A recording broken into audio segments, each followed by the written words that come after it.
Namaste. Please join us this Sunday on a free global online episode post Maha Kumbh Mela. See you there.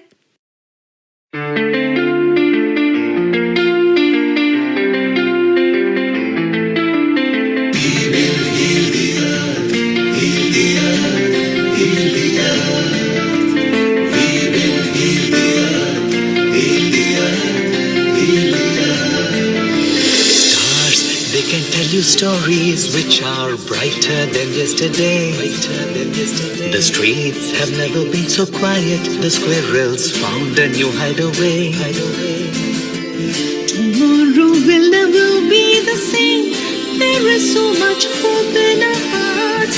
Brick by brick we shall overcome and walk right into a new start. Welcome to the brand new world. With the children of our Mother Earth, reach out your hands, let us lead our earth together. Welcome to the brand new world. With the children of our Mother Earth, reach out your hands, let us lead our earth together. We will heal the earth, heal the earth, heal the earth. We will heal the earth. Birds are flying strong and fearless, green.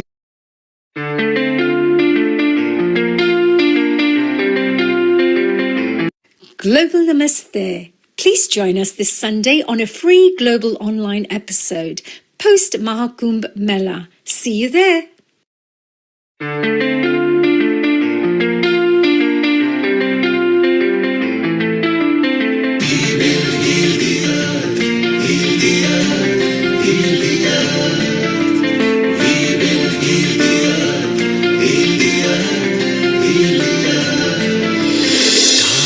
They can tell you stories which are brighter than yesterday. The streets have never been so quiet. The squirrels found a new hideaway. Tomorrow will never be the same. There is so much hope in our hearts. Brick by brick we shall overcome and walk right into a new start. Welcome to the brand new world. With the children of our Mother Earth, reach out your hands, let us lead our earth together. Welcome to the brand new world. With the children of our Mother Earth, reach out your hands, let us lead our earth together. We will heal the earth, heal the earth, heal the earth. We will heal the earth, heal the earth, heal the earth. Birds are flying strong and fearless, green.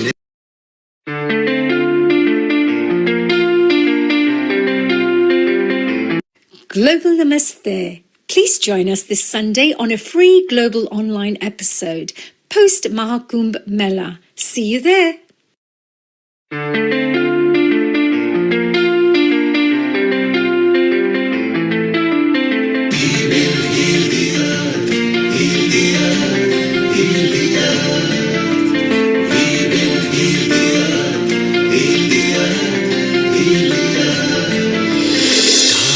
They can tell you stories which are brighter than yesterday. The streets have never been so quiet. The squirrels found a new hideaway. Tomorrow will never be the same. There is so much hope in our hearts. Brick by brick we shall overcome and walk right into a new start. Welcome to the brand new world. With the children of our Mother Earth, reach out your hands, let us lead our earth together. Welcome to the brand new world. With the children of our Mother Earth, reach out your hands, let us lead our earth together. We will heal the earth, heal the earth, heal the earth. We will heal the earth, heal the earth, heal the earth. Birds are flying strong and fearless, green.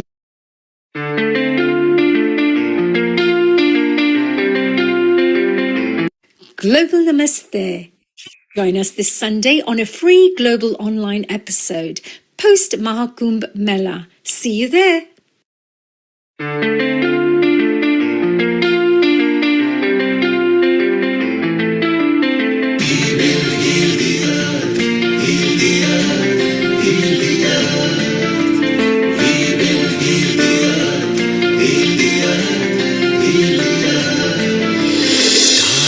They can tell you stories which are brighter than yesterday. The streets have never been so quiet. The squirrels found a new home. Tomorrow will never be the same. There is so much hope in our hearts. Brick by brick, we shall overcome and walk right into a new start. Welcome to the brand new world. Give the children of our Mother Earth. Reach out your hands. Let us lead our earth together. Welcome to the brand new world. Give the children of our Mother Earth. Reach out your hands. Let us lead our earth together.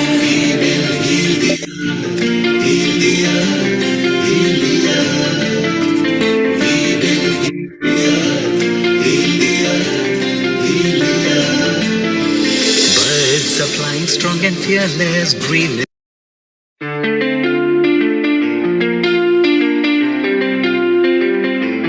Global Namaste. Please join us this Sunday on a free global online episode post Maha Kumbh Mela. See you there.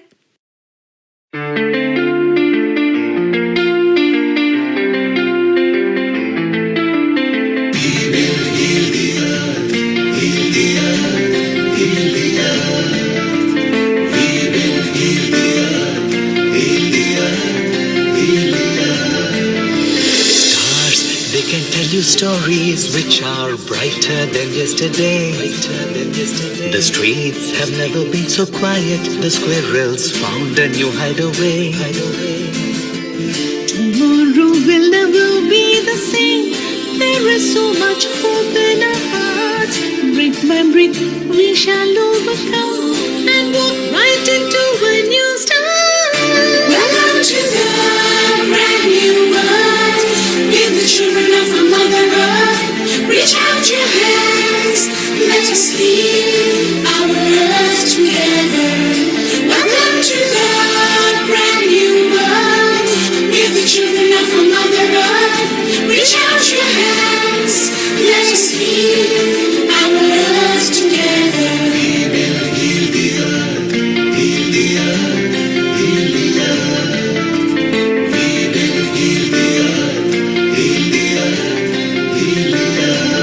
Birds are flying strong and fearless, green.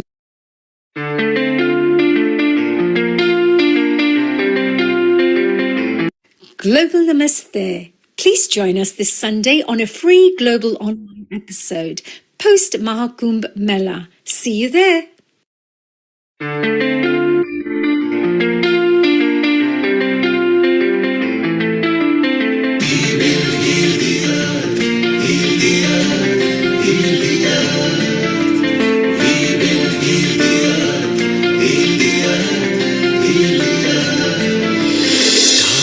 They can tell you stories which are brighter than yesterday. The streets have never been so quiet. The squirrels found a new hideaway. Tomorrow will never be the same. There is so much hope in our hearts. Brick by brick, we shall overcome and walk right into a new start. Welcome to the brand new world. Give the children of our Mother Earth. Reach out your hands. Let us lead our earth together. Welcome to the brand new world.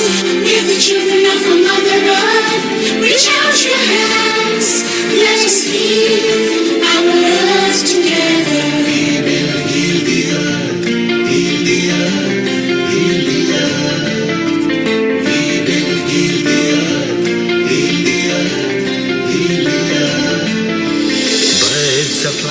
and fearless, green.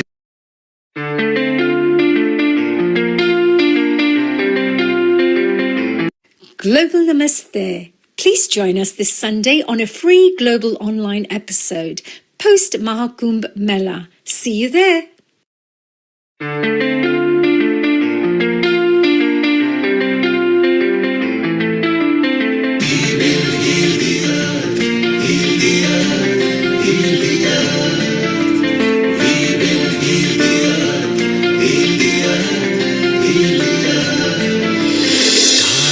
They can tell you stories which are brighter than yesterday.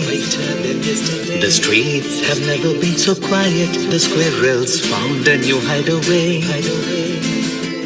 Tomorrow will never be the same. There is so much hope in our hearts. Brick by brick, we shall overcome and walk right into a new start. Welcome to the brand new world.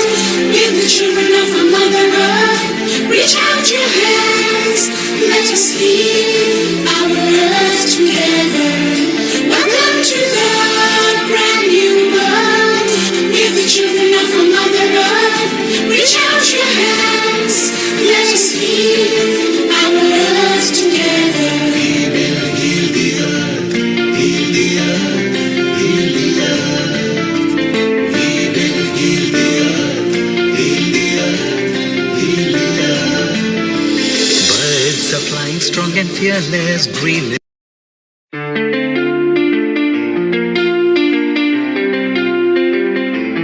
Global Namaste. Please join us this Sunday on a free global online episode post Maha Kumbh Mela. See you there.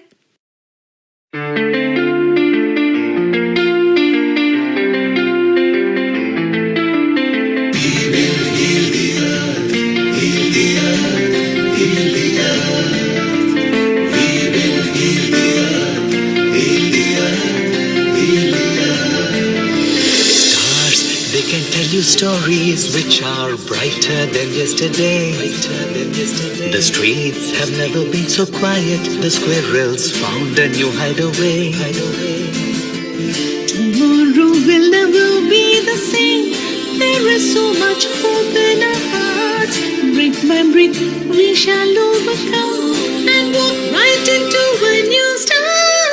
Welcome to the brand new world. Give the children of our Mother Earth. Reach out your hands. Let us heal our earth together.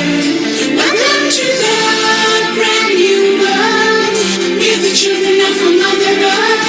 Reach out your hands. Let us heal our earth together. We will heal the earth. Heal the earth. Heal the earth. We will heal the earth. Heal the earth. Heal the earth. Birds are flying strong and fearless, green.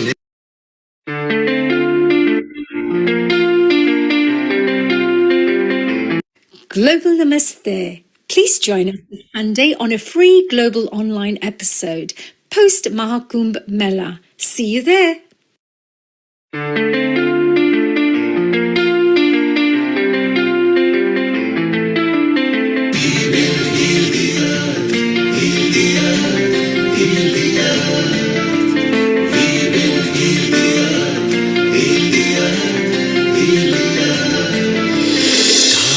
They can tell you stories which are brighter than yesterday. The streets have never been so quiet. The squirrels found a new hideaway. Tomorrow will never be the same. There is so much hope in our hearts. Brick by brick, we shall overcome and walk right into a new start. Welcome to the brand new world. Give the children of our Mother Earth. Reach out your hands. Let us heal our earth together. Welcome to the brand new world. Give the children of our Mother Earth. Reach out your hands. Let us heal our earth together. We will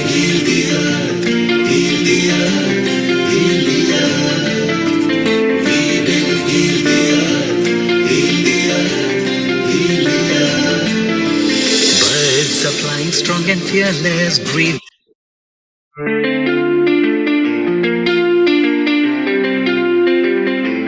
Global Namaste. Please join us this Sunday on a free global online episode post Maha Kumbh Mela. See you there.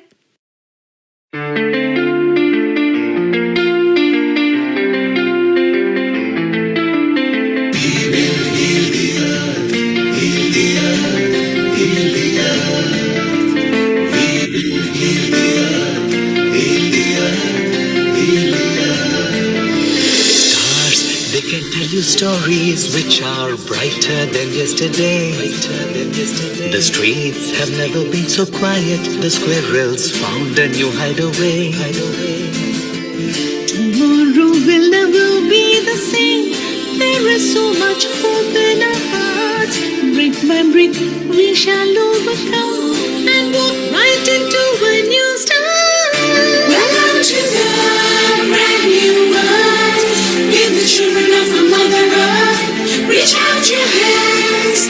Let us lead our earth together.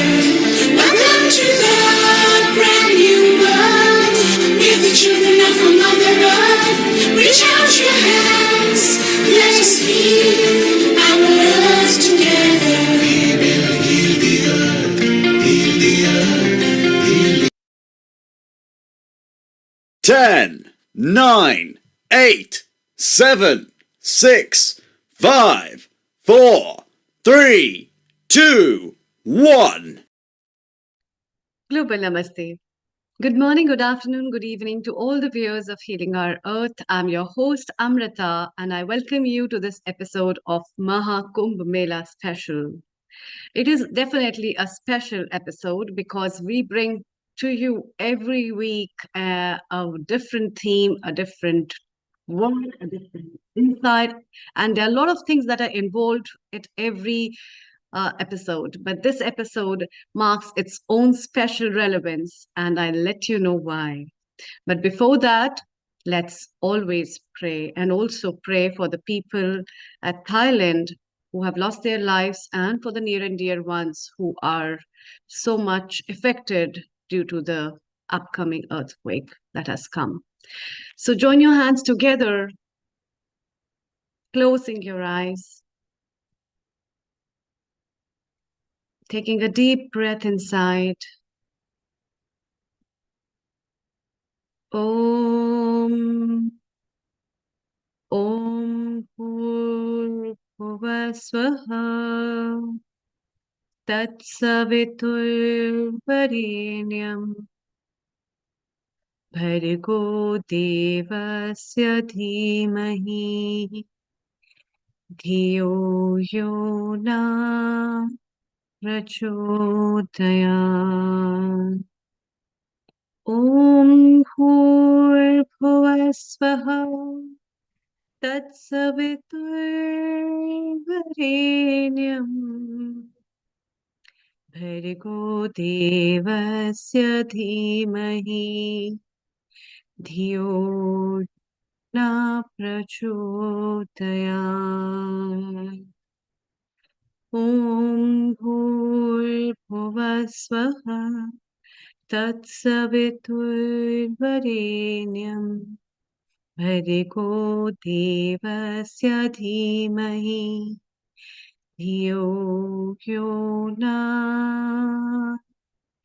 Prachodayat. Om Shanti Shanti Shanti.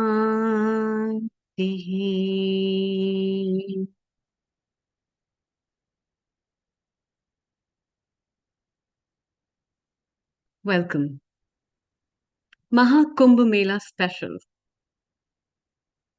A special thing that takes place only in India, as India is known for its rich culture and the spiritual, religious, ethical traditions it holds. And because of all this, this Kumbh Mela, which is considered to be one of the greatest gatherings world over, takes place after 6, 14, and 144 years at a place near Haridwar, which is in India. And this year it was also very special. It started near Shivaratri from 26th of February 2025, and with the holy dip where people from round the globe have thronged into that place to come and pay the obeisance and the prayers to this and take a holy dip in the river. And today's episode is dedicated on this. What relevance it holds in people's life. What made them fly off from so long and just take a holy dip and that water, the river, the Triveni, the combination of that purity that not only just purifies their body, but also purifies their soul. And that's why to know about the speciality of what is in that, today's episode, we have invited all our guests who have been a part of this Kumbh Mela. And that's why we have brought to you this Maha Kumbh Mela special episode. And today I have with me our founder and director, Neil Kumar. Let's hear from him what he has to say before we talk to our guests. Global Namaste and a very good afternoon, Neil Kumar. And a global namaste to you, Amrita, all the way in India. You look like a Kumbh Mela participant anyway, so it's so wonderful. We're going to have a lot of fun. And you know, our resident anchor, Honey, has also done a documentary. So shortly, for those who are listening, Wow. we are going to show you that. Let's just welcome Honey here for Global a moment Namaste. now. Honey, a global namaste to you. Neil Kumar ji, Amrita ji, and I'm so excited for today. The Maha Kumbh is such a special day, and Amrita just put it together in such a few words. The importance of this Maha Kumbh. So thank you, Neil ji, for dedicating a whole episode on this fantastic topic. It's a beautiful episode because it's the world's biggest event recorded at the moment, and it is amazing. For those who are listening in United Kingdom, the whole country's population visited Maha Kumbh Mela. Isn't it amazing? The logistics, the thrill, the excitement, the spirituality. It can't get any better. So, Amrita, Honey, let's kick off with Kailash, our resident contributor as well. She's there. And Nital, who is a radio and a TV presenter too. She is our picture post on our flyers, as was Honey. So it's so beautiful. And Yes. over to you guys. And we will also include Romy in a moment. Over to Amrita and Honey. Thank you. Thank you, Neil ji. I'm going to pass this on to you, Amrita ji, to have a wonderful discussion, and I'll be back on very shortly to discuss more about the documentary. So enjoy. I'm all ears and listening to these wonderful contributors. Oh, thank you, Honey ji. I look forward to see you very soon. Thank you. Kailash ji and Romi ji, it has been, I think, one of those experiences that we go to a lot of events in our life, right? And there are a lot of other things which go very unnoticed. But going to this place and witnessing this thing itself is very overwhelming for people. They feel a lot of emotion on not only physical, mental, but spiritual basis, and it has a big relevance. So please tell us at your end, what made you go to that place? What did you witness? What was special? And coming to India after such a long time, what all things made it really a special experience for you? So may I ask Kailash ji and your daughter to start up with, and then we have Romi ji's comments. Over to you. Thank you. Global namaste to everyone, and thank you so much for putting this episode together. It's so really, really important that we all share our experiences. Like everybody said, this is a lifetime experience, an opportunity once in a lifetime, especially for the Maha Kumbh, which actually comes once, 164 years. So never in my wildest dream that I would imagine that I would ever go to the Kumbh Mela. I've heard about it so many times, people going to the Kumbh Mela, the 7-year cycle, and I always wanted to go, but I've always got this phobia about too many people. How am I going to cope? And never ever imagine. Especially, I was saying to my lovely friend and my sister Romy, who actually was my inspiration. She's the one who actually made this happen for me.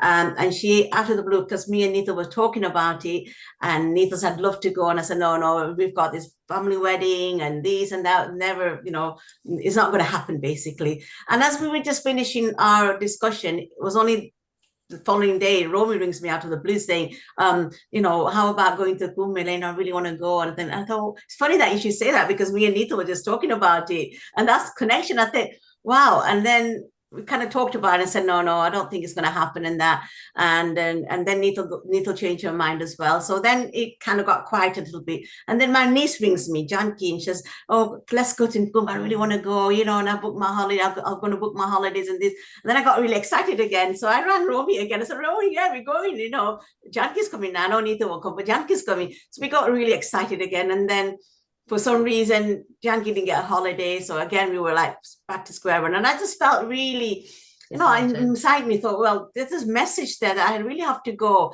even though Nito said yes and no. And then Janki said yes and no. But I really want to go. I said to Romy, right, let's make it happen. I'm going to come despite no matter what happens. We're going. And then Nito goes to me, Mom, I want to come with you as well. So there we are. And it just happened. And I don't know, still, like as I was saying, it's like a dream, really. Have I really been there? Was I really there? And the experience, there is no words for that experience, honestly. You have to be there to experience it. And we were there. I'm not saying it was all smooth ride. It was full of challenges from the day one. We had so many challenges, Amritaji. I can't tell you, honestly. Sure. That's what we want to listen. And I know, and to be honest, I don't know where I got the inner strength, but we ended up with all our luggage, everything right at the gate of the Kumbh Mela, the entrance, where we were told you cannot go any further with the taxi, you have to go. So me and Nita were dragging our bags. It was scorching hot, wasn't it? And it was the journey itself was like a top. Like they say, you have to do top to get to do the darshan. Well, I'll tell you, it was absolutely a real top for us that day. So we were dragging our bags. So we actually had a pass to go to one of those, what was the yeah. So our plan was to get there by whatever the taxi would take us there. That was our vision. And then we would get changed. We'd have the snan, and then go to our we had a Airbnb booked as well. So that was the plan, but it never went according to plan. And there we were dragging our bags amongst these thousands of people and it's scorching hot. And then we're just walking. And to one point where I was feeling quite dizzy because it was a long flight we had, early morning. We didn't have any breakfast, nothing. There we were, just like, it was just that, our vision to get there, to our destination. So we were looking for our tent where we were supposed to go. Yeah. But, do you know what? I think my mom's explaining, but actually, I want you all to imagine like scorching hot sun, and we're real northerners. It gets cold here. We've been to India many a times, but this was something else completely. It was one of the hottest days when we went. I think it was easily in its late 30s, early 40s when we went, in terms of degrees. So everything was smooth. Like I feel like I was a spare wheel. It was always Romy Ben and my mum who were planning to go. Somehow God made it that I was gonna go, and hey, look, I'm not complaining, because it was one of the most best experiences of my life. So our journey was smooth. We get to Prayagraj, and like my mom said, the taxi just says, all right, you're walking from here. And we're like, what? Walking from here? And there was thousands of people. It was hot, and we'd actually just, and my mom had a Punjabi suit on, but I had my t-shirt and jeans on, because I thought, when I get to the tent, I will just get changed. And then we were walking, and we stood out like sore thumbs, and we dragged our suitcases. And everyone said you should take that much of a suitcase, but it's me and my mum, so we had a big suitcase. We dragged it along, but I just want to describe that moment. The moment we started walking along and we could see the great Gangaji on the left, the view, the feeling, the atmosphere, it was something else. It's almost like, I don't know if you've seen Back to the Future, when you go through this time zone and we've just gone into a completely different realm. We'd entered somewhere special. That we definitely know. And in a nutshell, we kind of got to our accommodation, we got ready, and then the real adventure begins. We were near the guard, and the guy goes, "Here, let me take you. I'll take you on the guard. I will take you right by then. You can go and do a snan." But he actually took us somewhere else, completely different. We were outside amongst just like a sea of people, and then we started our journey towards the Sangam Ghat, because that's where we've all been directed. There was no motorbike, no scooties, and then we started walking, and I wore my orange robe, so everyone thought I was my mum was my sevak and I was the sadhvi, so I was like, wow, I'm getting all the special attention. And Nita, keep 3-4 pictures ready. Let's show it to them, actually what it looked like. We come back to you in a moment. Let's go to Romy, because you mentioned the Nadi, you know, the river and everything. She actually was going on the boat and captured a video. So Romy, let's start with that video first, where you were giving your comment to the person who prompted you. So let's bring in the river, and then we took the snan as well. We'll show the pictures and the bhagwa. So Romy, you can share screen and bring that video where you are actually talking. If you go, yes, Romy, yes, perfect. Yes, bring the video in.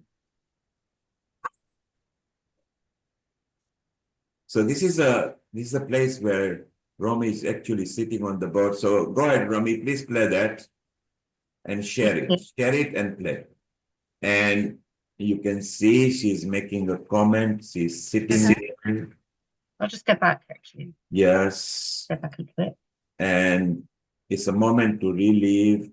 Meanwhile, Nita, okay, it's not playing, Romy. There is nothing. We are in a blank screen. Ah, okay. Okay, don't worry. Switch it off. We'll just talk about it. That's fine. Okay. There. Thank you. Just switch it off. Don't worry. It's not working. So it's okay. We are on a blank screen. Yeah. Try once more if you... Yeah, play it. Play. Look at the play button in the browser at the bottom. Just put your mouse. Say something. Is this what you do? Are you getting it?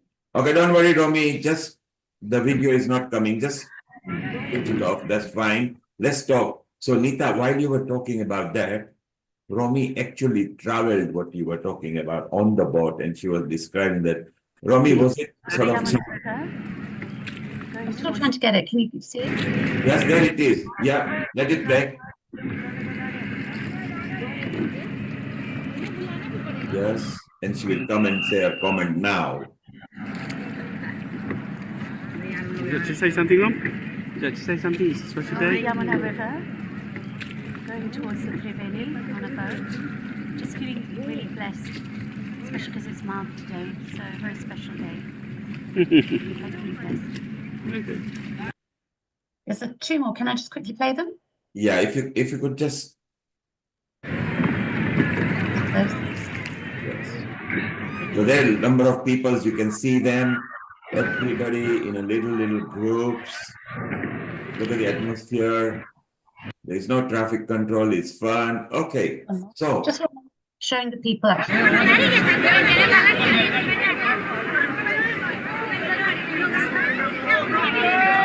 And this is just one of the ghats.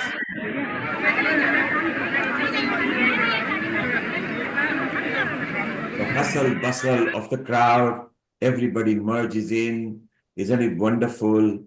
It's so nice. So you saw that actually that happened there while they were happening. And for those who couldn't hear Romy, she said it's a blessing. It's a special moment for her. That's what she was trying to say. Is that right? Yeah. Do you want the background to that? Yeah, go ahead. Yeah. So basically, just a couple of minutes, if that's okay. So back in January, I was just like to dip into the Indian news just to see what's happening. And they were starting to talk about the Maha Kumbh Mela. So I was quite intrigued. I had kind of heard about it, but I didn't know much about it. And I just had this very strong feeling that I should go. And it was quite overwhelming, this feeling, this kind of calling almost that I need to go. So I didn't know what to do. I didn't want to go on my own. So I got in touch with Kailash Ben immediately. And she said, that's so strange. We're also thinking of the same thing. So it was like, wow, this is so amazing, you know, the connection that we have and the desire to go to the Maha Kumbh Mela. Anyway, we spent a few weeks kind of going back and forth, trying to sort out various different issues on both ends. And then by February, it was like, we have to go now because time is running out. It's urgent. And there were lots and lots of different challenges, as Glashpen also said. Anyway, so we decided to book our flights independently. So I got mine. It was really, really difficult just getting in the flights alone from, you know, the UK to Prayagraj. But fortunately, somehow, you know, lots of prayers, managed to get flights. But then I found that there was no accommodation. So it was like panic. Now, where are we going to stay? We're going to arrive in Prayagraj, but we have no accommodation. All the travel agents I spoke to said, there's nothing. The hotels aren't even bothering to pick up the phone anymore because they're booked out. But somehow I just met somebody who gave me the number of somebody else who got me 8 nights of accommodation. It was just like a miracle, you know? So, wow. So we flew out on Wednesday the 12th and arrived in Prayagraj. And we were told it's a Shahi Snan day. So don't bother to try and even go for a snan, just stay at home and just rest. So we thought that's fine. We'll just switch off today. We'll rest. We've just arrived after a long journey. Anyway, in the afternoon, the owner of the accommodation said, we're actually going for the snan. Do you want to come with us? And we were shocked. You know, it was just like unbelievable that we should get this opportunity coming to us to go for the snan. We hadn't even thought about it. It wasn't even in our head on the first day. So, of course, we took the opportunity. And that's where you saw me on the boat, you know, on that first afternoon of being in Prayagraj, going for the snan on a Shahi Snan day. So something was really happening that we were unaware of, you know, something at some other level where there was guidance and just all these little challenges that kept on coming up. We were also getting the resolution and the solutions for every challenge that came up. So it was almost like Glashpen was saying, there was a bit of tapasya going on. There's a bit of testing going on to see how sincere and genuine we are about getting there. But somehow with, you know, God's grace, everything just kept on happening. So I just wanted to give that little background to those clips. And not only did you not make it there, you actually enjoyed the spiritual vibes that engulfs us over there, the cacophony of large number of people, the transport going there, the sea flooded with so many boats with little families or groups of people. I mean, the atmosphere you cannot describe because, you know, you need to be there. And Nikhil, you were there as well. Kailash, you were there. I remember, Nikhil, like your picture, you know, one of them is totally sadly looking, who says, hey, I have just done my pranayam and I've done my slokas and I'm here to bless you. And it's such a wonderful, and when you see Honey, when she has done the documentary as well, she's wearing a Bhagwa Kapra as well. The nice thing is Honey has brought the documentary in English, so it will be appealing to a lot of people. And we'll see the snippets of them a little later afterwards. So you've got a couple of 3, 4, 5 nice pictures, Nicholas. Yeah, absolutely. So Gillespie's going to share them. That one there. Yeah, the share screen. And then while we are looking at them, you will enjoy because they really got into it.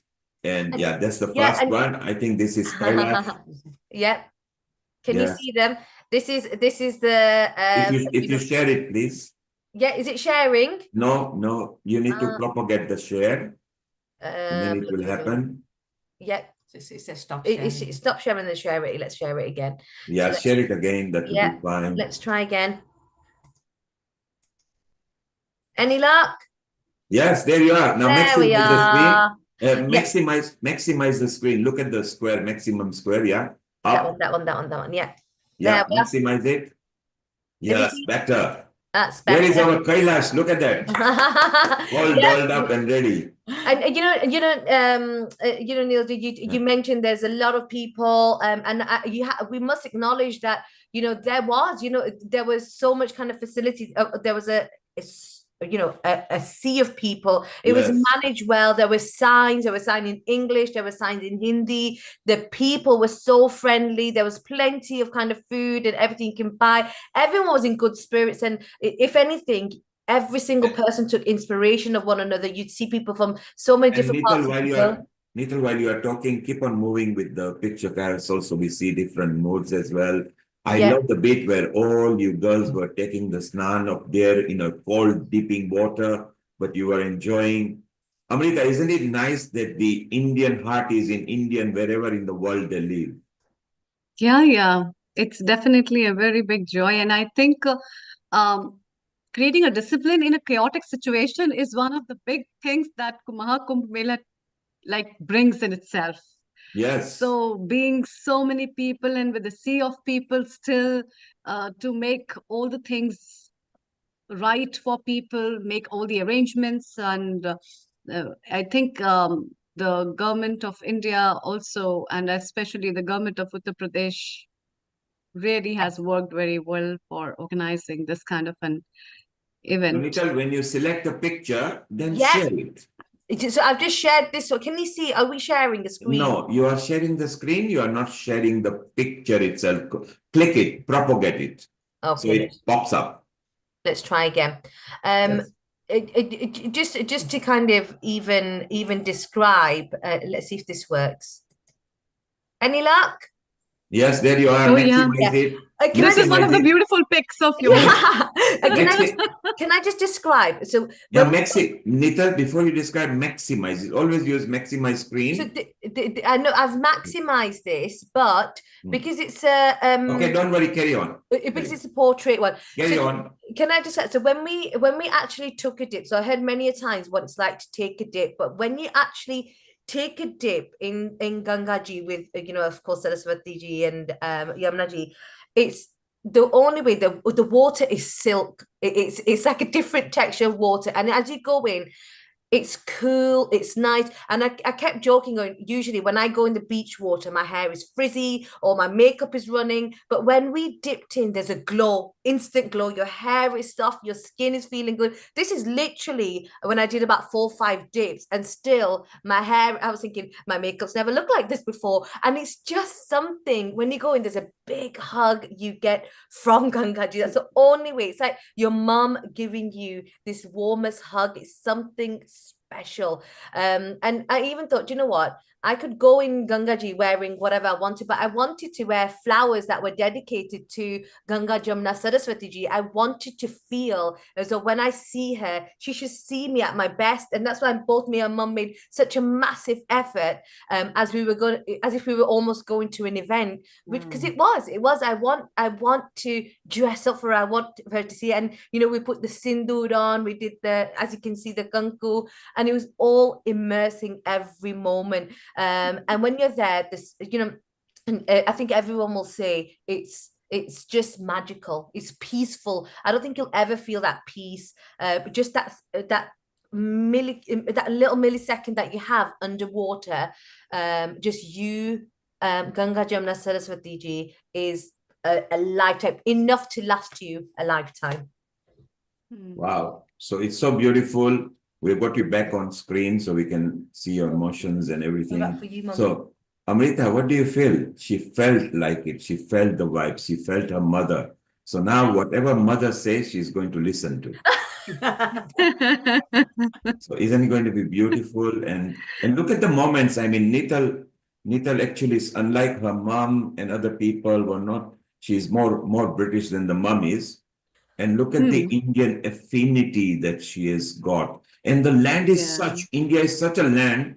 The moment you land, whether it's Mathura, Ayodhya, Dwarika, wherever you go, you just become like the local residents.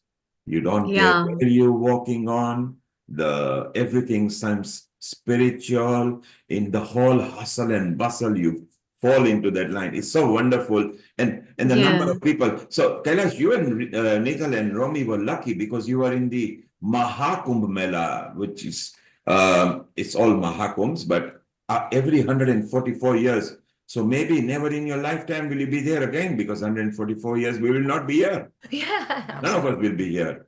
Absolutely. Like I said, I feel so blessed to have this opportunity, to be honest. And although, Romy said, I won't go if you don't go, it was that kind of, and I didn't want to spoil it for her, even though I had all these other commitments. And also because of my health, I thought, how am I going to, manage with all the crowds and everything? But something inside me said, no, I have to go. But the ironic thing is that we were there, but Romy and I never met because of all the challenges that we had. So on the very first day, as I've never ever in my life has sat on a motorbike before, and to sit on a motorbike at quite a speed without a seatbelt or a helmet, it was quite a challenging situation. And to make it, on top of other challenges. Do you have a picture with you with the helmet and motorbike? Do we have a picture? Actually, we don't have a picture of us on the think it happened so exciting. fast, you see. What happened was, as we were traveling, we met with an unfortunate accident as well, where the bus actually hit our motorbike, and me and Nito went tumbling down on our left-hand side, and we were amongst the highway with all the traffic. I don't know what I was saying to Romy, what this divine powers inside me just got me up, and I just walked through all the traffic. But, don't know what happened. But if you look at Gangaji's Leela, she. So Kailash, Kailash, that was not an accident.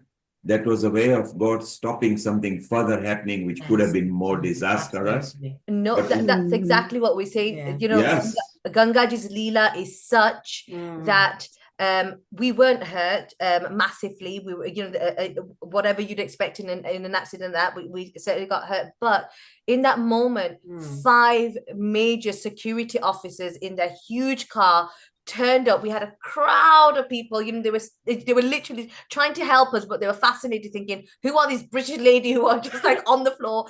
But they came in, they rescued us, they took us, they cleared the traffic, and I thought, it's just amazing. You have all this stuff, and then Gangaji showers a blessing and saves us. So we can feel what you felt there. It was so beautiful. What a wonderful journey. We need to move on with other guests as well. Oh. Romy, are you going to go back again? Not 144 years, but next 10 years. I would love to, actually. So anyone wants to start planning, I'll start planning with them. I think it's going to be in 3 years' time now, so the next mini one. So yeah, look forward to that. I actually just want to share one more thing, if there's a couple more minutes. I just had another video clip. And Only it's just 1 minute, please, because we are over time now. We need to move to India. Sure. It was just so special, this particular sort of experience I had, and something that everyone was having. But this one actually, if that's okay. Let's see if I can get it to share. Is it sharing? Can you see it? Okay, it's not sharing, it's playing at your end, but not here. Okay, let me just do that one more time then. Don't worry, Romy, you can switch it off. It's low bandwidth. Just switch it off. That's fine. And what was the moment? Just tell us. So it was just, we were, obviously the news clips and everything was just showing how crowded it was and everything. So most of the days we weren't able to go out very much because the roads were always being blocked. So on one of the days we just decided we'd stand on the main road, and we were actually just a few kilometers away from the Maha Kumbh. So it was actually, in theory, walking distance, but we decided we were just going to stand there and just watch the people. And that's what I really wanted to show you. And unfortunately I can't get it to share. Just people just walking and walking and walking. And it's like, it was just the most amazing thing to watch, just people walking towards the Kumbh Mela, huge streams of people. And it's almost like faith in action. Those are the words that came to my mind. Just faith in action. Faith in action. Romy? That was faith. That was, people's faith, just walking miles and miles and miles, literally, they probably didn't even know how far they were going to have to walk to get to the Kumbh Mela. And it was just the peace, and it was just, everyone was just walking in such focus, and it was almost like mesmerizing. It was just a meditation almost, meditation in action. And I really wish I could have showed you the clips. I'll try again maybe, if that's okay, but later. No worry, we will try maybe later. Romy, that was beautiful. Thank you. Yeah, Romy, that was beautiful. Thank you very much for being part of Healing Our Earth. You can stay around, Kailash, stay around. Let's go to India just for a moment, and we bring in Tribhuvan, who has been here from the start. Global Namaste, you can unmute yourself. And we have got Asta, who is smiling because her mother is here, Anita. who was her. Look at them, both. They look like sisters, which is beautiful. We've got Meeta here, who got them rocked into healing our earth. Tribhuvan, you are a business consultant, but you are a spiritual soul as well. A global namaste to you. A global Global namaste. namaste. Yes, Eva. And Meeta, you of course respect Tribhuvan because he knows more about Maha Kumbh as well. Do you want to welcome him quickly, and then I chit chat with him? Yeah, so global namaste and happy Gudi Padwa, happy Yugadi, happy Chetichan, and happy Chaitra Navratri. I'm just celebrating at the Multi-Faith Center at the Surrey University. We got 100 of students celebrating today. So, and Jai Jai Siaram, that's how Tribhuvan's family says. And global namaste to everyone, Astha and Anita ji. Thanks for being here. So Tribhuvan is the seventh generation from Ram Darbar, the famous Ram Darbar. If people might remember the song "Suraj ki garmi se jhalte hue tan ko mil jaye tarovar ki chaya." So that's how they were, overly, popular everywhere.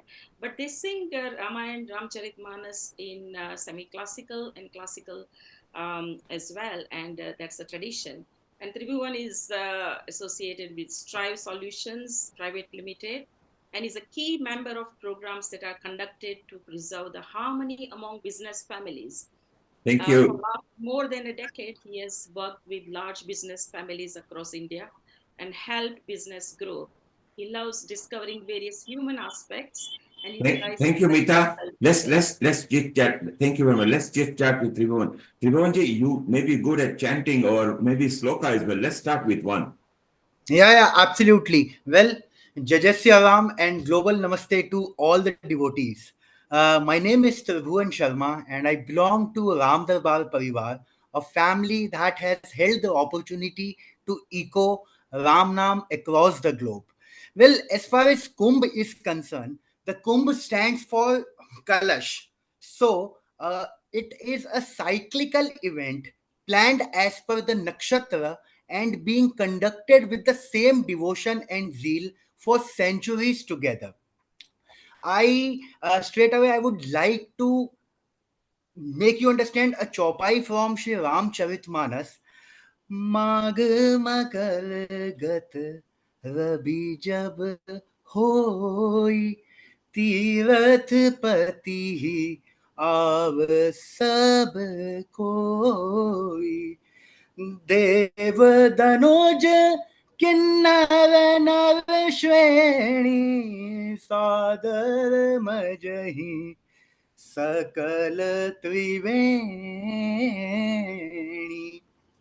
A verse in Ramayana enlightens that whenever the sun enters the sign of Capricorn in the month of Magh, that everyone, Dev, Danav, Kinnar, and Manushya go to Prayagraj to take a holy dip in Triveni Singam. In yet another chopai, there are like there is a gap. There is a gap. Hello? Yeah, we can hear you. Carry on. You need to unmute. Yes, carry on speaking. It's fine. We can hear you. Yeah. So there is one more chopai in Shriram Charitmanas where Bharat Lalji being separated from Lord Shri Ram in Treta Yuga, he went to Prayagraj at Triveni Sangam. At that time, the chopai is like Mangau Bhik त्याग निज धर्म आरत कहना करही कुकर्म. Just to put in perspective, India's culture landscape has changed multiple times. Throughout history, by the influence of various countries, dynasty, rulers, irrespective of India's social, economic, political change. In each kumbh, there are Nagas, Sadhu, Sant, Rishi, Muni, who are savior of Sanatan Dharma, who live in the deep corner of the country. come on the same ground as a common man. Throughout Ramcharitmanas, and even generally in life, we come across the term Rishi, Muni, Sadhu, Sant. It is important to understand this and the basic difference between them. Rishi are those who have mastered the Vedas. They enlighten, have yogic power and the knowledge of Paramatma. They are able to see the material as well as conscious. Rishi has been pioneer in shaping civilization. Muni comes from Moni, which means one who does not speak or speak silently. Bhagavad Gita described Muni as those who don't have hatred or anger, whose mind is not disturbed by sorrow, who do not desire the happiness, who are free from all the attachment, fear, and anger. Tribhuvan, Sadhu, yes, you so eloquently and exquisitely put it in such a nice, yeah, simplistic form. yeah, The people on the social media are able to understand because some of our audience are from different country. They're not yeah, always yeah, Indian origin. It yeah, is so nice. So we want you to be part of Healing Our Earth family regularly on our spiritual matters. And right, next week, we have got Ram Navami. So yeah, Ram Navami, it will be very nice, maybe if you come near Dhruv's section, that it will be very nice for an inter chat with that. And I love the thought because I want to ask you one question. yeah, yeah. For the Maha Kumbh Mela and the style of people's attitude, do you feel from past years when you were a child to what you are now, it has grown and spirituality is on a rise in India? Yeah, absolutely. See, I'll start from 2010. I got an opportunity in 2010 in Haridwar when I was there for almost 1.5 months, and then followed by in 2016 in Sihast. I was also there in Ujjain. And the recent time in Triveni Sangam, I got this opportunity where I see huge youth, huge people. I mean, I was there at 11:30 p.m.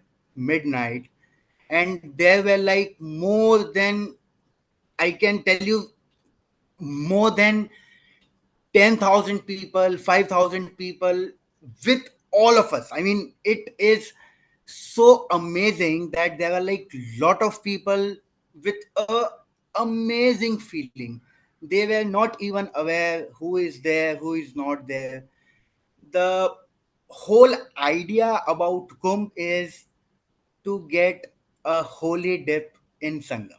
Yes, not just the holy date, it cleanses you. And when you come out at the other end of the date, you feel good. Tribhuvan, Yeah. hold on. Nital, you are more British and more Anglicized from here. Did you like his exquisite and eloquent way of describing what he felt about the slokas and the style and the Kumbh? It was perfect. I mean, I wanted to hear more. I wanted to hear more. It was sheer perfection. Yes, so Mita, you will keep in touch with our senior admin at Amrita. Let's bring Tibawan in our spiritual and he can become a healing ambassador, which will be beautiful. And Tibawan, stay around, although we need to move to the others, maybe slightly tail in 10, 20, 15 minutes. We want some more chanting or slokas from you because you emit very good energy. So stay around here. We are very proud of your particularly your Salika and Ravaya. This is so beautiful that there is no ego in the vast knowledge that you describe. It seemed that you were just out to share love, unity, and harmony. That's what healing is about.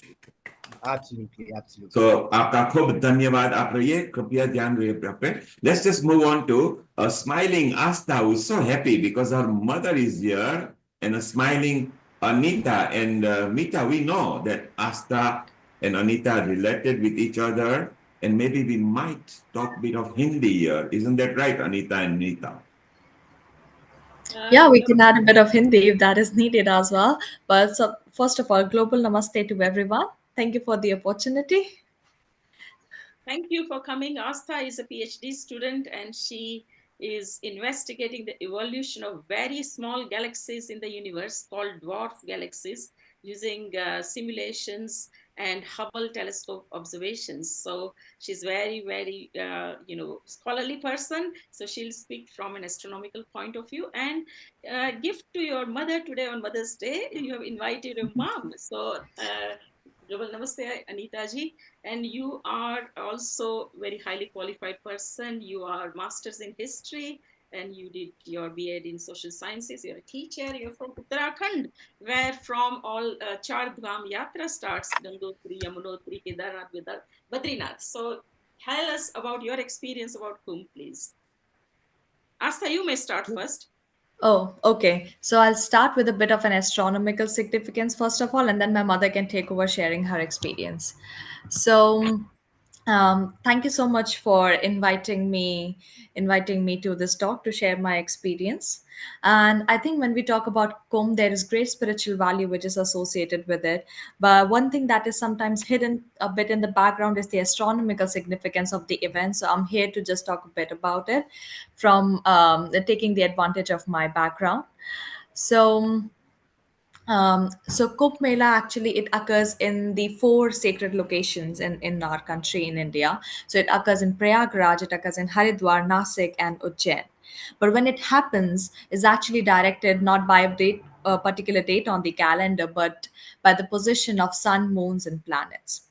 Jupiter, the biggest planet in our solar system, has a very important role to play in it. And the festival in entirety of it revolves around Jupiter or Brihaspati Graha as we talk about it. I think also in the Vedic astrology, Jupiter is the planet that is associated with wisdom and divinity, and that's why this planet has a very important role to play in the festival as a whole.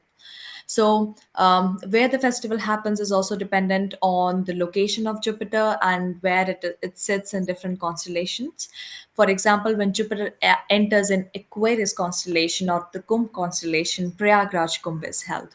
When the Jupiter enters in the Leo constellation or the Singha constellation, the Nasik or Ujjain Kumbh is held. The bathing is also related to the specific lunar phases or specific solar transitions like Purnima or Amavasya as we talk about it. So why it happens every 12 years? It happens every 12 years because 12 years is the revolution period of Jupiter around the sun. So in 12 years, Jupiter planet actually completes its full orbit around the sun, and that's actually when 1 year kind of completes on Jupiter, and that's what we celebrate. The Kumbh that happened right now in 2025, it happened after 144 years. So it means that Jupiter has completed a very grand astronomical cycle. That is 12 cycles of those 12 years. If you multiply 12 by 12, it makes 144. So that's why it was held after 144 years. So it is believed that the rivers absorb these cosmic energies, very holy, divine energies during these alignments. And the waters of these rivers are very spiritually potent during these times. And that's why it is very important for us. And it is very like fortunate if we can take the dip in those holy waters. Thank you, Asta. And your mother is smiling because you're saying, wow, her daughter has matured so much. Global namaste to you, Anita. How are you? Fine. We can't hear you. Can you come near the instrument maybe Yes. and speak I loudly? wasn't able to go to Kumbh Mela, but she was the one who was able to go. So I asked her to share the experience. She was like, "Yeah, I'm a bit hesitant because English is not like my first language." But when she कोई heard बात that नहीं, about कोई the बात Kumbh नहीं. Mela, she was like really very excited to share She the can speak in experience. Hindi. आप हिंदी में बात कीजिए, कोई दिक्कत नहीं. Yeah. She has prepared like something as well, so I'm excited to hear what she has prepared as well. That is nice. नमस्कार अनीता जी, आपका कैसा एक्सपीरियंस रहा? आप गए कुंभ मेले में, आपको कैसा अनुभव हुआ? क्या क्या चीजें आपने वहां देखी? आप इंडिया में ही रहती हैं, आपको क्या अनुभव हुआ कि क्या ऐसा खास था उस दिन में जो आपको अलग लगा बाकी दिनों और त्योहारों के कंपेयर्ड जो कि हम लोग मनाते हैं भारत में? धन्यवाद।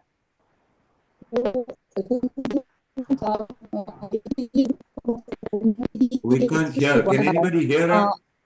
Okay, one moment. Asta, call your mom on a WhatsApp. Ask her to sort the sound and we might bring her back again. Let's go to Nalini Mama, quickly.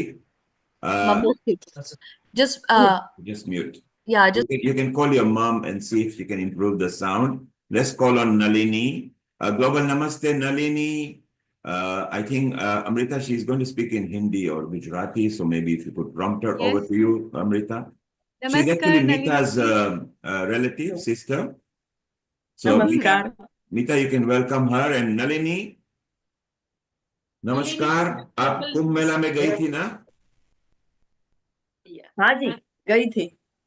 हाँ, तो वही हम जानना चाहते हैं, आज का हमारा एपिसोड इसी पे आधारित है कि कुंभ मेला में जाकर आपको कैसा अनुभव हुआ और क्या-क्या आपने ऐसा देखा और किस तरह का वहां पे वातावरण था जो आपको लगा कि ये बहुत ही अलौकिक है और अद्भुत है बाकी त्योहारों के कंपेयर्ड। धन्यवाद। सबसे पहले तो मैं नील कुमार जी का आभार व्यक्त करती हूँ, मुझे ये प्लेटफॉर्म दिया उन्होंने मेरा एक्सपीरियंस शेयर करने के लिए। मैं 2-3 बार कुंभ मेले में गई हूँ, लेकिन ये कुंभ मेला हमारे लिए खास इसलिए था कि आफ्टर 144 इयर्स ये महाकुंभ बोलते हैं इनको, ये आया था। तो उस वक्त मतलब सारे ब्रह्मांड के जो नक्षत्र और ग्रह होते हैं वो उनकी सिचुएशन कुछ ऐसी होती है कि तब ये गंगा, यमुना और सरस्वती तीनों का पानी माने अमृत माना जाता है। तो उस हिसाब से सब लोग वहां पे स्नान करने के लिए ज्यादा जाना पसंद करते हैं। खास करके साधु संत लोग तो बहुत वर्षों से उनकी ये राह तकते हैं। तो हमको ये मतलब अपॉर्चुनिटी मिल गई कि हम लोग गए थे उधर। थोड़ा डिवाइन लगा, थोड़ा स्पिरिचुअल भी लगा। वैसे तो मैं 3 बार वहां पे मैंने स्नान किया है, लेकिन इस बार जो मैं किया तो काफी मेंटली और ऐसा चेंज फील हुआ कि कुछ अच्छा लाइफ में करना चाहिए। थॉट्स में काफी फर्क आता है। और हमारे यहाँ उनका मतलब सनातन पुराने धर्मों में उसका बहुत इम्पोर्टेंस है कि जो लोग वहां पे स्नान करते हैं उनको थोड़ा मुक्ति वगैरह मिलता है, ऐसा भी बताते हैं वो लोग। तो हमारे पितरों माने जो लोग गए हैं उनको भी खुशी होगी कि ये लोग ऐसे तीर्थ पे जाते हैं और इतने सालों के बाद बड़े कम लोगों को ये सौभाग्य प्राप्त होता है। तो मुझे वो मिला, उसका मुझे बहुत आनंद है। और वहां पे बहुत सारे साधु संत आए थे, लेकिन बहुत अच्छी व्यवस्था थी माने कुछ भी गड़बड़ नहीं था उधर।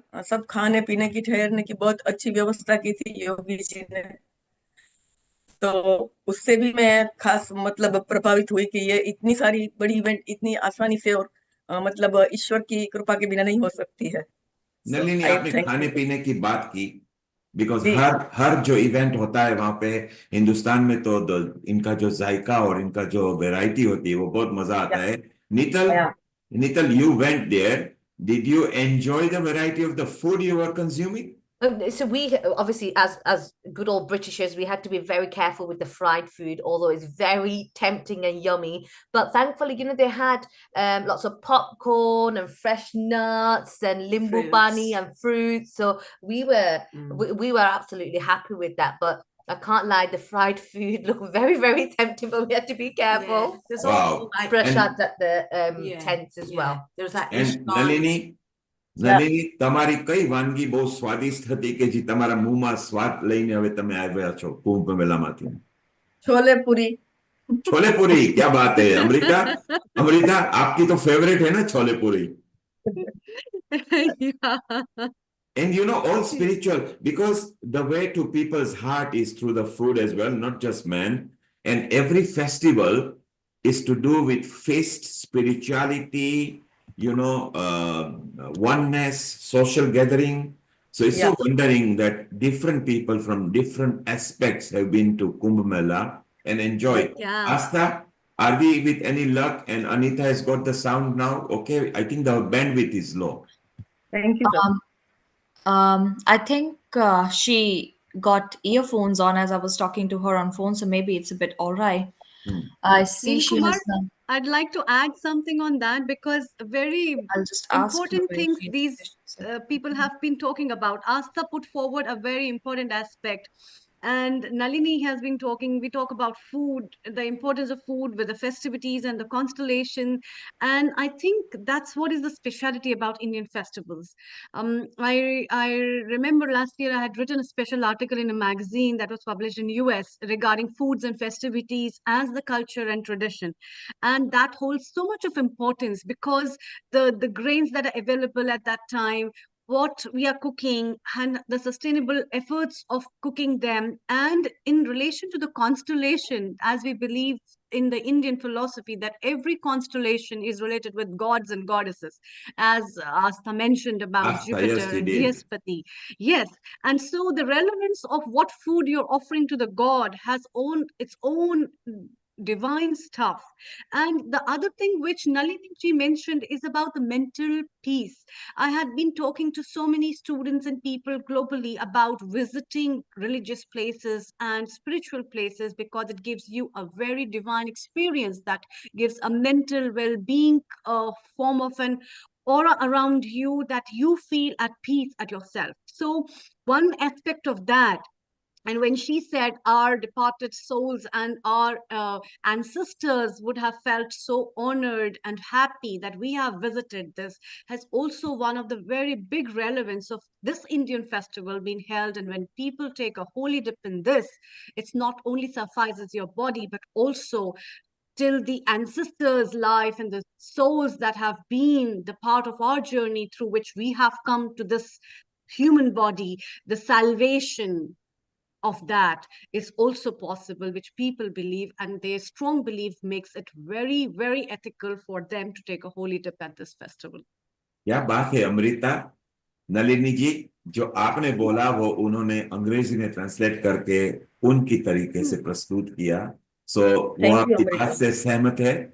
It's so धन्यवाद। wonderful. It's so nice that different people, I mean, Amrita sitting in Punjab, Neetal and Kaila sitting up north, and Meeta here in London, Asta, who is known to Meeta as well. Different parts of the world, we are remembering Kumbh. Let's see if Anita's sound has improved. Yeah. I Namaste, think Anita. आपकी अगर आवाज ठीक आ रही है तो आप बोलिए please. हाँ, कुंभ मेला का एक्सपीरियंस मेरे लिए एक बहुत ही ज्यादा शानदार था, बहुत ही वंडरफुल एक्सपीरियंस था मेरे लिए, क्योंकि वहाँ मुझे बहुत क्रेज था जाने का। और मैं और मेरी फ्रेंड्स एंड फैमिली मेंबर्स जो थे, हमने डिसाइड किया कि हम जो मेन अमावस्या का दिन था उस दिन जाएंगे। तो हम ट्रेन से गए, बहुत हमने काफी इंजॉय किया, हमने अपने वीडियोस भी बनाए, काफी डांसिंग भी की और काफी इंजॉय किया। जब हम डांसिंग प्रयागराज डांसिंग मतलब रामलीला, कृष्ण लीला, कौन सा या डांसिंग वहां पे हो रहा था? डांसिंग में ये था कि हम जब प्रयागराज पहुंचे तो वहां पे एक म्यूजिक चला था, ये प्रयागराज है, और बहुत लाउडली म्यूजिक था और मुझे बहुत पसंद आया। तो आई लाइक डांसिंग। तो मैंने और फ्रेंड्स जो थी और हमारे जो बाकी जो फ्रेंड्स मेंबर थे, वो हमने फिर डांस करना स्टार्ट किया और उसकी कुछ रिकॉर्डिंग्स भी हमने की और काफी उसको एंजॉय किया। हमने एक जगह बैठ के सिंगिंग भी की और उसके बाद हमने होल नाइट जो है वो ट्रैवल किया और उसके बाद हम त्रिवेणी पहुंचे। लेकिन भीड़ इतनी ज्यादा थी कि वहां पहुंचना बहुत मुश्किल था। लेकिन पहुंच गए और वहां पहुंच के जब स्नान किया तो आपकी आवाज वापस ड्रॉप हो गई। थोड़ी कम हो गई है वापस आवाज मम्मा। हाँ बोलिए Yes. बोलिए। हाँ, पर आवाज आ रही है, आप बोलो। Seems that she has got another application going on, which is taking over with the Zoom. कोई बात नहीं। Asta, हाँ you ji. were Asta, you were looking so lovingly at mom and understanding what she was saying. Did you perceive her journey? Because of course you know mom very well. Were you perceiving what she was talking about? Yeah, I could actually. So I wasn't able to like connect with her. मेरे उतना बात नहीं हो पाई जब उस time वो वहाँ पे थी, because Yes. she was traveling and all. But she was telling me all about the videos and all about how she was enjoying the journey. तो यहाँ से जाते हुए like ये लोग train में गए. She went with her friends and like family members. It was really amazing. So वो भजन गाते हुए like पूरा you set up the mood properly. वो भजन गा Yes. के पूरा वो वहाँ गए। वहाँ पे पहुँच के as it was also shared before by Kailash ji, I think कि उनको उतार देते हैं बीच में, फिर बोलते हैं आपको यहाँ से पैदल चलना है।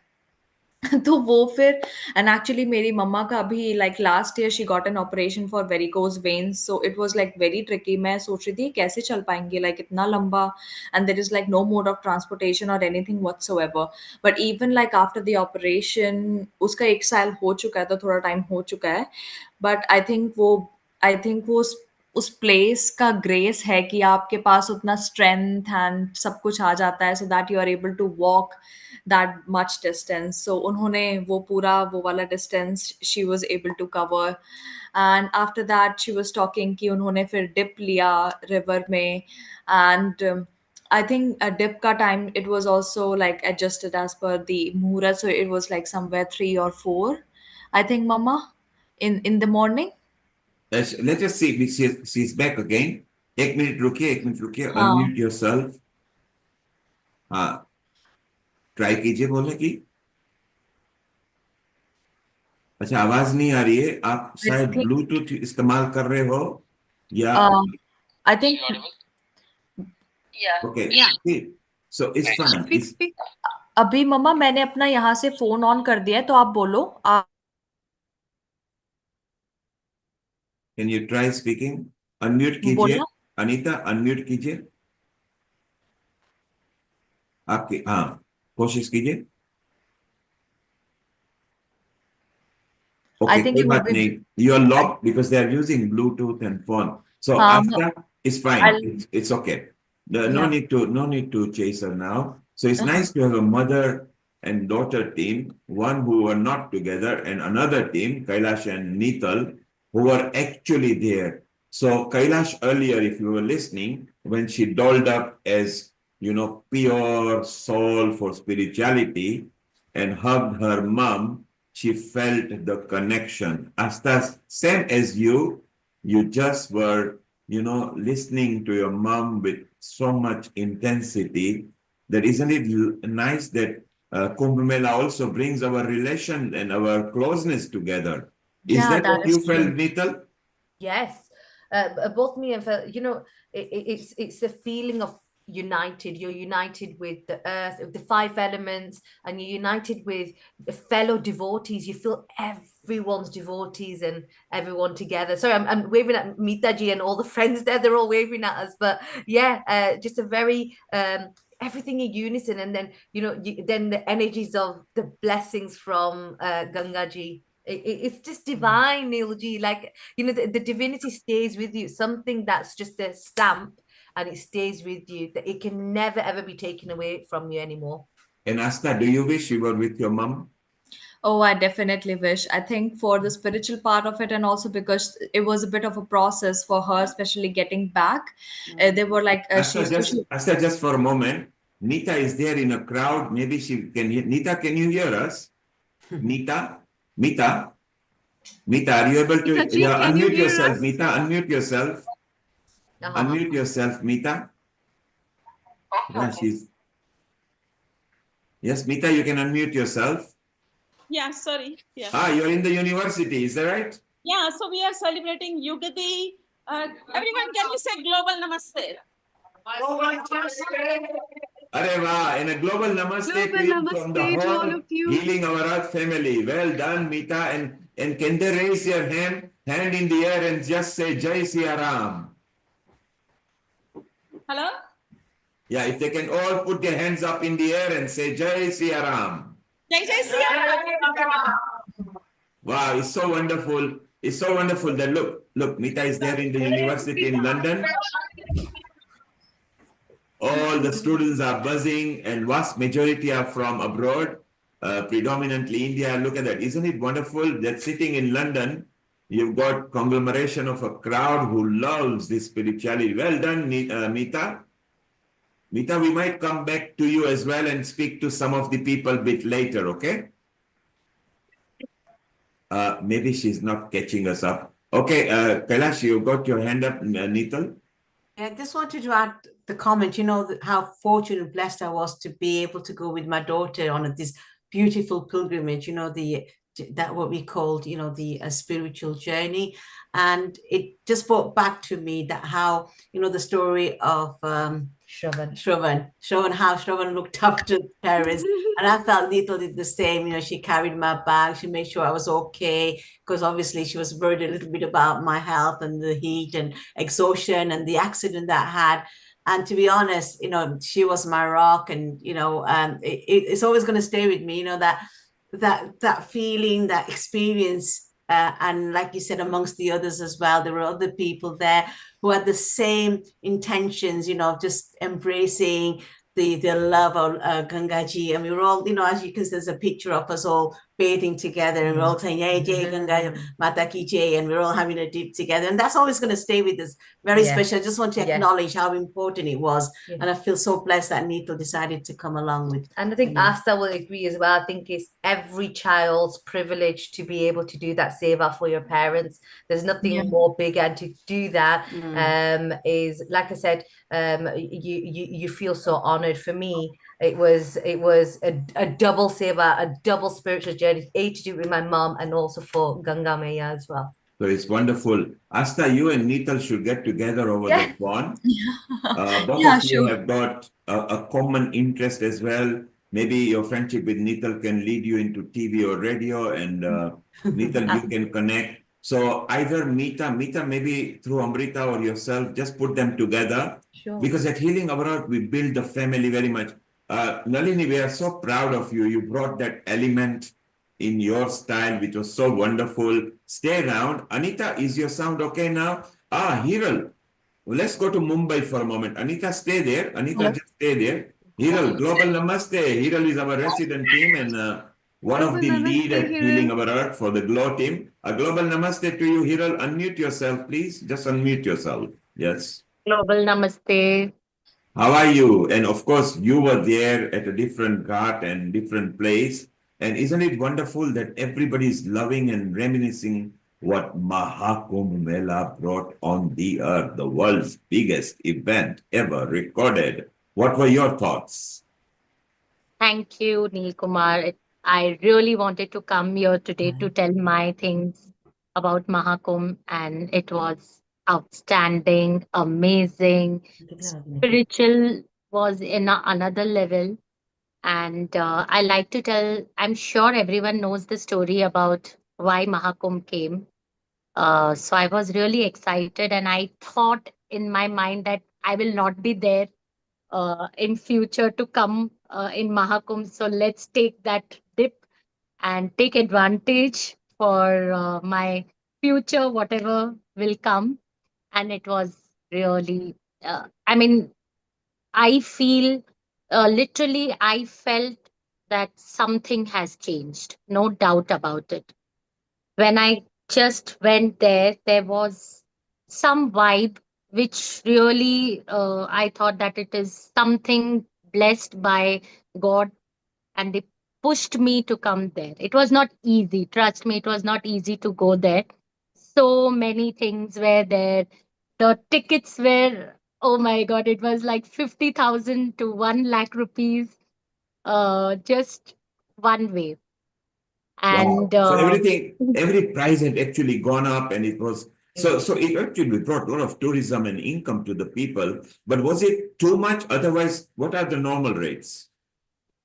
so Prayagraj, just 20,000, a normal one. But because of the hype and of course, Yes. a lot of hype up, and also the tickets went up to 50,000 only for one go. So 1 lakh was the ticket price to and fro. And people were ready to pay. Did you enjoy the spiritual vibes? Although you are in India, you are in Mumbai, and you yourself, you go regularly every 2-3 months. I see you to some temple and some spirituality. You really enjoy it. And the nice thing is, Hiral, in about a few days, you are going to be with Amrita in person. Yeah, I came Isn't to that know. going to be wonderful? What we love at Healing Our Earth, people from different countries and different cities, they merge and they meet together. And we love it when they get together because the energy quadruples or multiplies. It's so wonderful that everybody actually enjoys, and it's just wonderful that what goes on. So, Thank you, so, Nilkumar. so just while you are there, let's bring Rashmi here as well. Maybe Hiral, you might know her and remember her. I know her. I know her. She's from the Indian Inspiring Women here. They just finished the awards. Rashmi, you can unmute yourself now. And if you just flip your camera, you will become landscape. So you were nearly there. Just flip your camera. I pranam, global namaste to everybody. Global And namaste. yeah, happy Chaitra Navratri to everybody. Happy New Year. It's a pleasure to be on this platform and speak to you all. And my experience in Kumbh is just out of this world because firstly, I was encouraged by my son to let's go to the Maha Kumbh. And immediately when we planned and we decided to go via Vande Bharat from Varanasi to Prayagraj. And it was all very smooth, you know, we got the ticket very quickly from Varanasi. And we decided to go to the boat club. And from the boat club, the view, oh my God. And when we took the boat, and the way the passage from the boat club to the center of Sangam where everybody was taking a dip, it was mind blowing, you know. On the way we could see parachutes, we could see all these songs, people, several boats passing us, and singing, chanting, and all this Har Har Mahadev, Har Har Mahadev all over. And I couldn't believe that I was actually there. And you know, there were helicopters hovering around the Ganges, and it was such a pleasure, bliss, you know. I can't tell you, I kept on saying I want this to keep continue. I don't want to reach the Sangam yet, but actually enjoy my passage from the boat club to the Sangam. And when we reached the actual place, the Sangam, to take a dip, and it was, I can't, first I was a little scared to get into the water, but when everybody started dipping in, and when I was just inside, I did not feel like coming out. It was not at all cold. It was, you know, you could feel the joy with people all around, and everybody was having you know, this positive vibes feeling. And nothing like, you know, as and the water was so crystal clear. It was moving, it was flowing, it was nothing what we could hear in the news and everywhere. I could not believe I was actually there. And we took dip for, on my mother's name, my father-in-law's name, all those who had departed the world. And I I really did not want to come out of the water because I was actually pulled out. Ki, chalo, chalo, we have to go home. So I really enjoyed the thing, and I feel so bad that it'll never come again in my lifetime. And I wish we could do it again. And I'm so thankful to my son who pushed us to go for this holy trip. So, Rashmi, isn't it Huh. wonderful that Asta, who missed because Anita went, Oh. Neetal over here, who drove her mother and then found the energy, you Uh-huh. got it to the sun. So the current generation are also enjoying what's Yeah. happening and driving their parents, who in turn were driving their Yeah. parents. So I think, you know, at least we know about 8 to 10,000 years worth of history that we have got. We Yes. start from Bhagwan Ram and go into Krishna and then Jalaram and all those things. All Yeah. the gods are going in situ. Isn't it wonderful that for so many centuries, other cultures which are only 2, 3,000 years old, we are there several millennia, and all of us even currently feel that vibes. It's Yeah. lovely. Unforgettable, unforgettable. I can't believe that I actually did it, you Well, know. let's ask Rashmi, let's ask Tribhuvan, who is also a scholar, apart from being a business consultant. Let's ask him, why do we take a dip in the river? What is the significance of it? Global Namaste, Tribhuvan. You eloquently explained certain rituals earlier. Can you tell us the significance? Why is it important at least once to go to either River Ganga or its derivative to take a dip and cleanse ourselves? What is the significance? Well, it is all about the Gangaji. No matter what day or what time, or if you are at Ganga Ghat, so that holy dip is not only necessary for you, but also for your ancestors. I mean, you would be amazed if I have taken dip in a Triveni Sangam, and it means that my whole family, my father, my grandfather, even from my mother side, my nana, nani, everyone is taking dip. I am just remembering them, and via only remembering once, I'm taking a holy dip, and everyone is getting that the feeling of awareness. So it is very important for each one of you to at least take a single holy dip in Ganga. So there And you are. Look, Tripavan has explained part significant of it anyway, that when you do it, remember any of your past generation that you remember, as many as you can. You will feel those vibes or their energy. Try at least once to go there. It doesn't just have to be Ganga Nadi. If you can't get there, maybe there are other, you mentioned Triveni Sangam as well. You know, you can go to different places as long as your heart is clean. It's so wonderful. And that's why people love Rishikesh, Haridwar, Pragyag. Amrita, do you feel the same thing? Do you feel that yes, it may feel cold, but once you jump in, like how Hiral said and Nital said, when you come at the other end, you feel spiritually cleansed. Yeah, definitely. We have been to Haridwar and other places where we have taken a holy dip, and a lot of my relatives and office colleagues also went for this Maha Kumbh Mela and then brought a lot of water and taking a holy dip with that and taking a shower with that and making people in the family do it itself is very uh, like a spiritual thing. I think over and above, it's all about faith, it's about trust, and it's all about the belief in getting that peace of whether even if a drop of that water is with you is virtually taking a holy dip into that. So And it's it's completely kind of different experience, isn't it? yes, You need it's to be definitely. there to feel that. Otherwise, you would not get that. Kailash, you got a comment as well, or Yeah, Nikhil? just saying, as we are returned from the Mahakumbh, we brought some Gangaji with us, and it so happened it was Mahashivratri as well. After the following few days, and I actually took some Gangajal to Mandir, and everybody had the opportunity to have a bit of sprinkle of it, so everybody was blessed. And while I was there, as Tripavan she said, that we remember our ancestors and loved ones.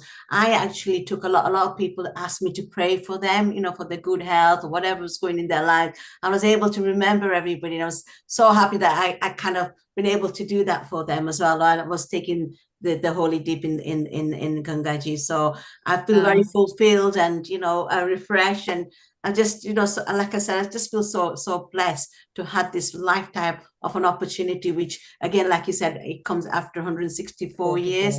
144 years, Yeah, and it's never going to 144. come back again. So I feel so blessed. Hiroji showing Ah, the there, look, Hiral is pointing. So yes, Ganga Jal is what we the are referring infamous to. little jugs.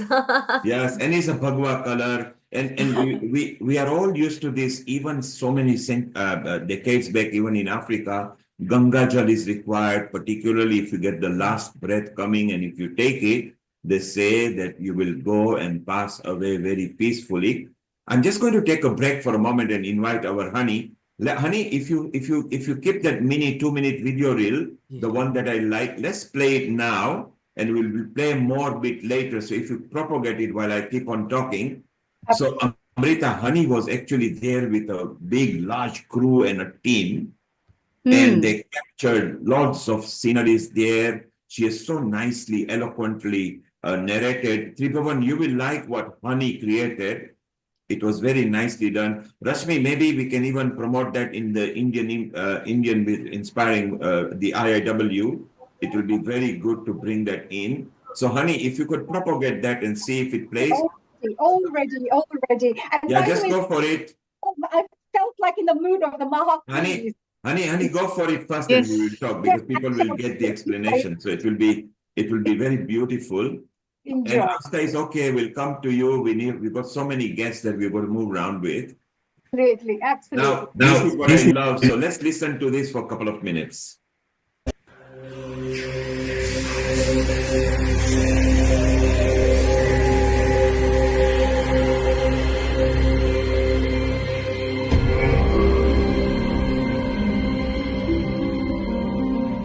Imagine a gathering so vast it can be seen from space.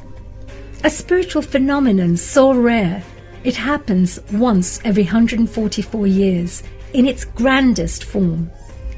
A divine calling that unites saints, seekers and souls from every corner of the world. Welcome to the Maha Kumbh, a place where faith, devotion and destiny merge into one. For centuries, this sacred gathering has been the ultimate pilgrimage for spiritual seekers. And today, I embark on my own journey, not just as a filmmaker, a dancer or a presenter, but as a spiritual seeker myself. The Maha Kumbh Mela traces its origins to a cosmic battle, an eternal struggle between light and darkness. As the Devs and Asurs fought for the Amrit, the nectar of immortality, a few sacred drops fell upon 4 places: Haridwar, Ujjain, Nasik and Prayagraj. It is said that during the Kumbh Mela, the celestial energies of these Amrit drops awaken, charging these rivers with an unparalleled divine force. To bathe here is to connect with that eternal energy, to touch the infinite. At the heart of the Kumbh is the Shahi Snan, the royal bath. It is believed that during this time, the river is charged with celestial energy, and a single dip can cleanse lifetimes of karma. To the untrained eye, it may seem like a mere bath, but to those who know, this is a ritual of transformation. As the cold waters embrace the body, something profound occurs. The ego dissolves, and the soul reconnects with the joy and divine within. Water represents purification, and this dip symbolizes washing away karma, not just of this life, but of lifetimes. It is a reset, an invitation to start anew, with purity in thoughts, words, and actions. This is not just water, this is Amrit, the divine nectar. So, it is so wonderful. I love the capture. So, when Honey first shared that with me, I said, that's it. We want to bring this in. Now, Tribhuvan, you may wonder why we brought it in now, because you explained the significance of taking the dip and the bath in there. And Honey has done it in her way as well in an English documentary. So this is why we wanted to synergize what you explained there into a visual form. And Honey, what a wonderful capture. So I want to ask you one question just in a moment on that. Rashmi, Hiral, this question goes for you too as well. Honey, did you feel that this was man controlled, and was there any intimidation, or did you feel all equal? Oh, it was absolutely equal. I was really, really amazed at the unity, the equality, the diversity of people from all cultural backgrounds, from all parts of the world coming together, women, men, young kids, old people. It was literally, I mean, if you think about it, no one could feel left out. Everyone was part of it. And we felt such a strong collectivity when we were there. It's unbelievable. And the support we got from the local police, the security, the organizing teams that were there, it was just really fabulous. I know there was a lot of people, that's really true. But I felt that only India could control 650 million people around. Yes, because it moves, they wonder how India runs. And somebody said that God must be in India, because it's the only land where there are no rules and regulation, and yet human beings move around, cars move around, things move around. It's the only country. All the other country has to abide by traffic lights, go slowly, India is hustle and a bustle, and yet everybody loves it. Honey, there are questions people asking in the social media. Everybody wants to know, and I've answered that. They want to know from each one of you, was it cold water? Oh my God. Do you know, I had the dip on the Mahashivratri night, which was the last royal snan, as they say. And we were there at 4 in the morning, somewhere between 4 and 4:30, that we had this whole dip, the special sacred bath. It was amazing. It wasn't cold at all. Of course, when you go in, you think, oh my God, you know, what's going to be, but it was beautiful. And I really went in with a feeling that I'm going to be, it's like baptism, you know, when you go in, you want Yeah, I'm going to be cleansed. yeah, and I just want to go in. And I was so lucky that I had a Swamiji with me. And the Swamiji did all the prayers. So he did all the mantras and everything like that. So for me, it wasn't just a dip, but we actually went through all the Vedic mantras while I was there. So I think I was very, very lucky like that and very blessed. And for those who are listening and don't know about our honey, she was a Bollywood dancer. She loved dancing, and now she is a spiritual person. So she dances in her dream spirituality. Rashmi, did you find the Yes. water cold when you first took a dip? Not at all. Actually, I was a little bit of apprehensive that it might be cold, but once you're in, it's so warm and pleasant. It The was same very nice. mindset as honey. That, you know, when we first take a dip in an ocean, Yeah. when we go, we feel like it. Once we are there, it's beautiful. Let's ask Anita, because she had went there, if her sound is there. Anita, you were there as well. Did you feel that Can- it was cold over there? I tried to connect it to my phone. So, Mom, can you try speaking on the microphone? We can hear you. बोलना मम्मा बोलो कुछ hello आज का आवाज आ रही है हाँ, हाँ बिल्कुल आ रही आवाज आ रही है। आ रही है बोलो आ रही है ठीक है हाँ ये कुंभ मैं बोलना स्टार्ट करूं हाँ बोलो बोलो पूरी आवाज आ रही है शेयर करो कैसा था हाँ एक्सपीरियंस ग्लोबल नमस्ते सबको मेरी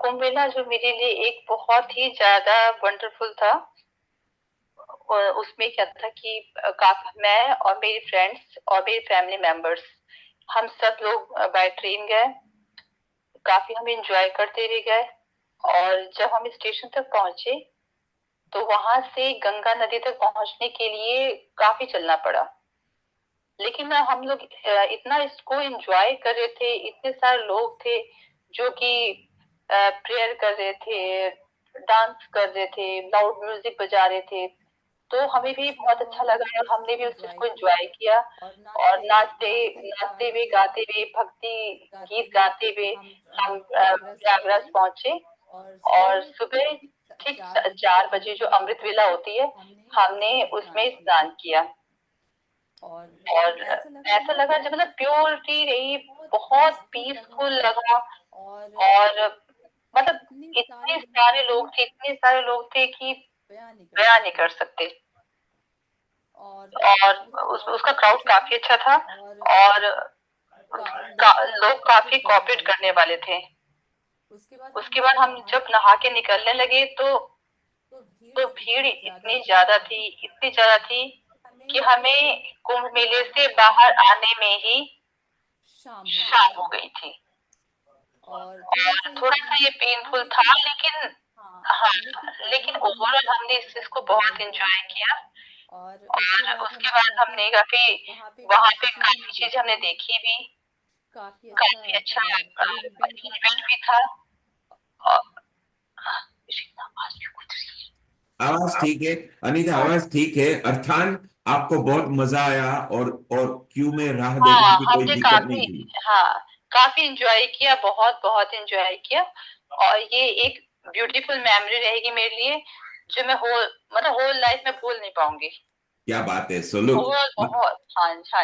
honey just like you she's what you said in English when we spoke she's saying the same thing that throughout my life I'm going to cherish this memory is exactly what you said what Rashmi said even Hiral who goes regularly is all inspired and Tribhuvan said it very clearly just take it once and you will always remember what you did there you don't have to come every year it's not expensive if you know how to plan things but once you are there you will be so awe-inspired that it actually is as famous when they say Ganga Jal, Ganga Snan. It's all beautiful over there. Asta, you want to make a comment before we move on?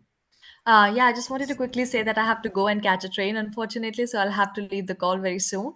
But Sure. from me and my mother's side, I would like to thank you so much. Thank you all for joining, and thank you so much for this opportunity. Thank you so much to Meeta Joshi, to Amrita ji, to Neil Kumar ji for this wonderful platform where we can share the experience. Yeah, there were some problems with the connectivity, but thank you so much for being so patient with it as well. And it was so wonderful to hear everyone's experience with it, and I think everyone has been touched by it to the soul. So it So was really Asta, wonderful to hear everyone's experience. Asta, you and Anita are part of Healing Our Earth. I want you to connect to Honey because you've got something that she wants and she's got something that you want. Amrita, if you could make that happen, that Honey and because they're both in London, there is a synergy in what they do. Anita, we are very proud of you. You very nicely expressed. You can come in any episode you like, maybe Ram Navami because you can speak Hindi there if you feel like. Meeta and Asta will connect to you on that, so that will be beautiful. Let's thank you, Asta, and Thank you so much. thank you. Let's move on. Hiral, so your comment on because you are obviously back now and you are in Mumbai. You enjoyed very much. You saw Honey captured. So Honey has got more on this. We would like to bring that bit later. We are showing the snippet that I particularly like because I know Honey for years. I was impressed and loved it. And I say, Honey, the world needs to see that. And you can see while she's talking, she is spiritual when she is talking. She felt what she was talking. So it was so beautiful and so nice. So Hiral, what did you feel what Honey captured? Actually, let me tell you that as she told that it was um, easy go for her, but I will take it to the different part of it because what I have experienced it. So it was not easy to go. There were many, many things before you go because it was just unplanned. We had to take only one bag with us, everyone, because there was no taxi, there was no other facility, transport facility to go to Sangam at that moment because that was too many things happened over there when I went. And also, it was a chaos. Let me tell you, there was no auto So rickshaw. We thought Hiral, basically it was organized chaos. It would be. It's the world's largest event. it If was any other organized. country did it, it would not even exist over there. But what good thing did you enjoy while you were there?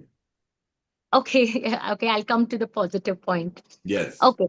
So yeah, the basically when I went there was something magical when you dip in the Ganga, Triveni Sangam, and it was really magical. It is not like hypothetical. Everyone says, "Ah, ye hai, waisa hai," but it really felt me. Something shifted in me. And today, as in, I met Gaurang Das Prabhuji. I think the big one from ISKCON, if anyone knows from here. So today was a lecture, and I have met him, and we had a talk of this Maha Kumbh today. And I asked, "What was your input for Maha Kumbh?" Which he has done a lot of um, a charity, food charity from Mr. Adani, Gautam Adani, and all. So he just explained me this that Mahakumbh is just a association and awareness of our spiritual journey. That is why one of the Mahakumbh is very important to be in that Mahakumbh. So 2027 now, which will come in Nasik. So he encouraged everyone to go even in Nasik and get your consciousness and awareness more better to the spiritual level.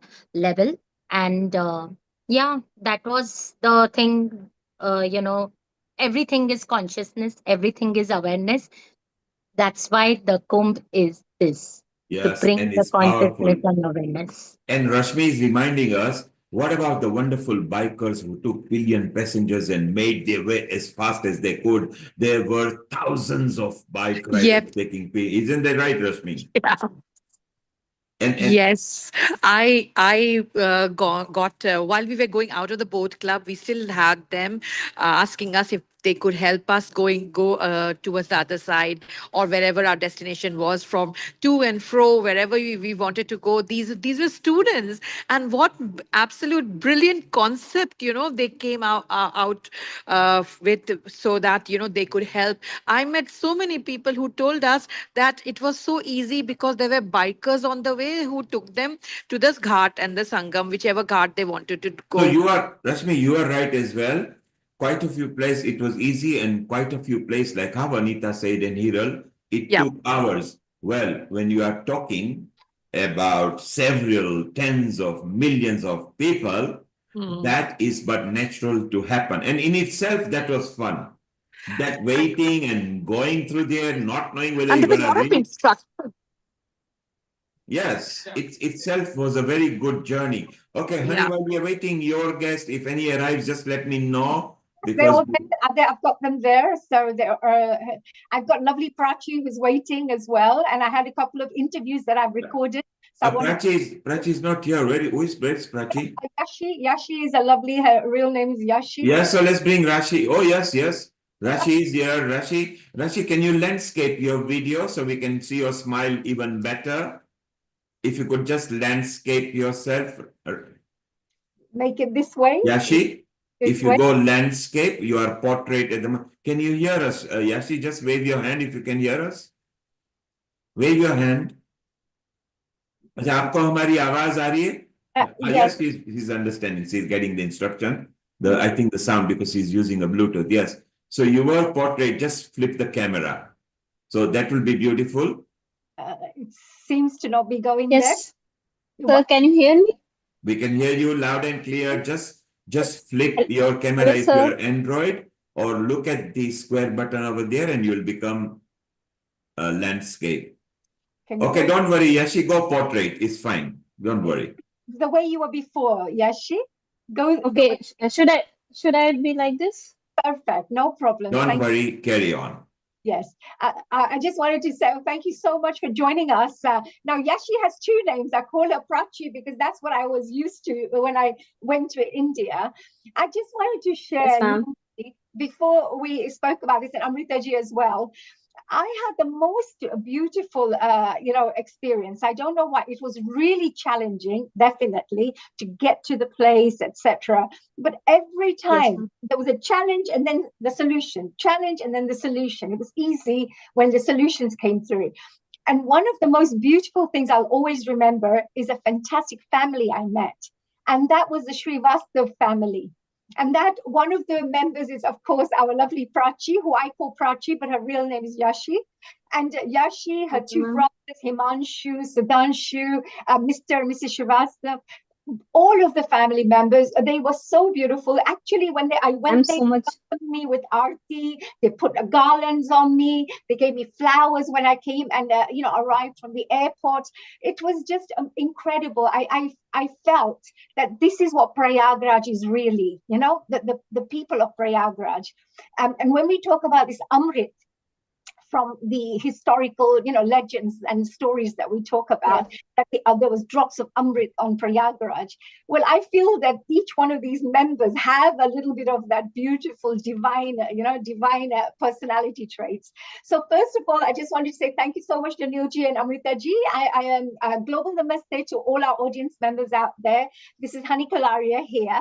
I feel in a very spiritual mood, so I'm wearing a special shawl, veil. I don't know what you say, chunni, which a Swamiji gifted to me, and I feel that it's got positive energy. So I wore this today, and I received that gift at the Maha Kumbh Mela. And our Prachi, Yashi, I just wanted to say a global namaste to you as well. How are you? Very good, ma'am. How are you? Very well, very well. I miss you very much, and I miss the whole family. I missed you too. Memories. We got a lot of memories from since the one day, first day. Tell our audience members, okay, the memories, you're saying we had a lot of memories. Share one of the memories before I ask you a few questions. Tell me, what are the memories that you found the most memorable for you? when you visited our home and when we welcomed you with the garlands and all those things, and our conversation when you visited our home and stayed here. And we have talked about London also, a lot of things about their culture and all those things. I really reminisce all those uh, memories. And when we went to your hotel and we had the interview with my father, and that is also very memorable. Oh, that's so beautiful. So I just wanted to share with our lovely And audience. not forgetting the airport, right? When we were making a vlog. You and the family, all of us in one lovely, beautiful car, and all of us went to there to drop you. Yes, it was absolutely amazing. So that's something I wanted to share with our audience members, that it was not just about Maha Kumbh Mela, it was about the beautiful heart-to-heart bonds that we created and built. Exactly. Long-term relationships and lifelong memories, lifelong relationships, friends, that we made when we were there. So I think if you went with an open mind to just let the universe gift you with whatever, I found that all the good things came to me. and you were one of those things, Yashi. So Yashi, tell me, Prayagraj, it's a very important place for the Maha Kumbh Mela. And so many millions of people from all around the world visited at this place. Can you tell us a little bit about what changes did you see? So when the Prayagraj, having millions, almost 650 million plus people coming to Prayagraj, what was it like for you? Was there changes in that Prayagraj, your locality? I have witnessed a lot of changes in Prayagraj since the Mahakumbh has been started. Arrangement of Mahakumbh has been started. Just before that, only 3-4 months back, only it has been started. Though it has started long back, but the beautiful paintings on the walls, which I have witnessed, government has taken a lot of steps for the renewal of the city during this Mahakumbh. So I have seen the paintings were based on Indian culture, spirituality, and religious story. So all those things actually enchanted me in a very mystic way. And there are lots of changes. Like the city has been turned into a more clean city. Yeah, regarding cleanliness, it has the government have also took step, and there were flower beds and plants, beautiful shrubs was planted along the streets, and in walls of the streets were painted beautifully, and roads are also uh, uh, enhanced by the street lights, which are designed in the same way with the same concept, like I have said, religious and spiritual and mythological based. So that is really amazing to see. A lot of really amazing things, isn't there? Oh my God. So of course our audience members would like to know the fact that the local politicians, UP, as we say, politicians, all of them must have worked hard, because it wasn't just about preparing and welcoming the world to come to Prayagraj in such a beautiful way, in a hospitable way, but also to make sure that the organizing behind, because I saw lots of roads being barricaded, one-way systems, trying to manage the flow. For the security reason. Yes. What did you find there? Because your whole family lives nearby. Did you find that all of a sudden there were so many people around? What did you see? I mean, what was it? What was the feeling for you to have all these tourists, visitors, Western people, European people, people from all over the world visiting Prayagraj? What was it for you? How did you feel for that? I felt really happy and ecstatic about it.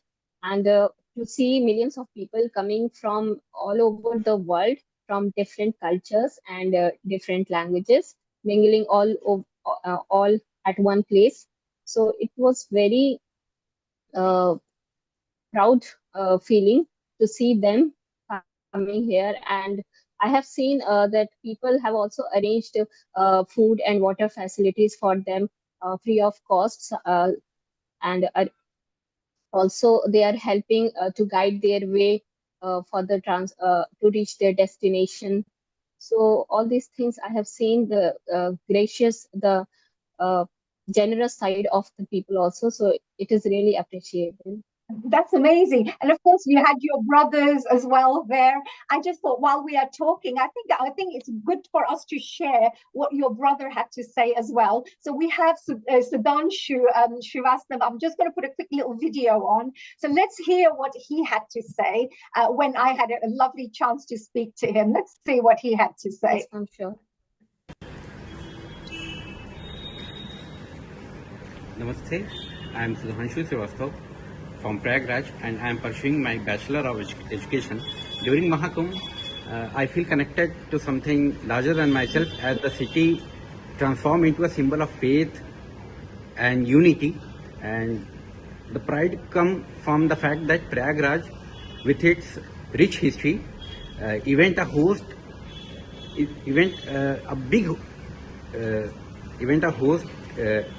that bring people from all over the world. And as a local resident, I feel proud that it makes me to help the visitors and assist them and make them experience a positive impact on them. Thank you. That was lovely what your brother said. So it was lovely that you also felt that you want to invite people, right? That when they were there, because you made me feel very welcome. I was somebody who doesn't speak fluent Hindi. I can't speak the local language, but all of you came together and supported me. Your dad, your father, he's a historian. Has got a lot of interest in history. Can you share a few things before I move on to my next guest? Some points that he may have shared with the world about Prayagraj, because your dad is a teacher, a professor, and at the same time he has this wonderful love for history. Can you share something about that, about what your father shared with the world? Yes, he have really talked about the history of the Prayagraj and about the culture. So I don't remember, ma'am, what he said. Well, no problem. I've got actually, I've got a quick interview of your dad. Now, this is in Hindi, so you can listen to it a little bit and see if you can translate it for our wonderful non-Hindi speaking audience members. Is that okay? Okay. Okay, ma'am. I will try. So this one, I just wanted to say there was a very interesting history about Prayagraj. And I was so lucky and blessed to meet Mr. Srivastava, who shared some really fantastic knowledge about the local side. So here, let's have a little listen to what he has to say. मैं R K. Srivastava इतिहास expert, history expert हूँ। मैं पिछले 40 वर्षों से प्रयागराज में रह रहा हूँ और प्रयागराज के बारे में अच्छी जानकारी मुझे है। और दूसरी चीज ये है कि मैं इतिहास का टीचर हूँ, इसलिए भी बहुत ही इंटरेस्टिंग फैक्ट आपको दे सकता हूँ। That's fantastic. ये इंटरेस्टिंग फैक्ट्स आपने बोला, तो आप हमको एक तो एग्जांपल्स दे सकते हैं प्लीज? हाँ, देखिए, प्रयागराज का प्री हिस्टोरिक एज से ही बहुत इम्पोर्टेंस थी, बहुत महत्व था। इस संदर्भ में अगर देखा जाए तो सर्वप्रथम प्रयागराज के लोगों ने ही पूरे विश्व में, पूरे वर्ल्ड में मूर्ति का निर्माण किया। सेकंड, अगर देखा जाए तो सर्वप्रथम प्रयागराज के लोगों ने ही पूरे विश्व में मिट्टी के बर्तनों का प्रयोग किया, ठीक है। और तीसरी चीज यह है कि जितने भी तीर्थ स्थल हैं उनके बारे में जो भी ग्रंथ लिखे गए हैं उनमें सबसे ज्यादा वर्णन प्रयागराज के बारे में किया गया है। So here, of course, we had your dad speaking about the history. Would you be able to maybe share? Yes, and while I try to stop this. Yes. Yes. Okay, honey, I'll help you. I will just propagate the stop for you just for temporarily. Yes, thank you. And then let's ask a question because, you know, it's so beautiful. Sorry, number one, I loved your meaning Hindi because the point was you got your meaning through. And Absolutely. and they must be finding it so cute because they must have seen this, you know, Videsi madam aake yahan recording kar rahi hai, kitni maza aati hai. So I think they all warmed up to you because you infused that lovely energy. And he gave a very good, in a simplistic form, correct explanation. Yashi, I bet you were proud to see your dad speaking there, were you? Yes, yes, sir, definitely. Yeah, so it's so wonderful to see one's parents speaking. And maybe just quickly, in over a minute, just give the gist of what he said in English, please. Just give a quick summary, Yashi, before we move on to our next Yes, ma'am. guest, please. Thank you. I want to say one thing. Just few minutes back, father was asking about you. He was actually missing you and wanted to talk to you. He was saying that it's been long that he hadn't talked to you. Oh, I definitely make sure. You know, This message he want to ask me to send you this So message. Honey and Yashi, just I'll Honey, do a quick summary, Neilji. So the Honey and Yashi, just wait for a moment. We have actually got our Okay, senior sir. reporter and a senior anchor, Dr. Lalit Soda. And Lalit actually travels at least twice or thrice a year and does mountain trekking, spiritual journey. He also goes Bhagwa color and he becomes spiritual. A global namaste to you, Lalit. If you could unmute yourself and tell us, although you were not at the Maha Kumbh Mela, but you were in India many times. I think, are you in India now or are you in London? I'm currently in London. A global namaste to all of you. My goodness, it's so lovely to see you all. And Lalit, while you were not connected here because you were on your way to connect to us, Honey actually captured a documentary on this, including drone shooting. So it's so nice. You saw that was one of our promo reels as well. Yes, And yes. we will be showing it twice again together with other clips.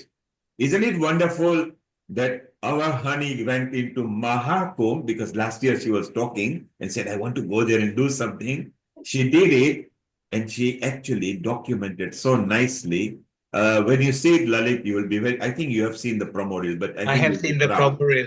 But may I say one thing, Nilbhai and Haniji? First of all, a global namaste to my lovely friend. My global namaste to our dear Lalit ji. It's such a pleasure to see you again. And I know that you also went to the Maha Kumbh Mela, right? I absolutely did. And I went there for 1 hour at Sangam Snan. And I did my snan at 3 o'clock in the morning amongst 15 to 20,000 other people at 3 o'clock in the morning. Wow, amazing, amazing. So we have a new Lalit ji, right? A new reborn Lalit ji. I washed all my sins, I think. Which is great. Now, what did you have in mind? Look, I ended up meeting such a beautiful family, the Srivastava family. And here we have Yashi, one of the youngest family members, who gave me so much love. And I just felt at home because they were there. I just wanted to say, what are your thoughts, about the local people in Prayagraj? You know, it was outstanding. Sometimes on social media, you see different things that show a different side of Mahakumbh, but that's not what it is. Really, people were helpful, people were friendly. I remember the Datunwala, I remember the Galanwala, I remember how nice they were and so sweet. I needed some help to take some jal, the river water, and they were so helpful. And absolutely, it was just opposite of what I had prior seen on social media about all the people being a bit unfriendly, but it was not the case. It was very nice. They were guiding each other quite nicely, helping each other quite nicely. So an outstanding experience, yes. Yes, I think so too. So, Yashi, I think we will always remember Prayagraj. Thank you to people like yourself and all these family members. I'm very blessed, ma'am. Yes, I'm so much blessed that you visited here, and I'm looking forward to see you once again. Me too as well, and I will definitely be in touch, dear Prachi. And Yashi. I'm so used to calling you Prachi that I have to call you Yashi. Okay, So, you can call me by any name. Lalit, stay here. Yashi, thank you very much over here. We'll be with you back again in a while. Let's take a 2-3 minute a comment from Dipti in Egypt. She maybe got the time mixed because we are in British summertime now. But Dipti, Absolutely. you are 1 hour behind your slot. But quickly, what was your experience in Maha Kumbh Mela? Dipti, you can unmute yourself. Hi, namaste. No, I was given the time at 3 p.m. Yes, So I am on it's time. 4 p.m. now because it was British summertime. Don't worry about it. Oh, 3 okay, p.m. okay. is gone. It was actually written in your script very and in your chat. Don't worry about it. In a quick, in 3-4 minutes, what was your experience and the special thing that you felt? Okay, Maha Kumbh, what it was, we have all seen on social media, but there was something, there was a Kumbh, Netra Kumbh there. In the Netra Kumbh, they were decided, I mean, it was on a big sect. They have been doing this on from last 3 Kumbh, I believe. And there they had thought of giving out glasses and eye checkup for 0.5 million people. I don't know how much they have achieved, but this was the target. Doctor across globe were there, and they also said that our surgeries would be available too. At the same time, there was Sai Ma's Kumbh was there, where international crowd was there, and people across globe there were, focused with spirituality, bhajans, devotion, and feelings and vibes towards Ma Ganga. I mean, this was the first-hand experience I was having it, so it was beautiful seeing, you know, one person from Africa singing Ganga Ma bhajan, one person from South America singing Shiv bhajan. So, At the same Dipti, these people were local natives of Africa and singing, or they were Indian from? Yes. No. Saima is based in Mauritius. I Yes. mean, she is from Mauritius, but she's based currently in US. She Okay. had visited here in Egypt also, and that's Yes. how I got connected. People were from native. They were Africans. They were Yes. Africans, South Americans, not Indian from Africa, not Indian origin. And you are, of course, an expert in African studies because that's one of your forte as well. Wasn't it wonderful to see that you don't have to be an Indian to enjoy Maha Kumbh Mela? You need to be a human being. Not at all. Maha Kumbh itself means it was Sangam of everyone and everybody at the same time. It's just, Absolutely. yeah, it's Inclusive just of everything. What is one particular memory that you felt was different? I mean, so far the image of Uttar Pradesh is a state in Bharat, in India. Image of state of is was like it's not very safe, it's not very clean. So everybody was a bit skeptical, I'm sure. Apprehensive, yes. But yes, the security was perfect. The police officers were so helpful as if they were guiding us how to move, where to go. Cleanliness was perfect. Wives were great. And of course, the dip um, was Sone Par Suhaga. I mean, everything was so 10 on 10. Yeah. You brought a very good point, Deepti. With a past reputation of UP, which was more unsafe or apprehensive, to the tremendous change of welcome, hospitality, socially, culturally, was a very good point. Deepti, stay around. If you get some more time, we'll come back to you. Honey, keep one interview ready as well. Yeah, And we'll be moving on to the 4 o'clock slot as well. Lalit, Yes. it's so wonderful that even for a short time, you did visit and you captured quite a bit of pictures. We've been following what you've been doing. So it's so wonderful. Stay around if you can. We'll chit chat because Riddhi is bringing, shortly one of the organizing committee member, which will be nice to see some more views on that. Honey, let's go to the next interview and see what we have captured. Absolutely. Just I think something has happened here. Don't worry, let's keep on talking.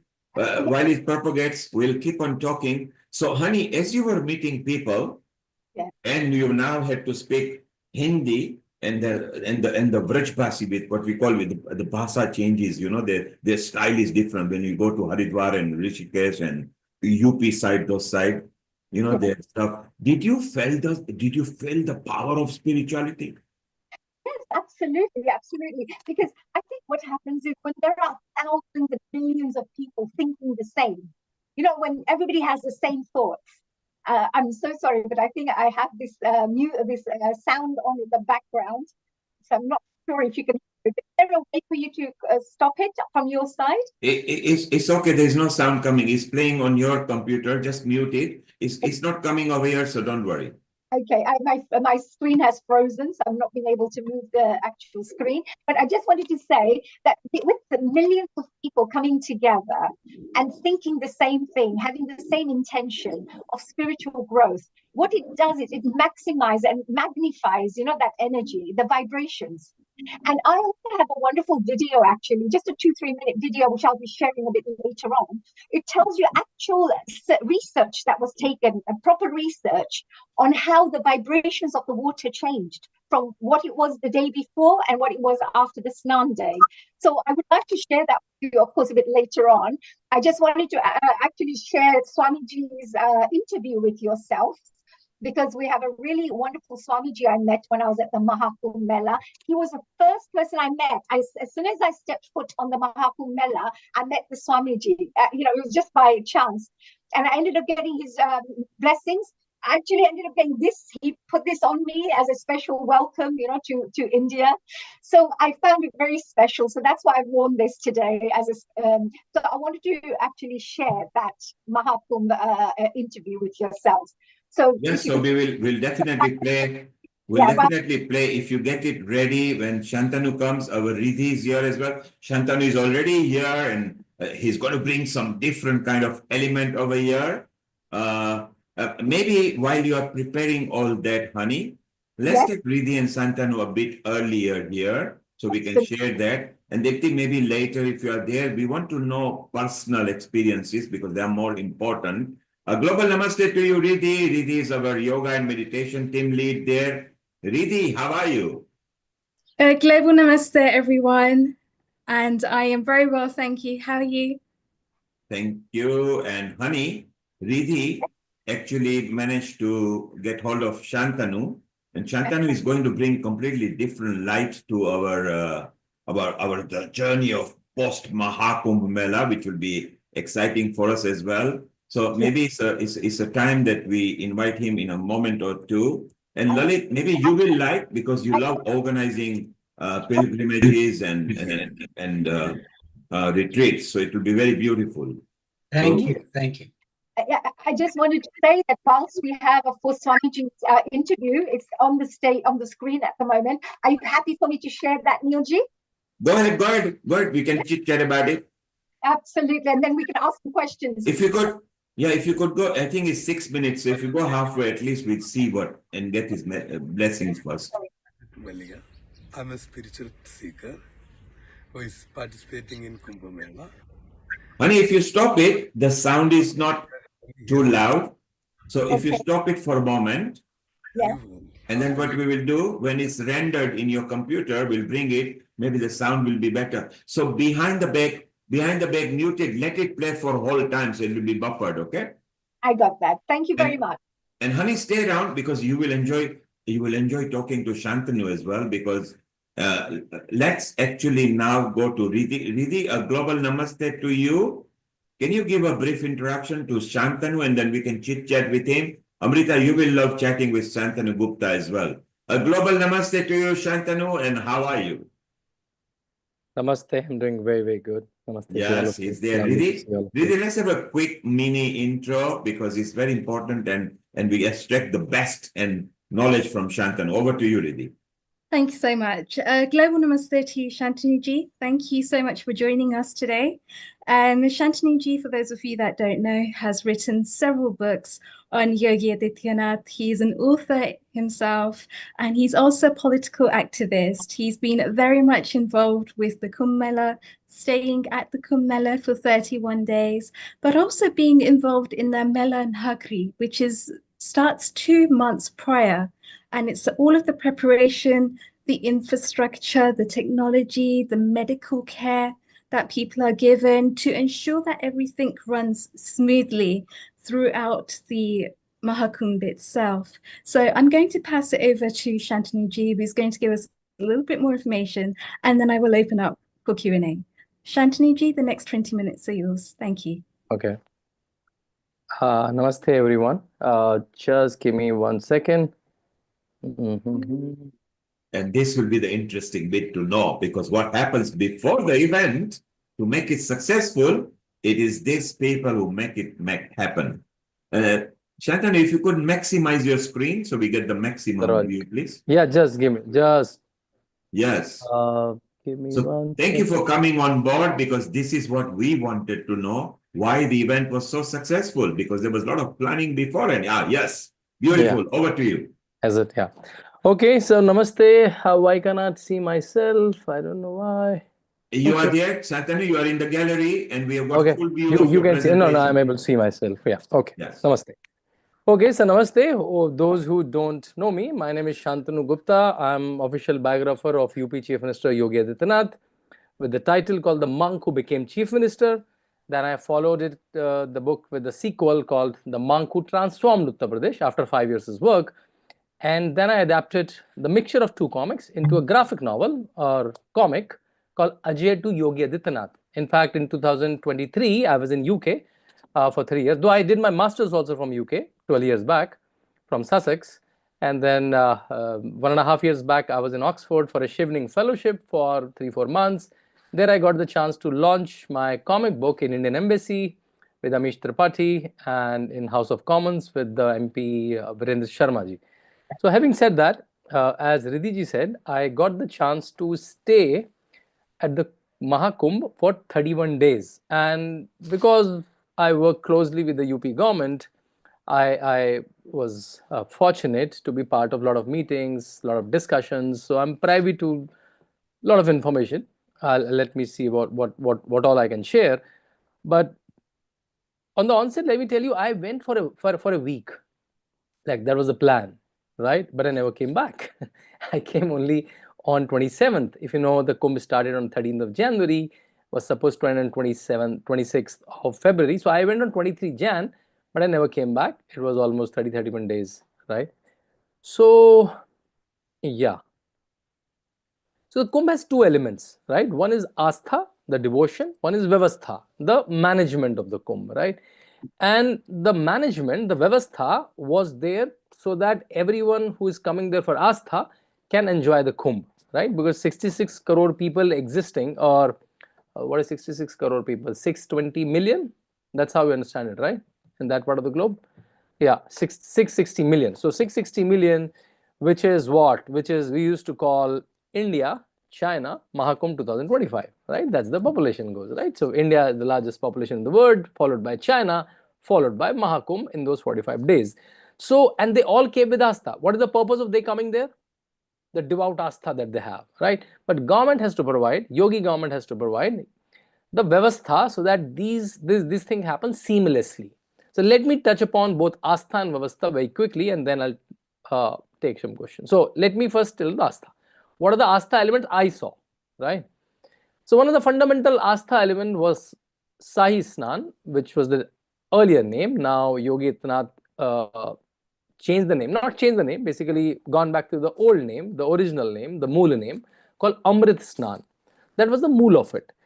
And I'm not sure all of you or whoever visited the Kumbh focused on this thing, that we all are.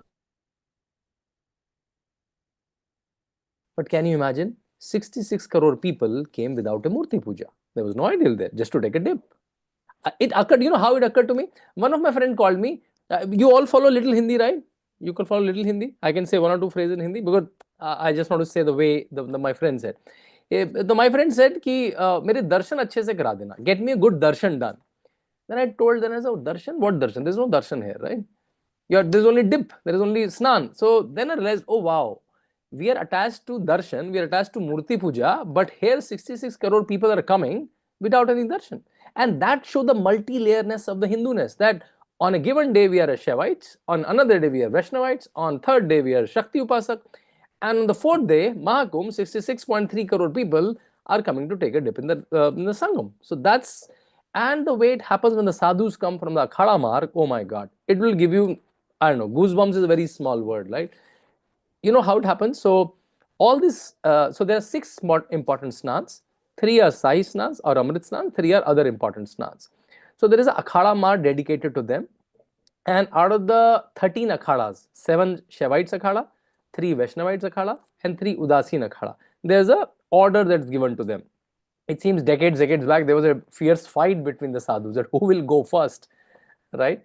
So see what the greed of sadhus is. The greed is, I want to take dip in the, so their greed is also so sweet. Like the greed is also so divine. I want to take in the Ganga first, right? So then the Akhada Parishad was formed and their order was set. So let's say one Juna Akhada is about to come. So Juna Akhada Mahamandleshwar, mean the CEO of Juna Akhada, he will sit on some very decorated rath. He will come and a lot of sadhus will come in Damarus, Nagada, Shok, and as soon as they approach the Nadi, as soon as they approach the river, they like start running like a small kid. And they have swords in their hand, the tridents, the trishuls, the damrus, and they just lap on it, right?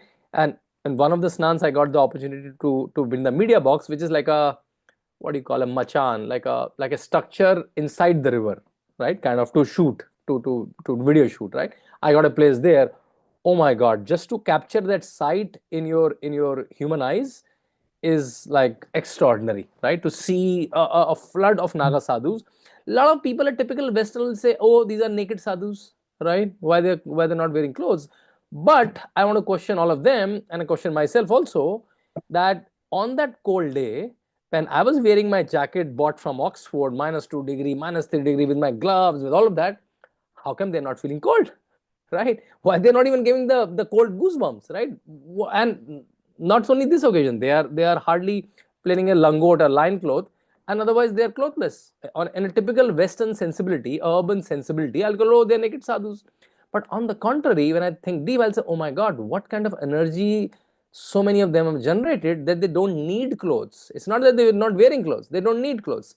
So their idea is to, can I renunciate as many as worldly pleasure or worldly dependencies as I can? And clothes is one of them they shed, and they're fine in the summer, in the winter, in whatever, right?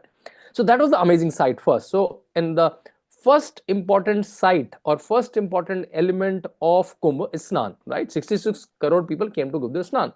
So that's the Amrit Snan. Of the second thing is Kathas and Pravachans, right? These are 2 pictures I clicked myself. I was living in Paramarth Ashram, and these both Kathavachaks, amazing ones, Murari Bapu and Dhirendra Shastri ji, they both came there. You know why I put it? So when Adi Shankaracharya came to the fore, he realized there are a lot of ideas floating around in India. There are Shiva Upasaks, there are Vishnu Upasaks, and there are other sects. Can I form them into these 13 akhadas, right? And can I give them a very focused purpose for the Kumbh? The focused purpose he gave, that all the sadhus are nothing but scientists. Somebody is talking, researching new sutras of Ayurveda, yoga, new interpretation of asanas, new interpretation of Vedas, Upanishads, right? In their own gufas, in their own ashrams. Can we do a grand conference and come together during the Maha Kumbh in different position of stars, sometime in Prayag, sometime in Haridwar, sometime in Ujjain, sometime in Nasik. These are the 4 places where Kumbh happens. And can we talk about our learnings? Can we exchange notes, as we call in for a modern way? And once we exchange notes, can we exchange these notes with the grahasthas, with the family people, right? Because finally they are the one in the real life, right? So the kathavachaks, the pravachans, the preachings are the main essence of the Kumbh. So one is the dip, you come to take the dip, and then you take the knowledge also. So the 2 things very important. One, you take the dip to cleanse yourself, right? And then can you get a new knowledge? Can you get a peace of mind? Can you get a new purpose of life, right? With the essence, with these sadhus and kathavachaks have done the manthan for years and years. They have mastered on oratory, they're mastered on their vyakarana, their vocabulary, their grammar, right? How to communicate the the God's essence in a beautiful fashion, in an entertaining fashion, in fact, like with the bhajans, with some jokes, with some anecdotes, right? And when I went to the Kumbh, Ridhiji, frankly speaking, I thought there are 10,000 camps there, 10,000 camps, right? Like Juna Khada is one camp. One tent is not one camp I'm counting. The whole compound, let's say Paramarth Niketan, whole compound is one tent, right? So similarly, there are 10,000 camps. I thought, how will they get audience for so many people? Are they, do we have audience for so many Kathavachak? But I was utterly wrong. They were like audience to every one of them, to the famous ones like Dhiren Shastriji and Murari Bapus, and even for the non-famous ones, right? Because the non-famous ones were famous in some area. They were not famous because they don't come on TV or social media, but they were equally good.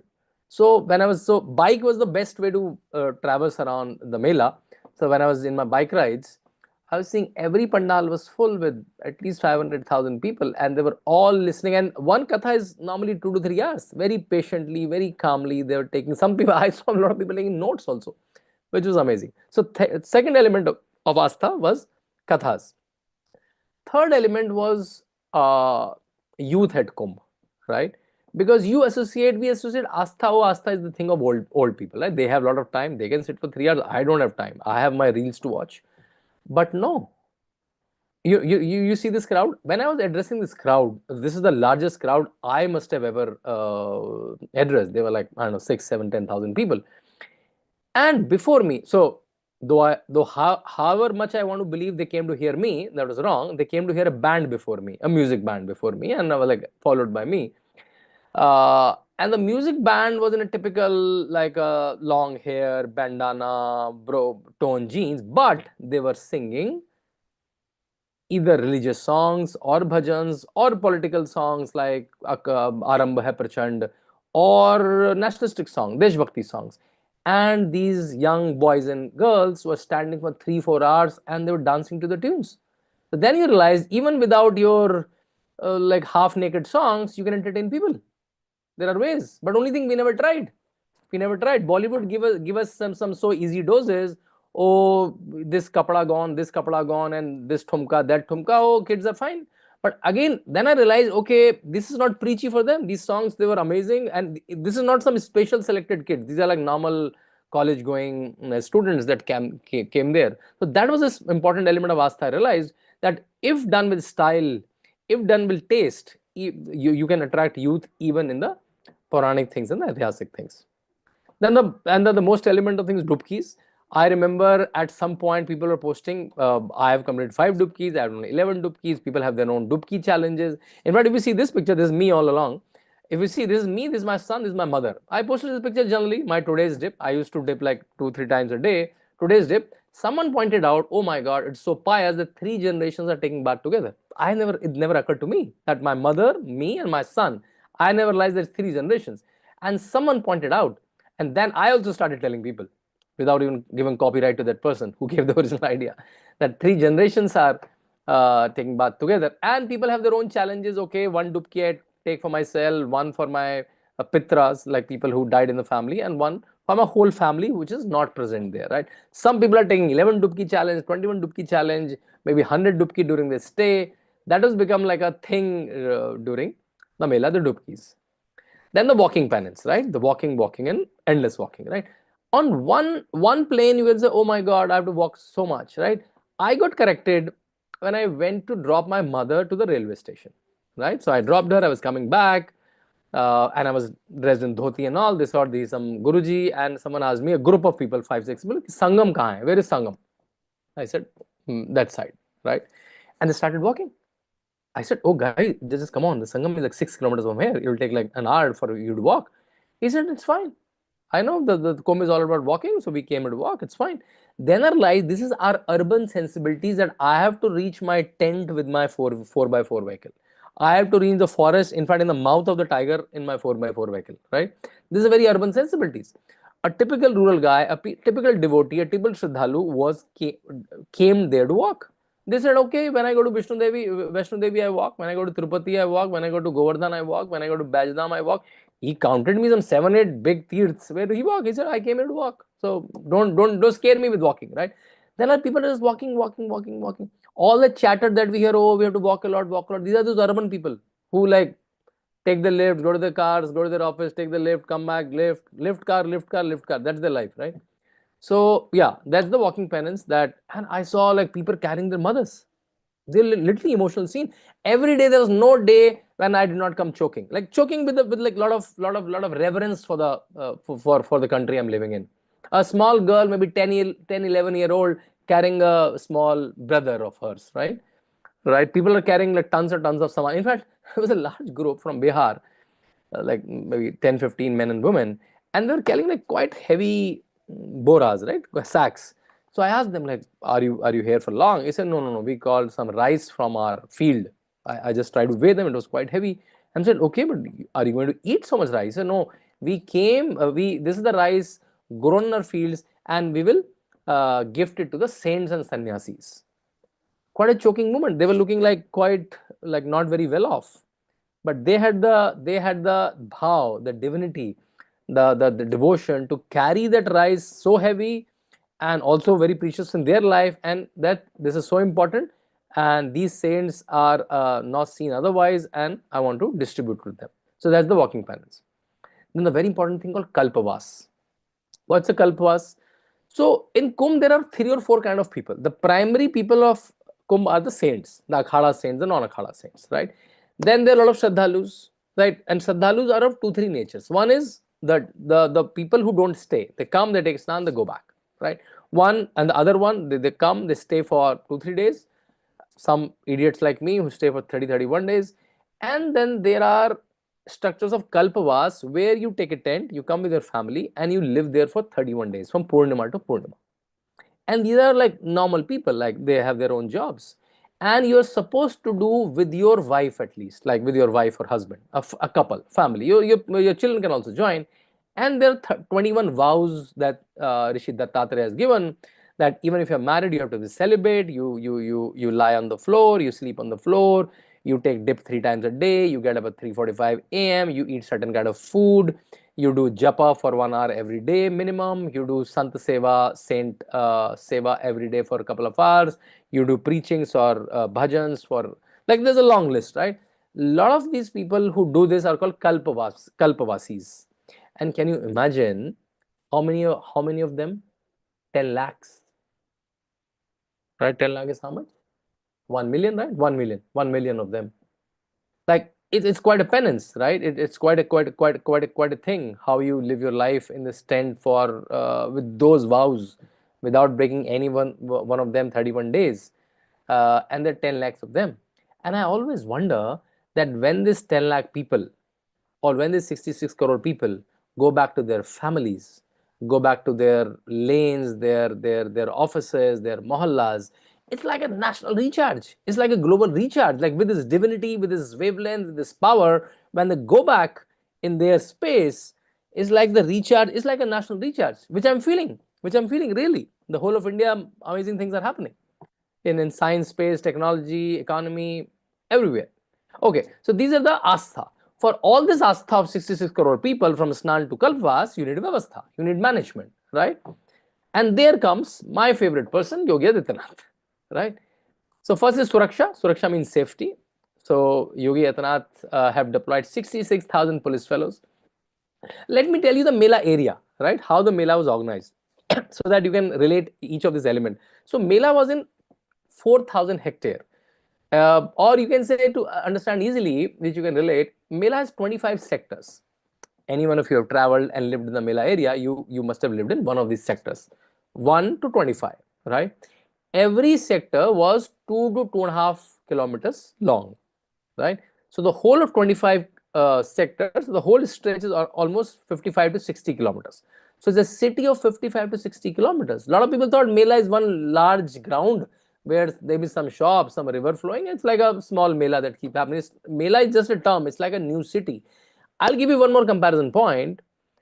At a given point, 66 crore are the 660 million are the floating people, but at any given point, there were not less than 10 million people in the Mela, right? Which are static people, like always there, right? Like the sadhus, their sevaks, like a lot of Vyavastha people, a lot of management people, government people, police, safai karmis, all of them together is at least 10 million. And the population of Prayagraj, the city, is only 2.2 million. Can you imagine? A population of 2.2 million is hosting a permanent population of 10 million and also 660 million on in 45 days, right? It's almost like you are a 4 people family, or 400 people come to your house and you're hosting them with a big smile, right? So for this, you have to give the Vyavastha. So one is the Suraksha element, the safety element. So every square foot of the Mela was mapped to a camera. There were 22,000 cameras, AI-enabled cameras, artificial intelligence-enabled cameras, and they're manned by police fellows here, right? So every inch is watched. Where are you walking? Everything is watched. If you're walking in the Mela area, right? And all the barricades are signaled through the automatic process. So the AI will calculate that how many people are started from the flight, from the bus, from walking from the road, walking the station. In next 10 minutes, what will be the pressure on the next barricade? So the call will go to the police fellow whom the barricade is, open or close it. The police fellow doesn't know why I'm opening or closing it. He's opening it because the call is coming from the valid number that he has to open and close it, and the command is coming through the AI workflow that why we have to open or close it, right? Couple of my researchers went there, the picture from there, right? And this endless traffic follows, who with a big smile standing there from 8 to 10 hours. And Yogi Adityanath has a strict instruction to all of them. If I hear one rude, if someone send me one rude dialogue, or say, if you utter one sentence rudely to any of the pilgrims, right, you know I'm a tough guy, right? So there was a strict warning, and the way UP police behaved, kudos to them. And in fact, Yogi Adityanath gave them a 1 week holiday, 10,000 rupees a bonus once the Kumbh was over. So one is, so in these 25 sectors, there was one fire station in each sector. So there were 25 sectors, 25 fire stations. For 2-3 kilometers, there was one fire station with 4 vehicles, right? 4 large vehicles, and there was bikes in all large installations. So let's say if I'm staying in Paramarth-Niketan, there was a bike fire station, a small fire station, mounted on a bike in front of each larger. Then there were like these drones, underwater drones. So if there are 2 kind of problem. There's an accident kind of problem. There is sabotage kind of problem, like some terror activity. Someone want to sabotage wantedly. For that also, police was ready. Now, one of the important form of Vyavastha or management, that how will you traverse through the Mela? You have to walk, right? But you will be surprised to know that this Mela, and this is typical of Prayag Mela, this doesn't hold good for the Haridwar, Ujjain and Nasik Mela, that the whole of the Prayag Mela was established on a flood bank. What does that mean? There was a river where you all walked or where you all lived 5 months back, and there will be river 5 months forth. So come this June or August, there will be river there. So in fact, the first day I went there, I was searching for some Google map thing, and I thought, oh, I was walking on a river as per Google. And Google only realized when a lot of people started walking. You know, right? Google works based on crowdsourcing of data. When a lot of people started walking on those checkered plates, as they call them, checkered plates, but the colloquial word for them, checker plate they call it. All this iron road, they get lohe ki road pe chal rahe. So when a lot of people started walking, Google started taking as a valid direction and started showing the way. So whole Mera area, to make it walkable, motorable, truckable, they put these iron strips on this very, soggy and wet river flood mud, right? So first they road roll it and make it very tight, and they put the strips and strips and strips of iron sheets and they'll interlock with each other. And then there are, after in every kilometer, there is they call it engineering gang. They'll make sure that not any checker plates is like disbalanced, so that otherwise it may harm the tire of your vehicle, right? Because they are sharp iron plates. And you will be surprised, there are almost 450 kilometers of inside checker plates. In a 60-kilometer Mela, there was 460 kilometers of area of the Maha Kumbh very easily. Now, but the Mela, some Melas, like let's say sector 20, 21, 23 are one part, 18, 19 other part, 5, 6 are another part, and there's a river in between. There's Yamuna, Ganga, Saraswati in between. You have to go through a bridge. There are only 3 or 4 permanent bridges. You can't make so many bridges because otherwise it will be not of any use. So then you make temporary bridges. They're called pontoon bridges. This is like a World War structure. Earlier there were like 3, 4, 5 pontoon bridges. This time Yogi Adityanath made 30 pontoon bridges. 2 dedicated just for ambulances, 1 dedicated just for VIP movement. A lot of people said, oh my God, this Kumbh was all about VIPs. No, a big no. Out of 30 pontoon bridges, only 1 bridge was dedicated to the VIP movement. That too, it will not disturb the other people, so that other people can easily go on the remaining 27 pontoon bridges. 2 were marked for the ambulances, 1 this way, 1 this way. And these pontoon bridges were like the lifeline of the Mela. Chakar plates and Mintoon. This is the lifeline of the Mela. Then come the Safai Karmis. Safai Karmis, the cleaning staff, right? Can you see that this picture I took, this is me, when it was almost 20 days were done in the Mela and almost 30 crore people are passed by. Do you see this place? Just see here, see here, see here, see here, see here, see here. Like, do you think that 20 crore people have passed through this area? 20 crore is not even a population of many countries. And that population passed through this area and this Mela area is so clean. Thanks to these dedicated 15,000 Safai Karmis, fed well, given sheds, given good salary by Yogi Adityanath government, so their dedication is not compromised, right? And you'll be surprised to know a fact that when Yogi Adityanath saw that a lot of them came with families, right? And a lot of them came with kids. What will happen to their kids in the daytime, right? They were all given beds and accommodation in the tents, but what will happen to their kids in the daytime? So Yogi Adityanath government started a temporary school in each sector. Can you imagine that? So all the 25 sectors have a temporary school where 100, 200, 300 kids were studying and the teachers were deployed to all these 25 schools in each sector where the kids of the Safai Karmis, the cleaning staff, the tent staff, the helps can stay. To this level the Mela was managed. Okay, going on. So this is the picture of one of the schools. Just give me a second. This is the picture of.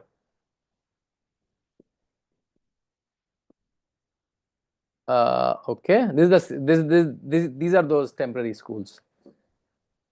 Oh yeah, this is the funniest part and the most interesting part.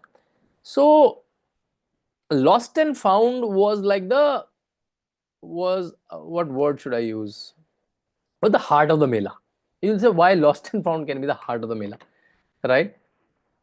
See, every sector had one lost and found center. When so many people will come, someone will be getting lost and they will be found.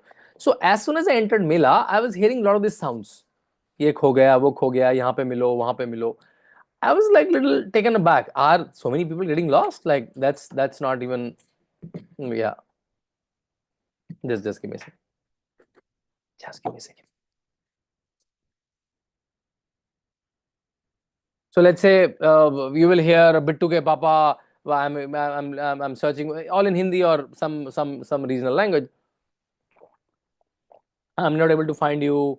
Where are you? And some little not very pleasant sounds, right? Because they are in pain to be away from their kith and kin. So one fine morning when it was not very crowded, I went to the Lost and Found Center and asked the officials, like, are so many people getting lost? He said, no, sir. Nobody is getting lost.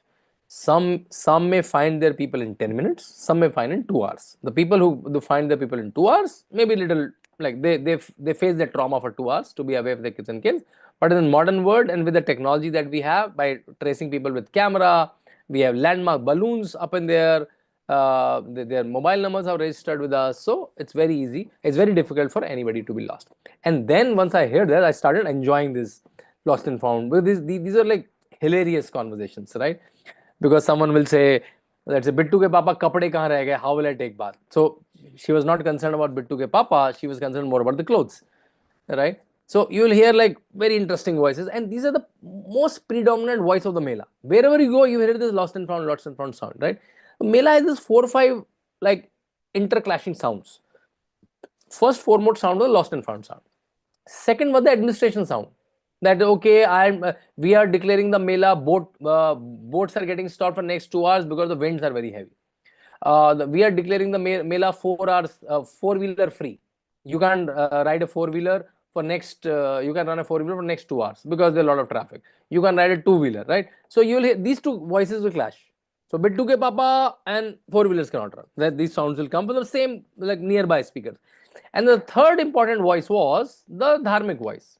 Like some Murari Bapu is saying, oh Ram ji yahan gaye, Hanuman ji ne kaha, Bittu ke Papa, you can't run a bike. All sounds were very smartly interclashing, right? And then the very important part was the Jal police, the water police, because these so many people are in water, right? Any calamity you can happen in water.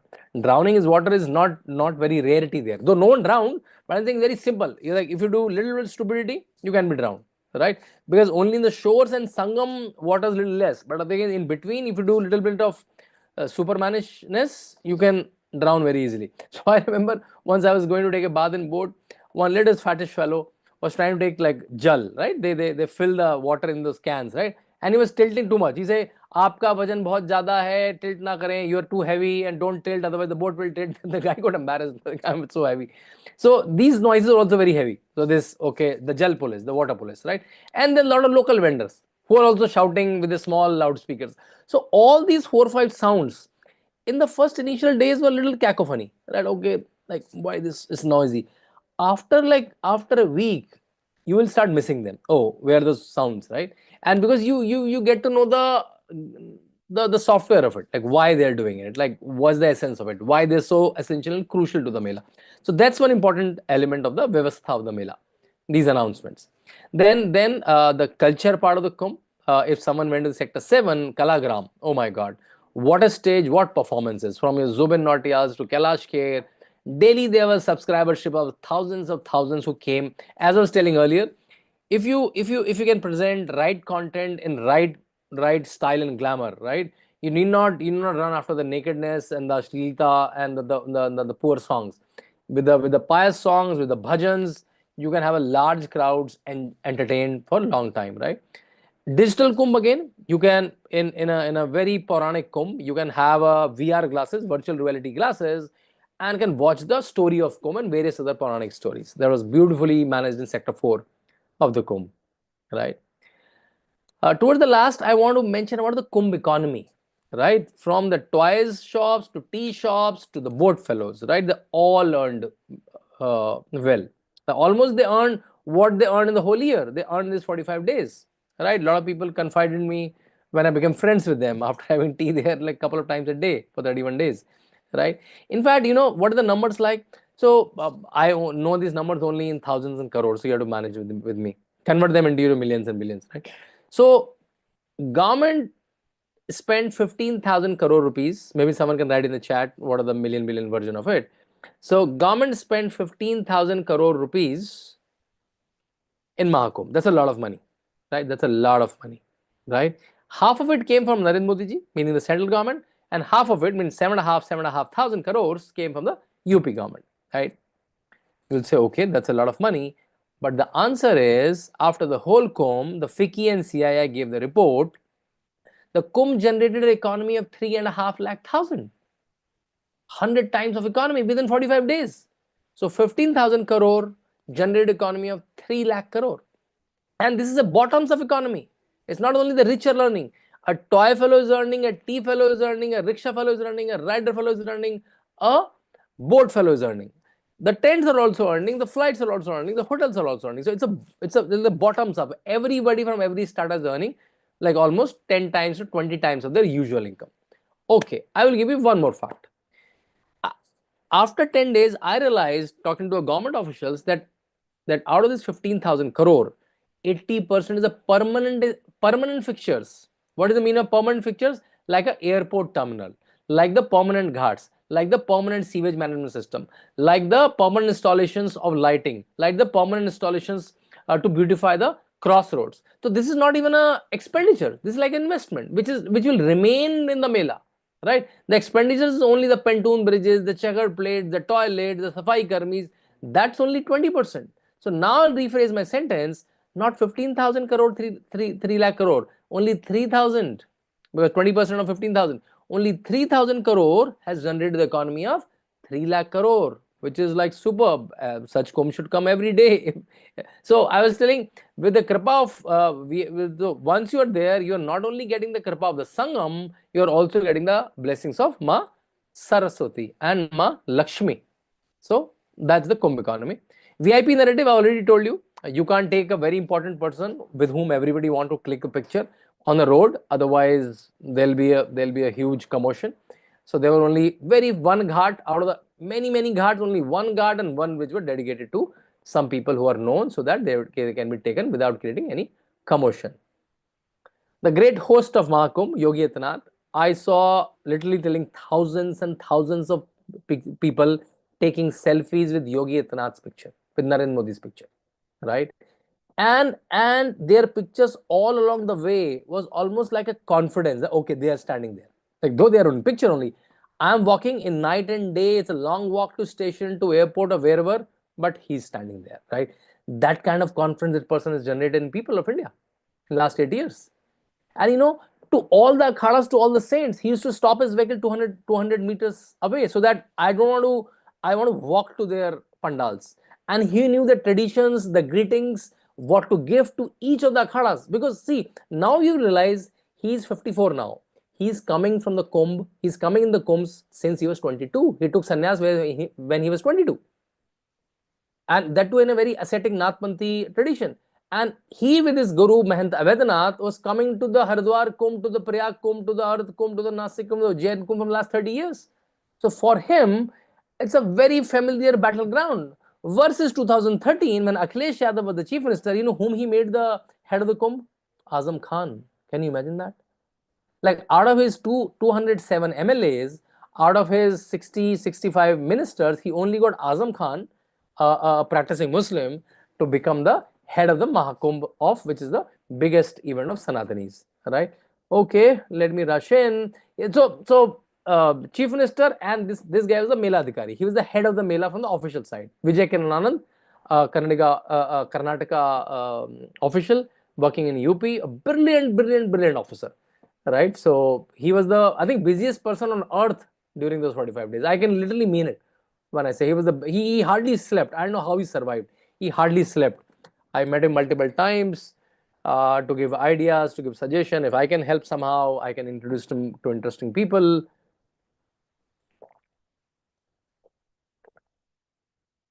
Okay, Kumbh par Rajniti, the politics of Kumbh. Mamata Banerjee called Kumbh, what is it, Mrityu Kumbh, someone called Faltu ka Kumbh, one should not go to the Kumbh. I realized when 66 crore people come, that's a testimony that how much people of India relate to that divinity. And when I was going back on 27th February after finishing 31 days, I saw on the Meel Road, Raebareli is 126 kilometers. What is Raebareli? Raebareli is the constituency of Sonia Gandhi. Next to is Amethi. Right? Oh, sorry. Currently, Sonia Gandhi is for Rajya Sabha, Raebareli is for Rahul Gandhi, and Amethi is also Congress seat. Like a typical Congress and Gandhi bastions, it's only 126 kilometers. It will not take even 1.5 to 2 hours in the kind of roads Yogi Adityanath has made in Uttar Pradesh. Right?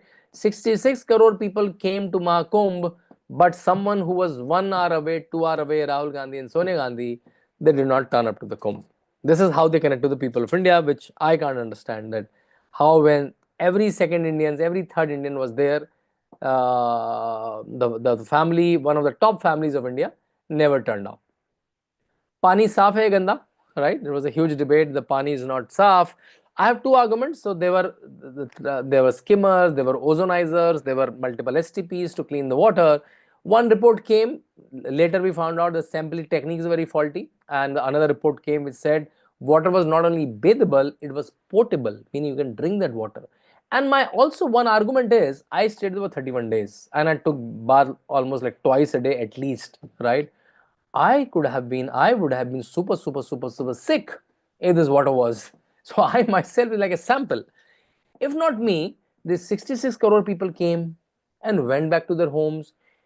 If the water would have been dirty, my God, what pandemic it would have followed. It might be Corona 2, 3, 4 in India, or some kind of pandemic. If this water was, if these people went back to their homes in whole of India, if this water was dirty, might be a huge disease in whole of India. So I'm saying these kind of narratives ran to malign the Kumbh, but they never stuck. These because when people came in the Kumbh, they realized, right? Okay, there's nothing of this kind. Yeah, this is the report that came. Finally, Maha Kumbh, solid waste perfectly managed. Ganga cleanest tap water, meaning you can even drink it 2 scientists of India and you was fine. So that was also, okay, what after Kumbh, right? This was my last day. I was very nostalgic. In fact, for the first 10 days, I was getting almost withdrawal symptoms that can you take me back to the Kumbh, right? And then, yeah, I ran to Arnab's studio. I got from the airport. He called me for a show. And this is my book, Masterclass with Yogi Adityanath on Kumbh. Whatever questions you have of Kumbh, I documented in the format, taking ideas from Yogi Adityanath ji. And it's available on Amazon in UK also, in India also. So idea is, can we have the conversations of Kumbh live after the Kumbh? And this, what we are doing now, is one such effort. Thanks to all of you, Riddhi ji, to organize this. In fact, I coined a term called Kumbh alumni. Like if you went to Kumbh is a university, and everyone who went there is a Kumbh alumni for lifetime. Right, and now I'm trying to organize Kumbh alumni reunions in Delhi, in Mumbai, in Bangalore, in Chennai, and this is one Kumbh reunion. Right, idea is can we make the legend of Kumbh, right, alive till the next Kumbh. Next Kumbh in 2027 in Nasik. Right, it's not that big a Kumbh, but it's a Kumbh, Ardh Kumbh or Maha Kumbh, whatever Kumbh, and take a pledge that I will go to every Kumbh possible till the time I'm physically able. Right, I have taken that vow to myself personally, that I'll go to every Kumbh, I'll take my family, I'll take my kids. Right, my son came. First time he flew with some of my friends without the parents. He's only 12. My wife came, my mother came. I must have hosted some 800, 900 people in this 45 days. Right. So yeah, I think in our own capacity, we should keep the legend of Kumbh on till the next Kumbh. Maharashtra 2025, Nasik is the next. 2027 is the next Kumbh, and I was so happy when I was going to the airport back. There were multiple posters of 2027 Mahakumbh by the Maharashtra government, right, by the Devendra Fadnavis government, and that's the healthy competition. They say that Kumbh is the most technologically advanced Kumbh. So the kind of this positive race has already started, right, and many people already pledged that okay, I will also land there. That's all from me. Any questions, any counter question, any further assurances, any further assertion that you also felt the same? Thank you very much, Shantanu. We haven't left much time to chit chat, but let me extend a few minutes. What a brilliant, if you could stop sharing screen, please, so we can have your emotions and everything. Thank you, fantastic. So what an excellent presentation on how the event was organized. Although there are not many event planners here, I actually, funnily enough, I happen to be one who organizes very large events. So this is even beyond me. So I associated with every humor that you brought when the lost and found property was there. I loved when you talked about the road structures and everything. It was really amazing. Maybe if you check your diary for October, from 4th till 14th of October, if you are free, maybe we'll invite you over here for something that's happening big. And not to this scale, because nowhere on the earth has this scale ever been shown. Your scale of event was the whole United Kingdom put together coming to Prague. So it's fantastic. You mentioned about the rupees of the cost, Shantanu. So 15,000 crore is 1.5 billion sterling pounds, which is quite a lot. Yeah, you need to unmute yourself. If you unmute yourself, look, if you unmute, yes. Say that again. I was not able to register it. Yeah, say that again. So you mentioned the 15,000 crore rupees. Yeah, say it in millions, yeah. And you wanted to know how much it is. It's 1.5 billion, although it's a bit less now because the pound to rupees, pound is more stronger. Yeah. Assuming pound to 100, I'm not talking dollar, I'm talking sterling.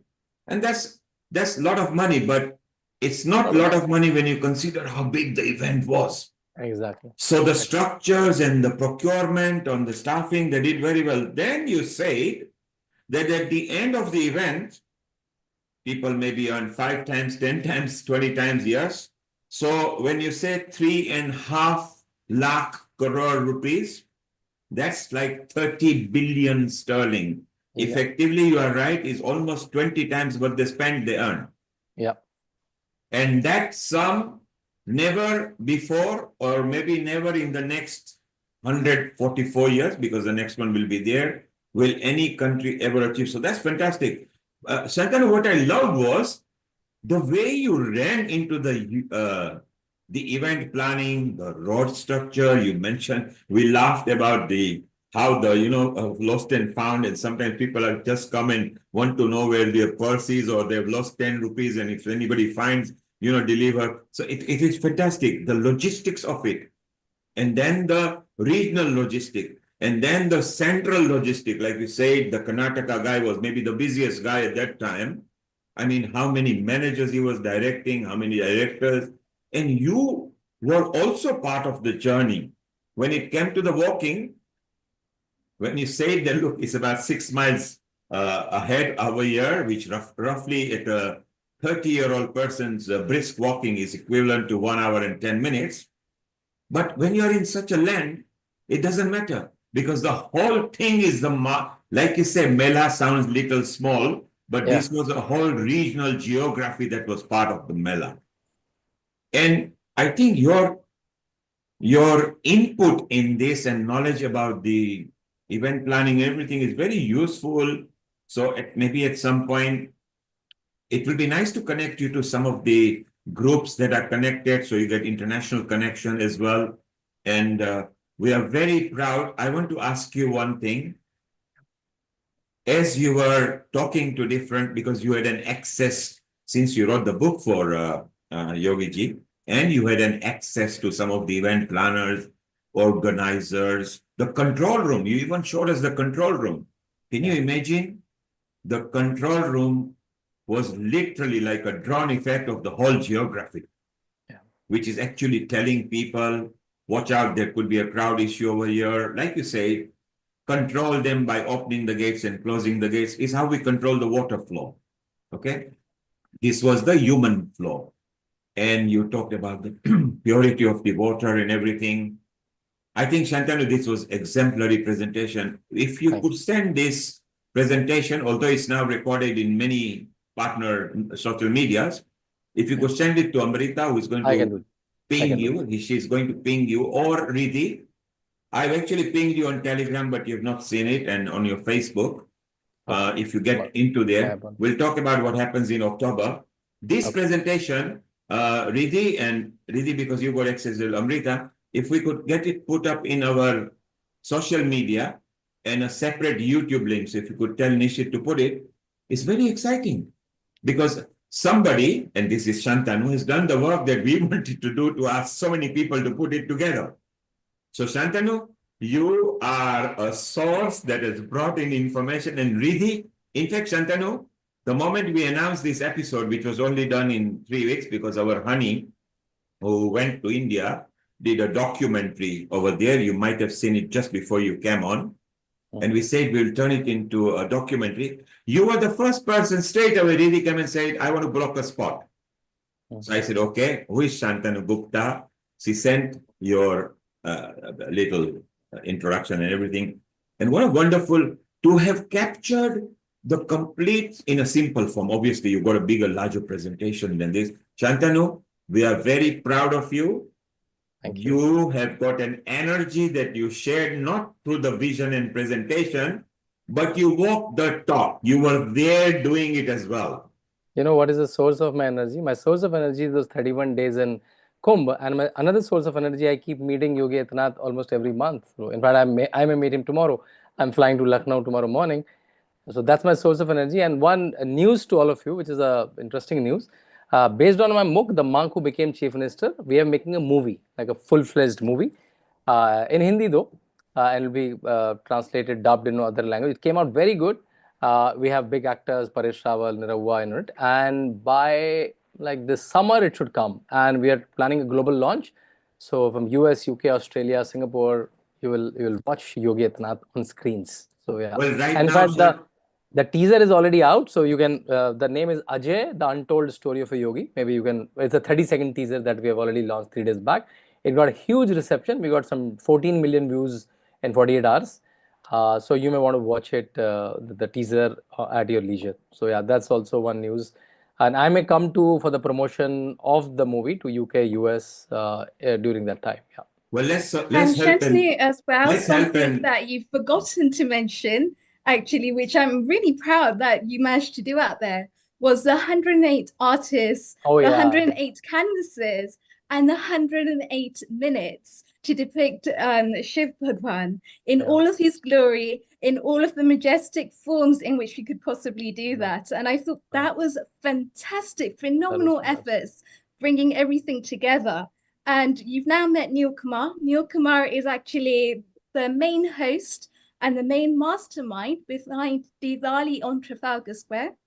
Diwali on Trafalgar Square is the event that has thousands and thousands of people that gather in London around Diwali, celebrating the culture, celebrating the magnificence behind this event.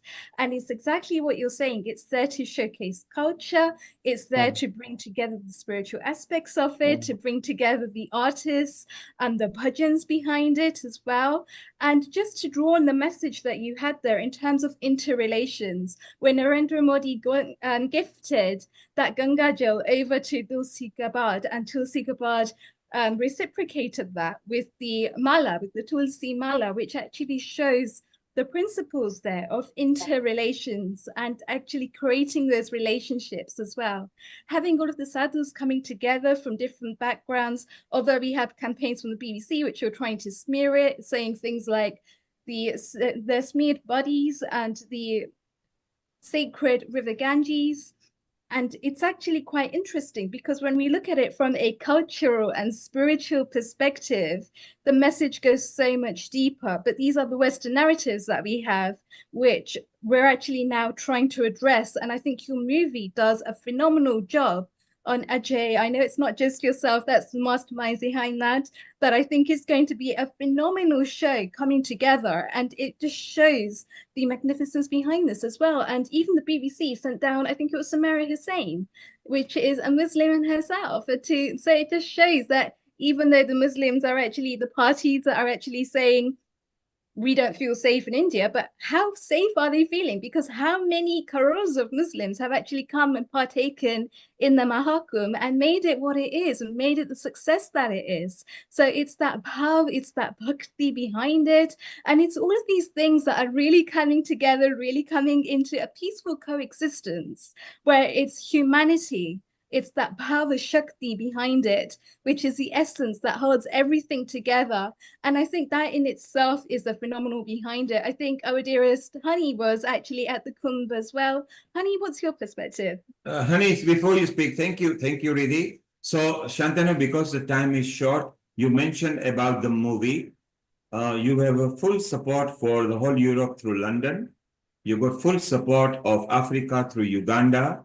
The actual film distributor is also part of Healing Our Earth, and the Action for Harmony, which is part of our group over here in UK as well, which is perfect thing that you want. Although if it's Yogi Ji involved in it, then it becomes slightly different because it goes to Ministry of Arts and Culture of every embassy of India. But right now, take it from us, you've got full support. We'll even maybe put up a full episode on Healing Our Earth for that particular release of that movie.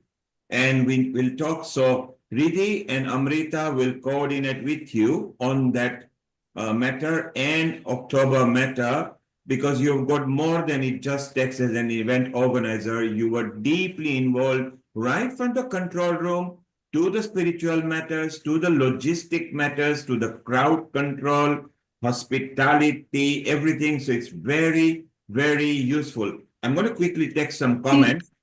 And then we will pass on to Honey, who will say hello to you because she has done a recording. Amrita, before Honey goes to you and Lalit, a quick comment on what and how Shantanu presented the whole perception of how the event is done.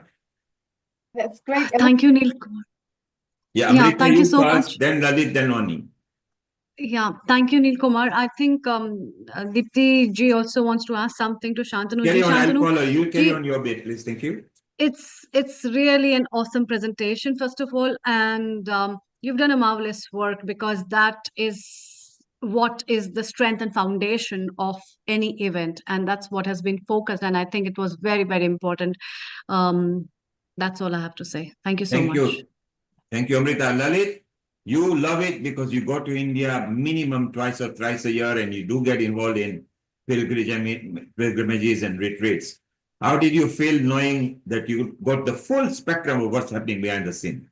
My jaw has just dropped. I couldn't believe it. Shantanuji, outstanding presentation. Everything you've said is spot on. Even though my stay there was short and limited, I could experience exactly what you said. Lost and found, I could experience the law and order. Everything was outstanding. And my one comment is, you said you're going to do reunions of the Kumbh in all parts of the world. You forgot to say Kumbh reunion in London. Okay. That's what we want. Let's do So it. effectively, Shantanu, Lalit is also offering us support. And actually, Riddhi did send the Kumbh alumni to us. And let's flourish it. And Lalit, you are very right. When Shantanu comes to London, make sure you are free. He gets free chiropractic as well because he's walked a lot. Okay. Absolutely. And we explore it with our partner, the Seva, the Sangh, the Harmony, the committees, the Art of Living, BAPS, the whole lot. Absolutely. It will be an honor and a great pleasure. Thank you, Lalit. You are driving, so concentrate on driving. I'll be with you back again. And Lalit is a senior reporter, the most senior reporter here at Healing Our Heart, which is very beautiful. Thank you, Amrita. Honey, we come to you. You were obviously intently watching because you were also part, but only in your sector, whereas Shantanu has given us a complete drone view from the control room to the planning room to the organizing room, everything. What are your comments? Because you actually have made the documentary, which we want to show in a moment. Yes, absolutely. Thank you, Neilji. Well, first of all, Shantanu-ji, I just wanted to say an amazing presentation. I found it very enlightening. I found it informative and I found it educational because what made it very credible is you also connected your own experiences here. It wasn't just about factual information, but it's about your own personal experience because you showed the photographs.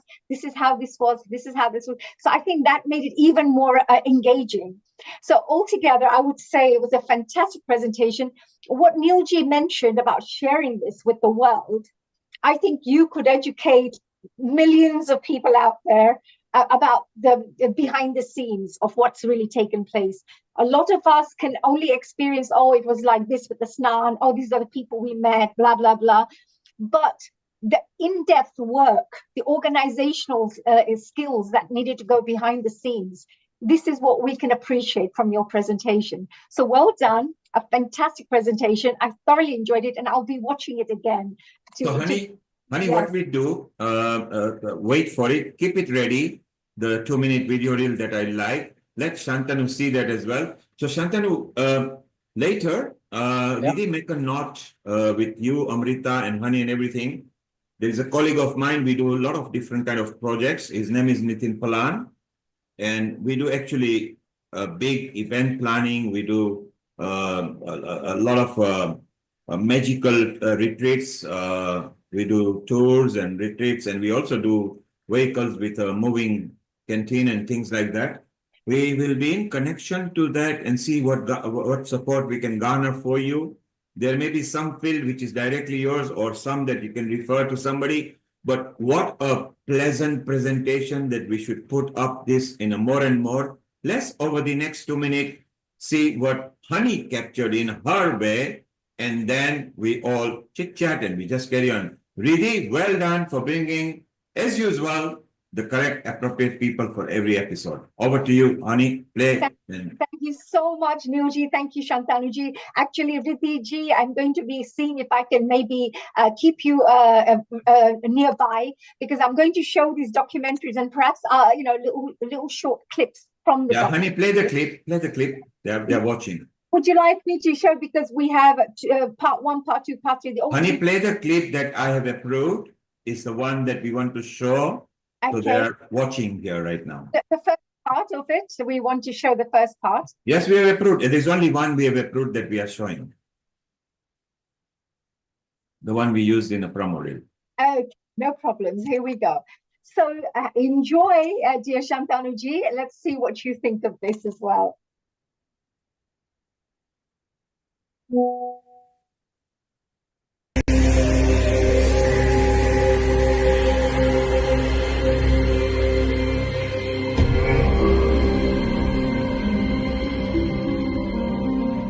Imagine a gathering so vast it can be seen from space. A spiritual phenomenon so rare it happens once every 144 years in its grandest form. A divine calling that unites saints, seekers and souls from every corner of the world. Welcome to the Maha Kumbh, a place where faith, devotion and destiny merge into one. For centuries, this sacred gathering has been the ultimate pilgrimage for spiritual seekers. And today, I embark on my own journey, not just as a filmmaker, a dancer, or a presenter, but as a spiritual seeker myself. The Maha Kumbh Mela traces its origins to a cosmic battle, an eternal struggle between light and darkness. As the Devs and Asurs fought for the Amrit, the nectar of immortality, a few sacred drops fell upon 4 places: Haridwar, Ujjain, Nasik, and Prayagraj. It is said that during the Kumbh Mela, the celestial energies of these Amrit drops awaken, charging these rivers with an unparalleled divine force. To bathe here is to connect with that eternal energy, to touch the infinite.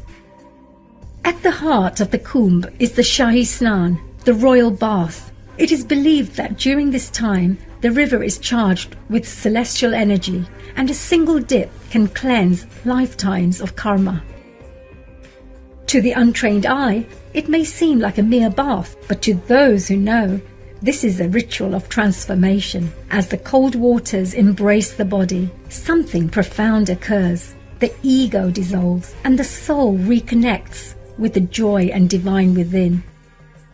Water represents purification, and this dip symbolizes washing away karma, not just of this life, but of lifetimes. It is a reset, an invitation to start anew, with purity in thoughts, words, and actions. This is not just water, this is Amrit, the divine nectar.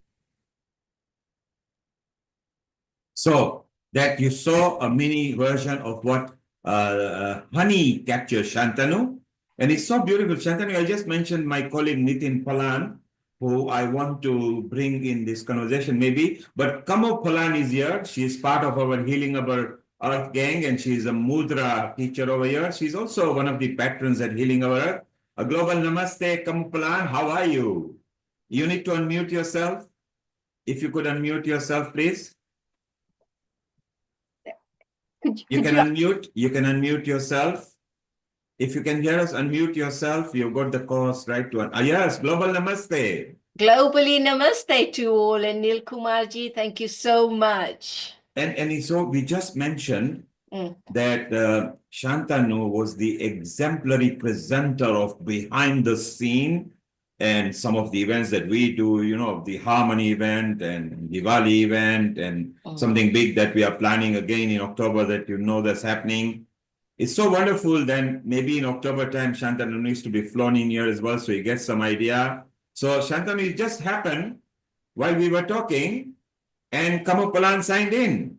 There you go. Yes, I heard. So it's so wonderful. So actually, you can say hello to each other on here. So you met in person, and you were there as well in Kumbh Mela. What do you, Kamuji?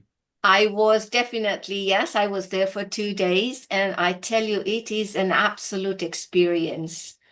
And you know, when you go and watch the recording again, and we're going to put it in the social media, Shantanu did the walk through what happened behind the scenes. Wow. And how these several tens of millions of people are either controlled, guided, how what hospitality is offered, how to make things at ease. It's not very easy. How the instructions were right from the top to the bottom to be very polite, benevolent. Shantanu also brought in sense of humor. Sometimes people come to the lost and found property just to send a message to their people, although they might be nearby, but it's a fun bit, lost and found as well. So it's so wonderful. So Shantanu, you got support from London and Europe because we are connected to the Europe via London over here. Africa is connected via East Africa to the whole Africa. They're all part of Healing Our Earth and our friends as well. You have got no obligation. They will all be made friends available. Riti, because she's connected to you, maybe will supervise that with Amrita. I have prompted you on a Facebook and a Telegram anyway. You can go through via them. Kamo Palan, you've already met. When Nitin Palan comes, if he's about, he'll pop in. And later I will mention it to him. A very nice spiritual soul, again, part of some of the projects we do together. So you come at the right time, in the right platform. And Riddhi, your first choice was the best choice because we got to see behind the scene. In fact, Shantanu, we want to see it again, maybe in one of the spiritual, because even in Ram Navami and Krishna Janmashtami, all these things are linked together. Because it was there who started giving energy from 5,000 to 10,000 years back. Okay, Riddhi, your 1 minute And comment. Kumar, actually, Shantanu ji hasn't mentioned it, but a spoiler alert, there is something called a cultural kumbh, which is also being planned behind the scenes. So that is something else to look forward to and coming to a city very near you very soon. Yes, we want him in the Harmony conference, which will be middle part. Shantanu, you will love to because it's very hot in India in the middle part anyway. So you might want to come to London for that. So look, we'll be in touch with you over there. You've seen what Honey and you maybe, because Honey, maybe we can create a new asset with Shantanu that we can go, and Shantanu's English is so good and his energy, the way he was speaking was also good. So maybe we can create something for library, and he's already planning for the next Kumbh from now till then, the alumni that he's planning. But what a good time to maybe ask some of the universities, and maybe Harvard University, Peter Donning, because that's the highest we go, Harvard, and Cambridge with Shonaka, Kamuji Shonaka at Oxford. Maybe we put them together so we get Oxford and Harvard. So let's make this happen. Coincidentally, we are all connected to all these Harvard and Oxford just through Healing Our Earth. We are all connected with each other. Amrita is in IIT Mandi, and Amrita, come on. We need this kind of presentation there in Mandi, don't we? Yeah, definitely. Why not? I think. And at that upcoming conference, he can also come as a delegate, and then So yeah, why it don't will we be plan nice something, actually. Amrita? Send the MBCC brochure for him. In fact, MBCC is perfect because this was mind, body, and consciousness as well.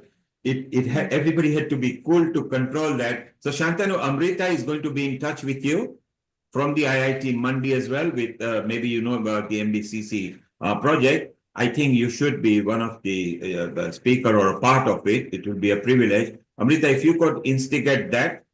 Riddhi, you be in a loop. You've got that as well.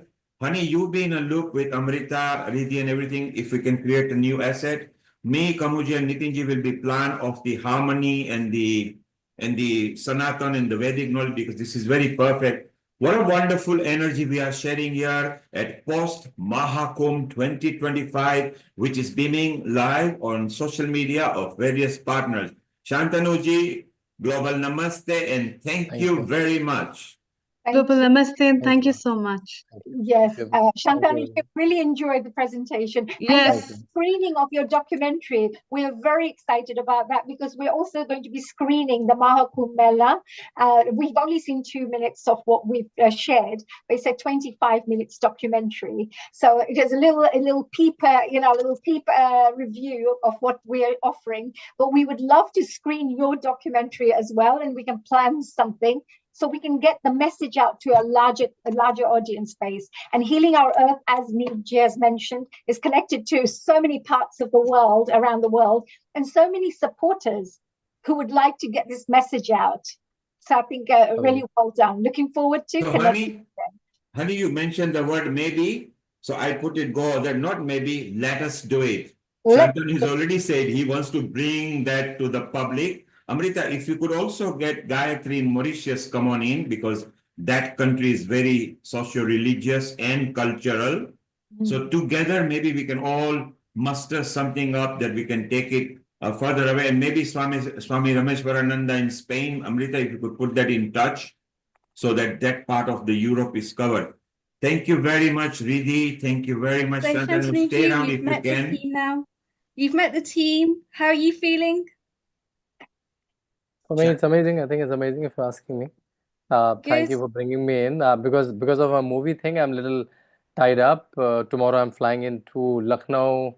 So I have to pack early morning. But I thought because it's Kumbh, I can borrow any time to talk about it. So yeah. So can you, Shantanuji, when you meet Yogi Ji tomorrow, can you give him special blessings from Healing Our Earth and say we are I'll pass on very the word. proud of I'll pass him? on the word. We want to I'll see pass him on the on word. Healing Our Earth as well with his slokas, because he's very good at slokas as well. We want him on Healing Our Earth. Bon voyage, Shukhat Yatra, and we hope that you enjoy yourself. Surely. Thank you. Thanks everyone again. Thank you very much. Namaste. Well, now we have got our Kamu Palandir, who was there as well. What did you enjoy?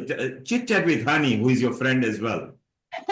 Hello, Kamuji. Hi, honey. How are you? How are you? It's such a pleasure always connecting with you. I feel these beautiful vibrations of yours, just emanating, and that smile of yours. So you must have had a fantastic time in the Kumbh Mela, as you mentioned. But yes, I did. It was absolute an experience. You know what, guys? People say that the rivers, when they are joined together, you cannot identify. For my experience, what I experienced was just out of the world. When we were going on a boat to the Triveni Devi, I saw this river and I thought, wow, what a beautiful river it is. It looks very nice and clean, although, you see these flowers floating around. But when I put my hand on inside that river, I thought it's quite nice and cold river. So I said, can I drink some? I asked the driver and he said, yeah, you can, it's okay. And when I drank that water of that, I think it was Yamuna River, and it had a totally different texture of the water, and the taste of the water was so different. And I've heard about this before, that, when you go to these certain places, the river water is different, the texture is different, the taste is different.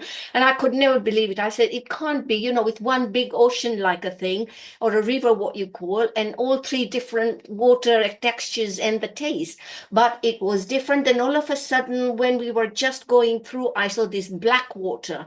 And I said, how come here it is so clear and here it's all black water?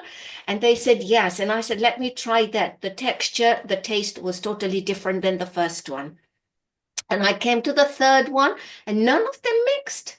You can literally see this was clear water, this was dark water, this was medium water, the third one. And when we reached the Triveni Devi, I thought, well, people say that, people disappear into the river. I can now believe why, because the sand, when we went in, the sand was so silky that you got to be very careful where you put your foot on. And the minute you put the foot on, you think you want to walk one step. And when you do that, you are sinking in if you are not careful. So we were all holding, I was with Nitin and we were holding each other's hands and we both thought we were going to be sinking in soon. But it was totally different. And yes, like I heard Haniji saying that the energy, the cosmic energy was totally different, where that three rivers are meeting, although you don't see it, you just see one plain thing. But there was a little different texture. I could feel it in my body. And the energy, the sun was beautiful out there. And I was just doing a little bit of sun salutation or praying to the sun. And you know what? That energy there, being in the water, was totally different. The body felt lighter. The body felt totally different. And the thoughts all of a sudden it's just not describable. And the feeling that one gets. You've described so well. We actually felt what you felt as well. There you go. But the feeling was totally different. And yes, the people there were so good, although there were thousands and thousands and thousands of them there. But everybody was, yes, there was a little bit mixture there, the dirt and all that, but it didn't matter. But one had to be very careful. And what I found was that it's not the place for the people who have got health issues to go there, because there's so many people, you have to rush through them, and all these clothes were lying on the floor whereby you could slip very easily. And when we were going inside the river, there was this little bars there. There were very sticky bars and they were very slippery bars. So if you're not careful, you can get hurt yourself very easily there. But it was an amazing experience. It's just not describable, basically.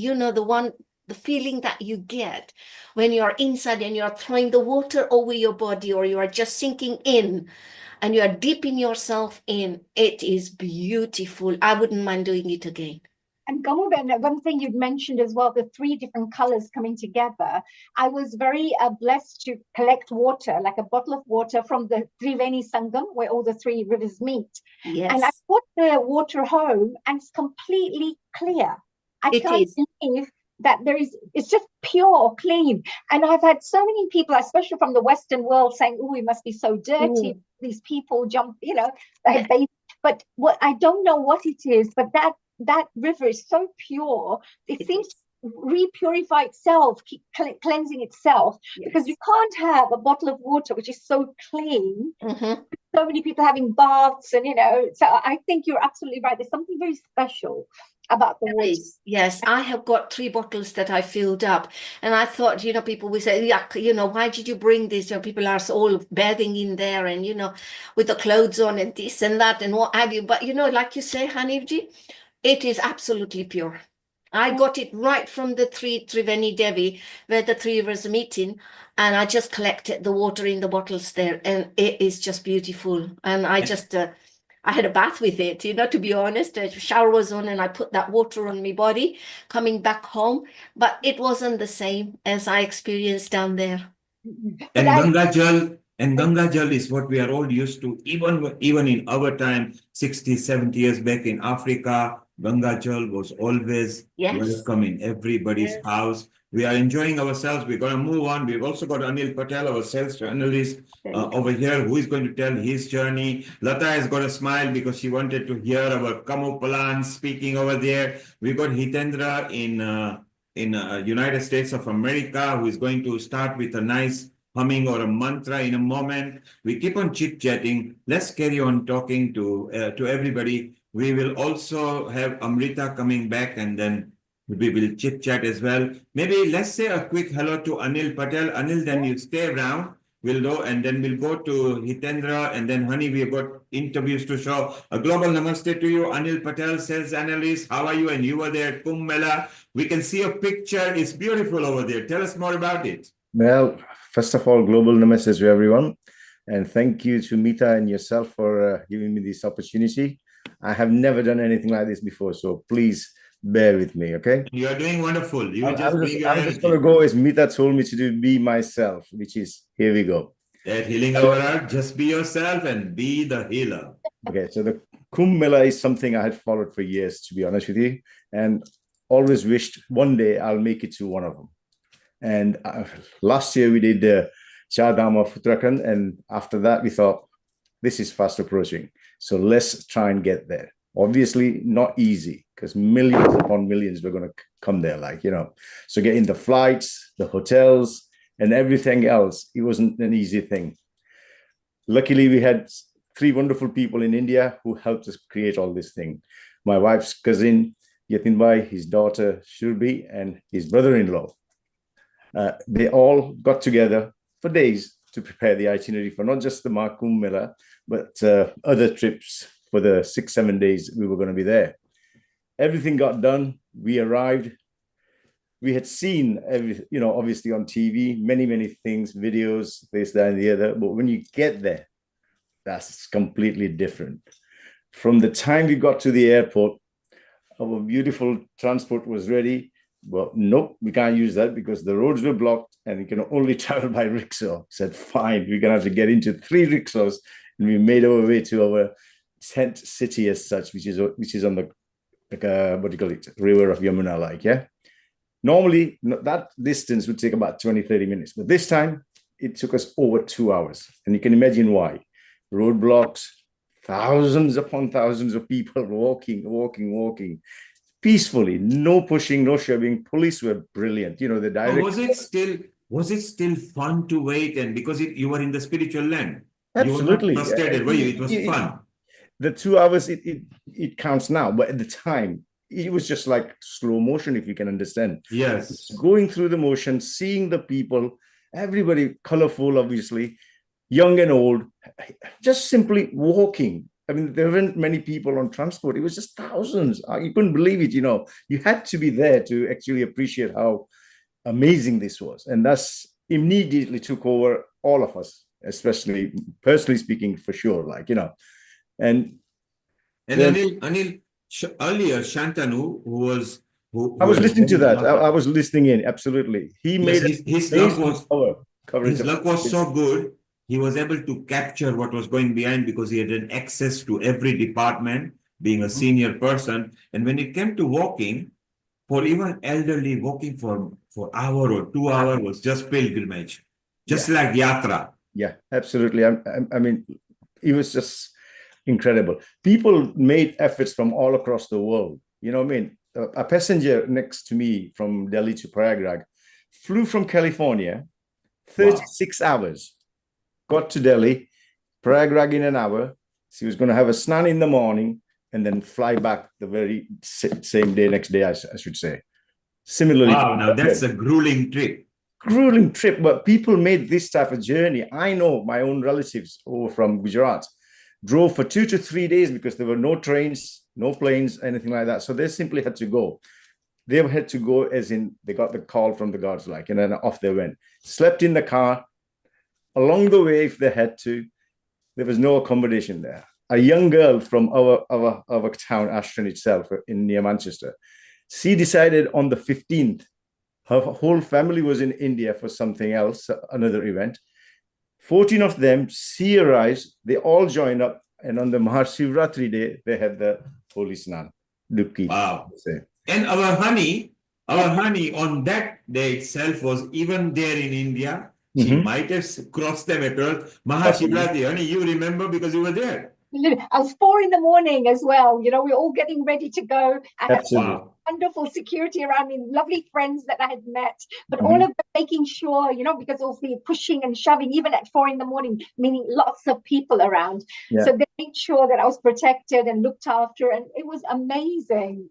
So, honey, you and Anil stay around because you can succinctly describe people both there. Anil, stay around for a moment. I love to, you know, Riddhi and Mita are just wondering, we wish we were there. They're just thinking on that. Let's go to America right now with Hitendra over there. Hitendra, maybe you can hit us with a bhajan or a mantra and then show that video clip how you created Prayagraj in America, okay? Wow. Global namaste from my soul to your soul from America. How are you, everyone? Brilliant. Thank you. Maybe one mantra or a bhajan from you, and we want to see that reel that you actually created mini Uttar Pradesh in America. Yes, absolutely. It is so exciting to hear all the different stories and experiences and bringing us all into Prayagraj as if we were all there. So thank you very much, everyone, especially Hani. You are doing so beautiful with that documentary that you created. I was really impressed by the quality and the insight that you have given through that. So Guruji blessings. Goswami Tulsidas ji said in one chaupai about this Prayag Maha Kumbh. Okay, so we call Prayagraj Triveni Sangam as the Tirathapati in the sense that it is the one of the greatest place of pilgrimage, Tirathapati. You go to different pilgrimage, Tirath, and this is Tirathapati. So Magh Makar Gat Ravi Jab Hoy. Magh Makar Gat Ravi Jab Hoy. Tirathpati hi Ave Sab Koi. Dev Danuj Kinnar Nar Shreni Sadar Majjahi Sakal Triveni. What it means is in the month of Magh or Maghshar, when the sun moved into the Capricorn or Makar Rashi, at that time, everybody goes to the Prayagraj. This is the Makar Sankranti time, if you remember, Makar Rashi, Makar Sankranti of sun. Okay, so during this time, everybody starts going to this, and when this special occasion of Kumbh Mela takes place, after reaching to the Prayagraj, the Triveni Sangam, because it is the confluence of 3 rivers, Ganga, Yamuna, and Saraswati. So it is called Triveni Sangam. Not only human beings whom you saw and we are mentioning and we are showing in the picture are there, but in the form of those Naga sadhus and in the form of some of the yogis, yoginis who are there are some devta and there are danav also who are present there. There are some kinnar, meaning that invisible spirits who are also present in this place.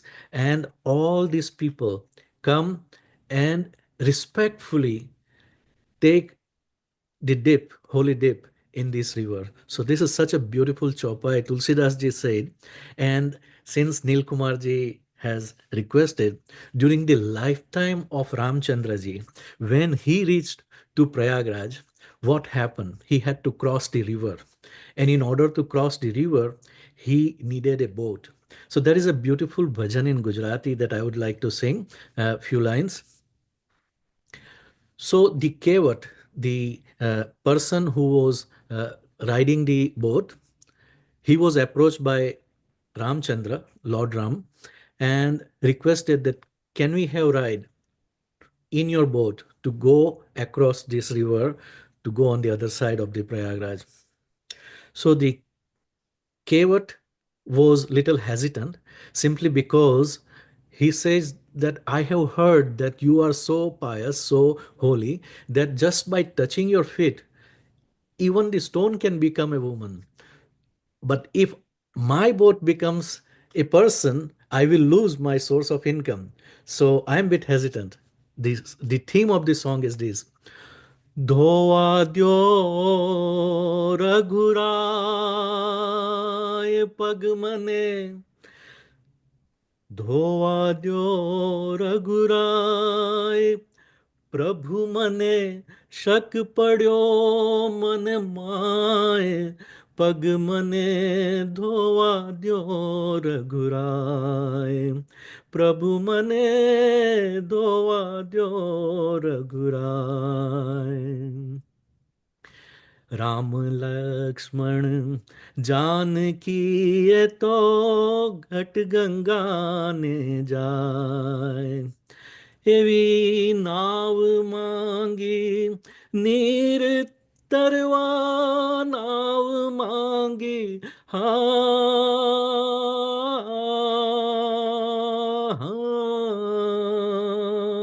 नीर तरवा केवट मन मूंझाए पग मने धोवा द्यो रघुराय पग मने धोवा द्यो रघुराय. So the kevat is saying, Raj tamari kaman gari nari पत्थर नारी થઈ જાય રજ તમારી કામણ ગારી પથ્થર નારી થઈ જાય નાવ જો મારી નારી બને તો નાવ જો મારી નારી બને તો આજીવિકા ટળી જાય પગ મને ધોવા દ્યો રઘુરાય કે પગ મને ધોવા દ્યો રઘુરાય. So Sitaji is watching all this drama and she is smiling, she is smirking. She says, जोई चतुराई भील जननी जानकी मुस्काए जोई चतुराई भील जननी जानकी मुस्काए अभण केवो याद राखे अभण केवो हाँ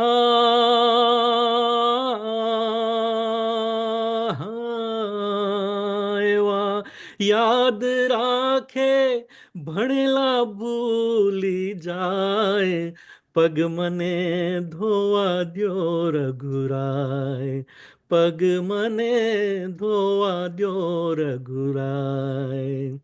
So this was the thing, and at the end the compromise that took place was on the ground that I forgot the line because I sang out of my memory, but I forgot this line. Here the kevat or the boatman is saying that your business, Lord Ram, and my business is the same.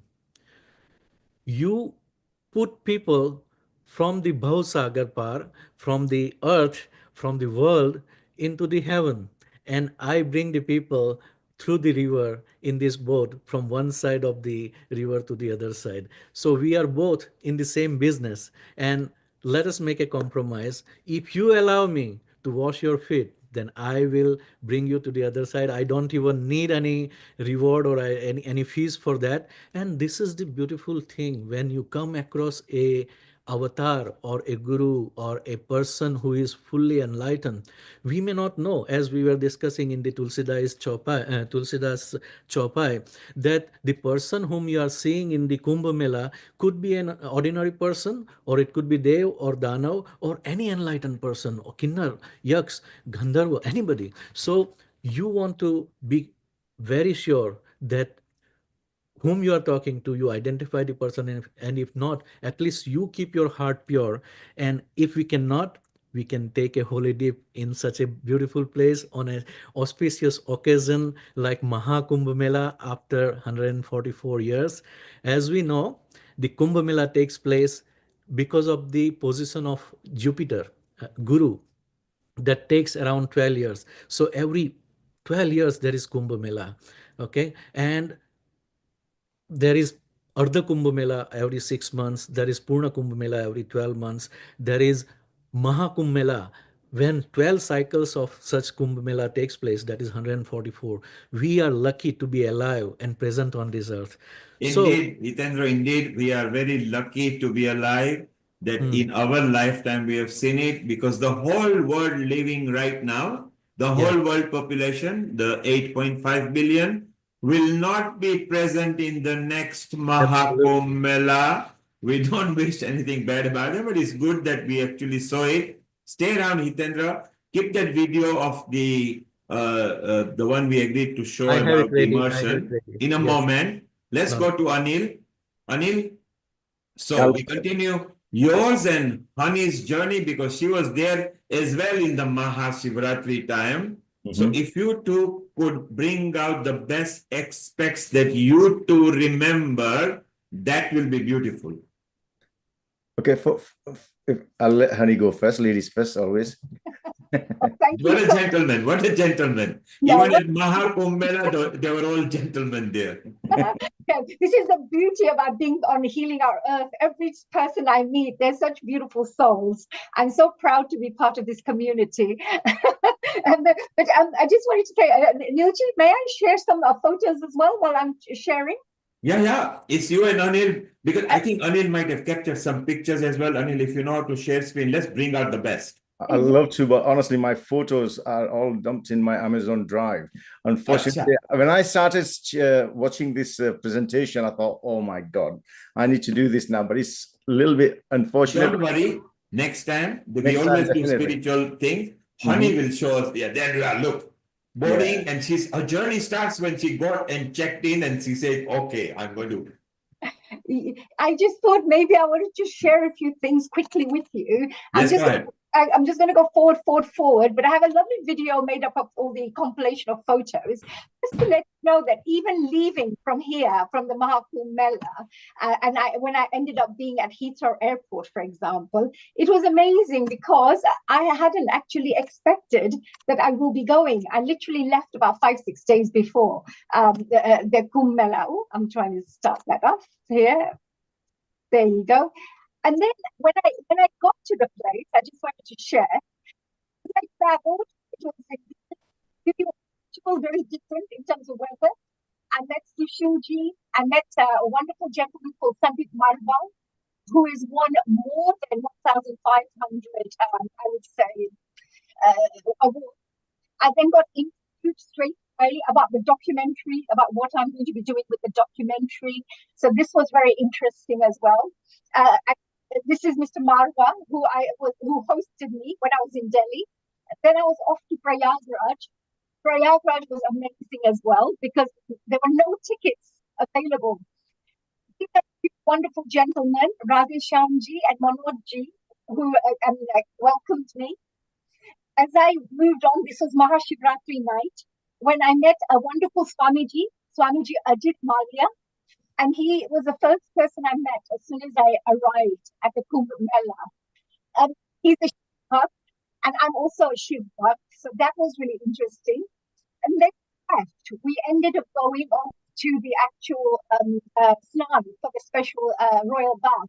So you can see all the wonderful people looking after, taking me to the place. It was early in the morning on Mahashivratri. I met lots of friends, made lots of friends while I was there. You can see a special puja here. And this is where the mantras were being said by Swami Ajit Ji. I was also blessed, I think, for doing this. Some of the people who were there, they are ex-army people, ex-navy people. Even though they're retired, they were there looking after me. So I thought that was really wonderful.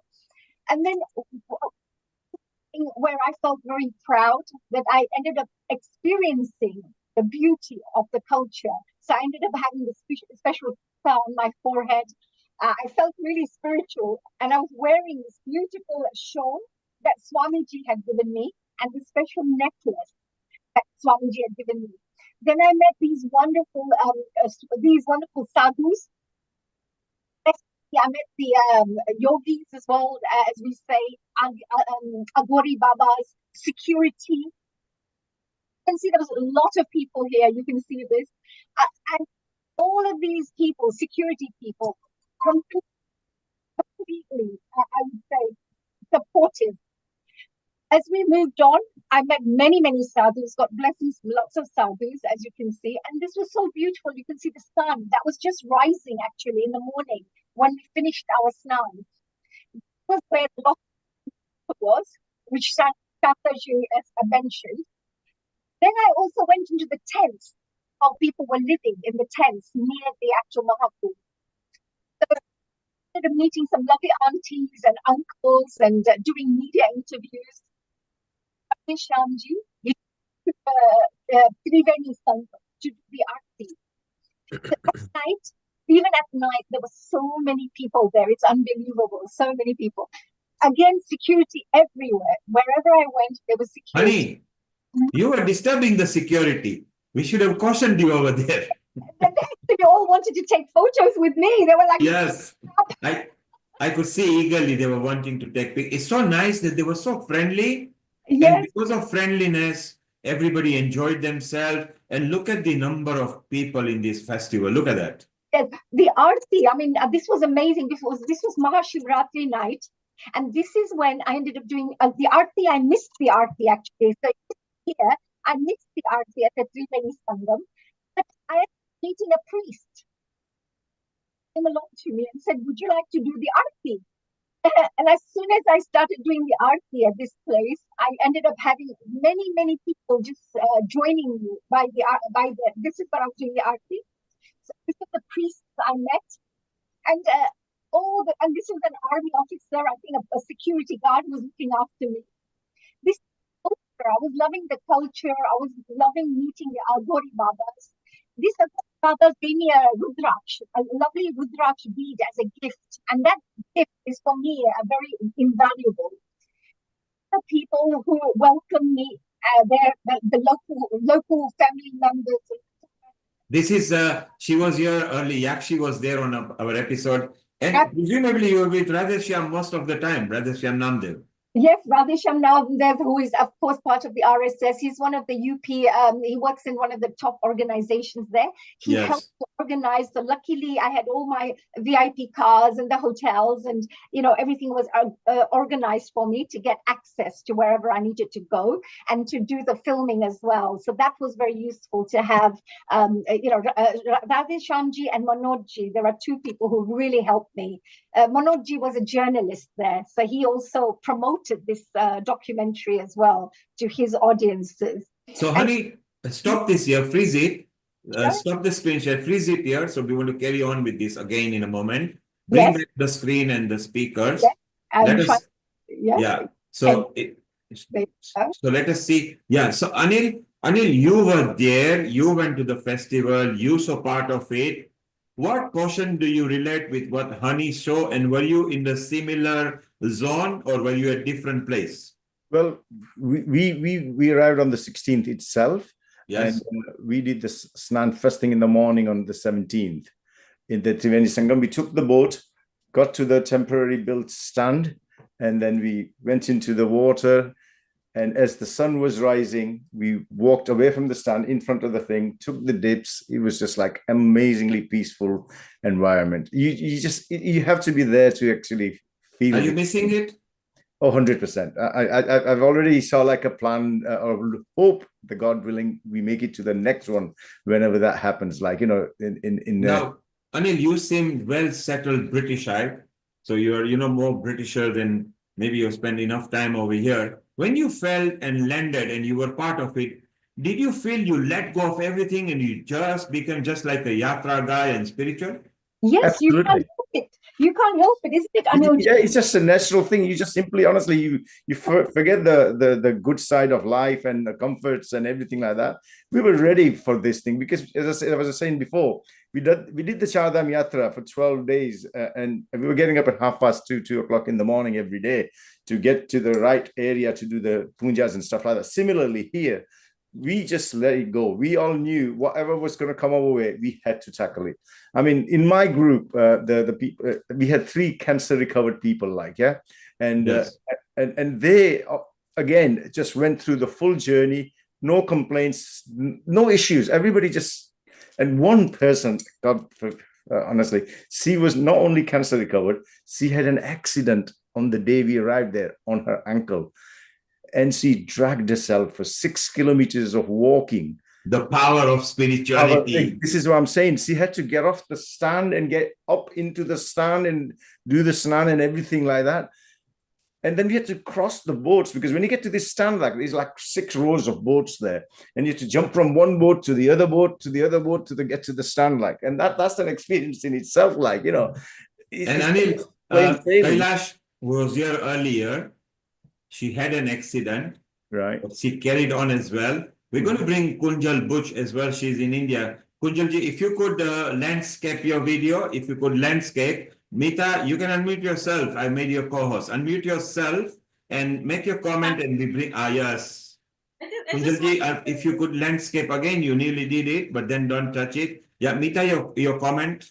Yeah, I just wanted to remind that, Anil is being very humble, but he has gone through knee surgery and he tracked 10 kilometers up at Kedarnath the year before, that is last year, last 5 kilometers. Sorry, if I can just interrupt. And he was writing a travelogue every single day, spiritual travelogue. So I was experiencing the whole Char Dham Yatra, and also Haridwar, and he went to Ayodhya, he went to other places. So he had, very diligently written every single day what happened, what they were eating, how they were traveling, how they were trapped. They went to also Vrindavan, they went to Gokul, they went to all these different places. So yeah, he's got a book of travelogue he can share actually. And he's yeah, Anil, you wanted to make a comment. Yeah. Anil, you wanted to comment. Yeah, so Mita and I go back into 1970s when we were in school together back in Ahmedabad, and we met up a few years back, and we obviously kept in touch since. The thing was, I've created this broadcast on WhatsApp when we first went to the Char Dham Yatra. Over 190 people were in it, and everybody was getting messages every end of each day if it was possible for me to do it, if not over 2 days. And I did the same thing again for this particular trip. So I've got 2 blogs which are just such a memorable things for not ourselves individually, but so many people have thanked us for, not being able to come and do these things and see these things, because some of the stuff was, I was videoing it all and everything like that. So it's wonderful to do all that, but you have to be there. One has to be there to do it. Anil, what we will do, like you said, let's try to be there through Honey's picture, because she will describe. Honey, we go to the next part for a couple of minutes while Kunjal is putting a landscape. Yashi is back here, Honey, because you brought her in a picture, and her father you interviewed. We've still got a couple of interviews to go. Carry on. We will keep on talking till your picture propagates. Okay. Anil, that memory that you have got, look, Honey is back there. I love it. Look at the structure, marquee structures. So if you could just zoom out, we can see them. This is a very high standard marquee structures, what Honey is showing. So look at the standard that has improved in India. It's beautiful. Yeah, and also this was it was run by Mr. S.K. Singh. He was an eye specialist, and they did 250,000 plus free eye tests and so treatments as well. So what a service, because it does say at the back Netra Kumbh, which is the eye camp which they are running. So it's so wonderful. And I mean, all these wonderful people that we met. As you can see, the network. This is the gentleman, Mr. Singh, and he was amazing, very humble. And here, by the way, the people, as you can see, the kind of warm welcome that people give you wherever you go, it's so beautiful, it's heartwarming that you cannot forget these kinds of memorable moments. And they make you feel like part of the family. That's the interesting thing. Look, they all brought their neighbors. All the neighbors came. A policewoman came from next door to come and visit. And this is Radhe Shyamji's family, the whole political. This is Radhe Shyamji as well. These are friends who came to visit. They gave me gifts. When I came back, I had these beautiful gifts that people had given me when I came back. So you can see that. Look, the whole family. This is Srivastava family who came along. Food. Here's the prezzies. And this was my ending, to say thank you to everybody from this. Look, as you can see, there's a little thank you. This is when they were dropping me to the actual airport. You could see the roads are so clean. Look, the airport is so clean. A lot of airport leaving for Delhi again. And when I left for Delhi, I ended up meeting a lot of my Western friends, the Western people that were also visiting. So I ended up with some of them. You can see the artwork, which is so beautiful, that Prachi talked about. This is all the research doing my hotel, meeting Swamiji's, as I mentioned to you previously, saying bye-bye. Now this, I have to mention this part. This was very interesting because I ended up doing this documentary with Marva Studios. Marva Studios is run by Sandeep Marva. And while I was there in India, they invited me to do a lecture with all the students. So here I was, whilst I was going to the Maha Kumbh Mela, the universe was giving me these fantastic opportunities to connect with wonderful young people. So this is what ended up happening with the teachers, young people who I ended up meeting. Here was my little flyers that they created, etc. And they ended up doing more interviews. Here they gave me a special award for doing peace because I was using the documentary to promote peace and spiritual peace around the world. So they ended up giving me a special award as well. So as you could see, all the photographers, everybody came along to visit. It was amazing. This is Sushilji and this is Radhe Shyamji. Now, Mr. Sushilji actually is the one who was directing the documentary. So he's done a great job as well. As we finish this whole thing, this is the end of this is where I was staying in a lovely little place and with lots of lovely food. And there you go. That was just a little bit of background to give you an idea of the kind of experience. But my thing I have to say was, it was like the universe was calling me to be there. And I think I heard that with everyone who said that they really had a longing to go. And I had a longing to go for many months. And 6 days before Maha Shivratri, my mum said to me, "Oh, you've only got 6 days now. Unfortunately, you're going to have to miss this time round. I know you really wanted to go." And in my head, I thought, "Oh, I've got 6 days left. I've still got 6 days. I can make it." So I ended up traveling within 6 days, arranging the documentary, doing everything within 6 days, getting the VIP treatment, everything. I think somebody, higher forces were inviting me there. And even when I did the Mahashivratri, everything on the Mahashivratri night, the Aarti, I really wanted to do the Aarti, and they said, "Sorry, the Aarti is finished." And suddenly this priest turned up from somewhere. So what Hitendraji was saying, that sometimes you have these angels, farishtes, devs, they support you, the higher spirits support you because they know you really from the bottom of your heart want the blessings from this. And I think you just get support somehow. And I was very proud. And that documentary that I've created will give you that story about what has happened, what kind of spiritual significance there is, what changes took place in the water, which you can actually measure. So the actual vibrations of the water that we can measure. And it went all the way to the end where people also commented on what they thought about the Maha Kumbh.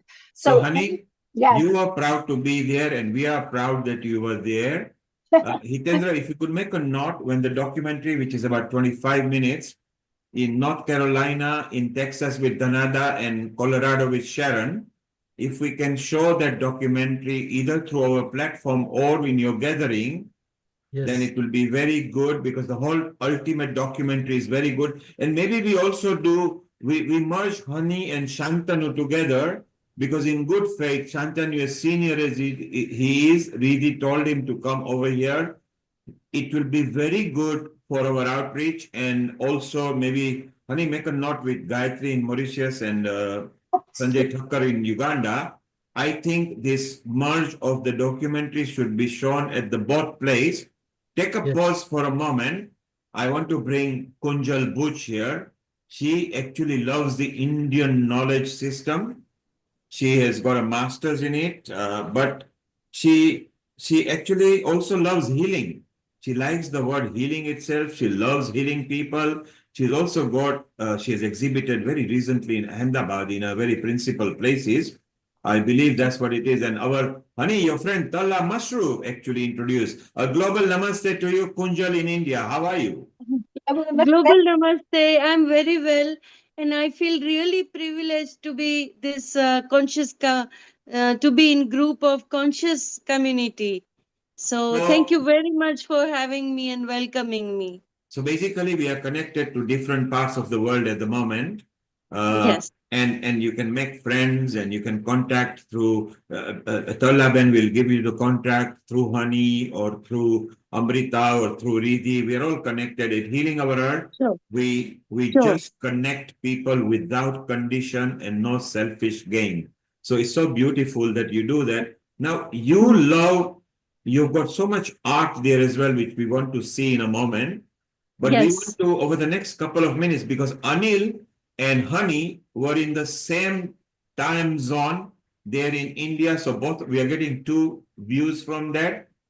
Hitendra shortly will show, without going to India, how they created Praragya over there, which was so beautiful. So it's it will be so nice to see that. So Hitendra, if you could keep that ready, that video, because people will love it. Let's listen to a couple of minutes to Kunjal, and we see how we feel about it. So Kunjal, over to you. Okay, thank you so much. I'll just take 2 minutes to explain my thought on Prayag as a tirth, and I'll focus on etymology, because lot of people have lot of images and very vibrant information on their visits from Prayag. So I want to share that tirth is जो हमें तारता है, that which takes us to the bank from the turbulent oceans of life. That is what we call tirth. So तीर के ऊपर से तीर बना, तीर किनारा. And tha beach, because in our alphabet we call them Devanagari Lipi. The script is called Devanagari because each alphabet is like a Devnagar. They are very potent with divine energies. So every alphabet has its own meaning and energy. So thumb beach represents to halt or to stop or come to restful position. So Tirth, Prayagraj is a Tirth, Mahatirth. And Tirth means place where you feel restful. Now let us focus little bit on the word Prayag. Now pra, that means that which exists already, pre-existing, or from the Vedic times. And the root pra is used for like prakruti, means or the source. Right, we always use pra for all that. And yuj means to do or to practice. So in our culture, the Sandhya Vandanam and the Kriyas, we call them yag. So the Vedic Kriyas that existed from beginning of the time, that's why Prayagraj Tirth is called Prayagraj. So this is the Tirth where we feel restful, like we return to our own source, the Prakruti, ultimate. And this is where the yagna started. That's how we interpret the word Prayagraj. Now, the second thing I want to share very quickly, I'll finish fast, is that it is a tirth because it's a Triveni Sangam. So three different uh, mm, currents, they merge into each other. Now, there are a lot of ways we can perceive this, from geological time, from historical times, etc. But here we look at philosophical aspect of it. So Ganga, Yamuna and Saraswati. Now, Ganga is from Gum beach. Gum beach, the root gum represents to go, going, everything that moves. It represents that. Now, when we consider the birth of Ganga, it is kept in Brahmaji's Kamandalu, the water pot. Then she flies, she comes out and touching the Vishnu's nail. Nail has a very piercing qualities. This is what it represents. And then it goes via Shivji's jata to the earth. We bring to the earth from the Raghukul Raja Bhagirath for the welfare of the humanity. So Ganga is not just for Sanatan. Yes, we flourished here, this particular civilization, but it encompasses the entire humanity, and it's silver in color, Rajat, and it represents the body aspect. The celestial energy that comes has a body aspect, like mind, body, and soul. And even today, the water turbines that run on Ganga, after a few functioning for few days or few months, it breaks because there are diamond tiny crystal form from the eons of time from Himalayas. So it's so hard, and it is very difficult for turbine to continue to function. So it infinitely flows, and energy comes to humanity. Now, Yamuna, in contrast, is from Yam beach, and Yam equates to Dharma because Yamraj is also Dharmaraj. Yamuna is in contrast called Kalendi, a dark side. And if Ganga is body, then Yamuna is considered to be mind, because our mind, we cannot fathom its movement and how it's going to perceive individual's environment. And it's all about sensitivity. Yam is also air element, Vayu beach. And so it's all pervasive in its quality. Now, Saraswati is hidden. So again, we prove here the antiquity of the land and the knowledge that spread in the India, in the Bharatvarsh, because we have a records that there was a river and no longer now we find this river. But but we still celebrate as a merging of the three rivers. Now, Saraswati represents the soul aspect of us, and soul is always hidden. And we find our soul through learning, through enlightenment. So, Ved is one way of finding the light or the enlightenment. And uh, like we interpret Saraswati, that which generates interest, rasas, juices start to flow. That's why learning and everything starts to move.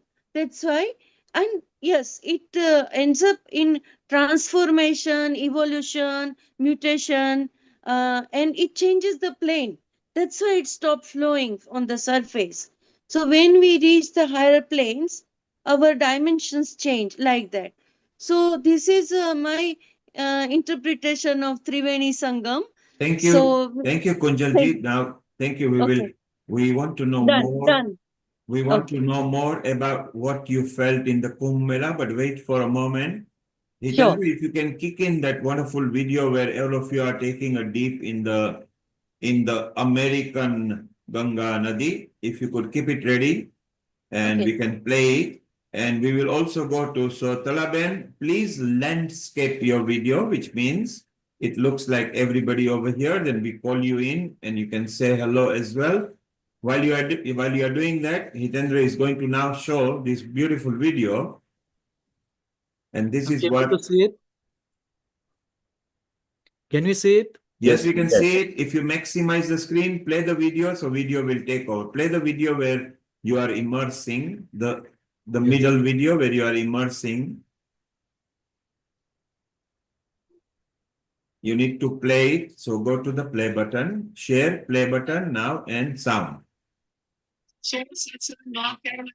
Okay, you are sharing the whole channel. It's just that video. Click the video. So only the video will appear there, and then we play.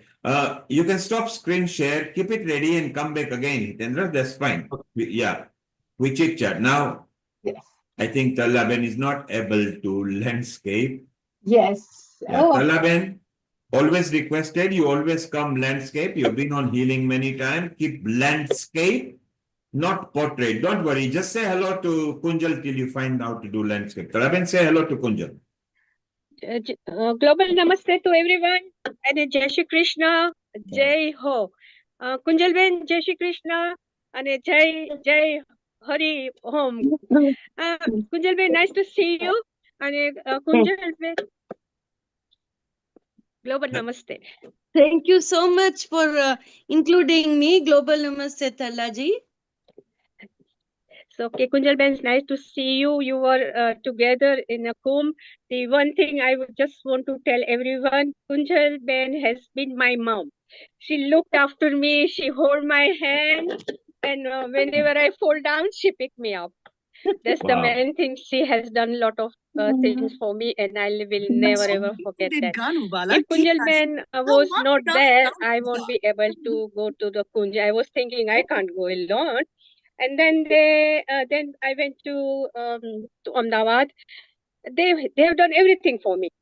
From say I was a baby, and they look after me, feeding me, giving me everything. I can't even forget that because I was only empty-handed there, and they says no, we must go. So it is best thing in the world, and I pray all their healthy life, both of them.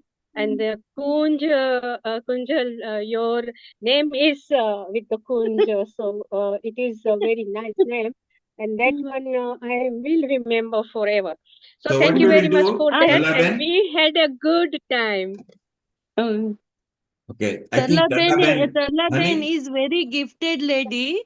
She can she can create poetry and starts reciting for Swamijis and saints we met. She wrote the poems and recited them. So she's a radio Yeah. jockey. She would do. Honey, what you could tell, you could tell Talaben, I don't think she's got a speaker on. She's not listening to us. Yes. Maybe the speaker are not on. But don't worry. Lavin, please look, here she is with her lovely, I thought I must share that she also had a lovely snan at the Maha Kumbh. So, and isn't it wonderful? Yes. She enjoyed it very much. Maybe if you could tell her to, she might have got the speakers muted, so she is not able to hear us. Hitendra, are you ready with your video? It's quite interesting because people will be surprised. So select the middle video where you are all immersing the murti in the nadi that is created in America, okay? So is it possible for you, Neil Kumar, to share it from your end? Because when I am trying to share, it is coming with the other part of the... Okay, email me on my Hotmail account and then wait for 10 minutes. Okay, no problem. All right, and we'll try to play that. And so let's go back. Anil, let's go back to the story and the perception that you've got over there. When you came back to London, to UK, I mean, you are up north. I think you are in Manchester, the north. Manchester. Yes. And as you came back, I think for the few days you must be missing the cacophony of the Kumbh Mela. Absolutely. I mean, the whole trip in itself was incredibly, well organized and well enjoyed. Actually, after the Kumbh Mela, the trip itself, I actually worked from home for 2 weeks in India to extend my break, and did other things within Gujarat itself in terms of pilgrimage and everything. So, let me just pause you, Anil. Let me just pause you. Hitendra, send it to Honey. Okay. Our Honey is a tech savvy right now while I'm engaging with people. Honey, keep this ready and we'll play. It will be nice, exciting to show. Thank you very much. So, Anil, I want to come back to you. Let's go to Riddhi and Meeta, who missed out on this and how they feel or to have they missed it out. Riddhi, you were there before, you were looking at the YouTube and on the website, and then you came when Shantanu was there. We had a good insight. Don't you wish you were there as well? I think it's wonderful to have a surreal experience through the way that Anilji, you describe it, through your experiences.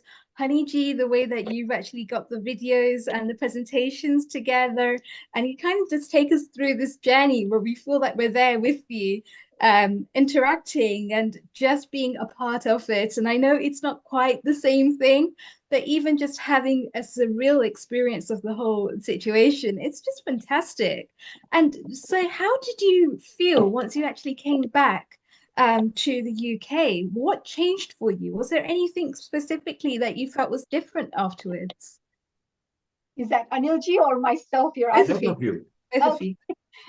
Anilji, ladies first, huh? Thank you, Ji. No, I was actually going to say, Riddhi, it was so beautiful because when you came back, the first thing I felt was I'm so lucky, I'm so blessed because so many people had talked about wanting to go, like myself, but I ended up being there. So for me, I just felt so lucky that I just got in there. And everything went so smooth. For example, I'll just give you a quick example that when I was going from Delhi to Prayagraj, there were no coaches, no cars, no flights, nothing. And suddenly I was talking to a travel agent on my phone, said, please do something. And he said, oh, I've just got a cancellation. Do you want me to book it? I said, yeah, just book it, just book it. So it was like something was just supporting me all the way. And I ended up getting a flight, which nobody was getting, So for me, when I came back, I had to reflect on all these miraculous things that had taken place, which are hard to explain, but you know that they're very miraculous. They're not coincidences. They are some divine energy supporting you. So that's why for me, when I came back, there was a lot of deep reflection that took place. And the people I had met, I just couldn't believe how loving people can be because just the love people had shared with me, I was quite overwhelmed with that as well. So I felt very lucky and very blessed, actually. Anilji. Right. Well, my spiritual journey started obviously with the Chardham Yatra itself. Before that, I heard, I watched, I listened, and all those things. Something was building inside, you could tell.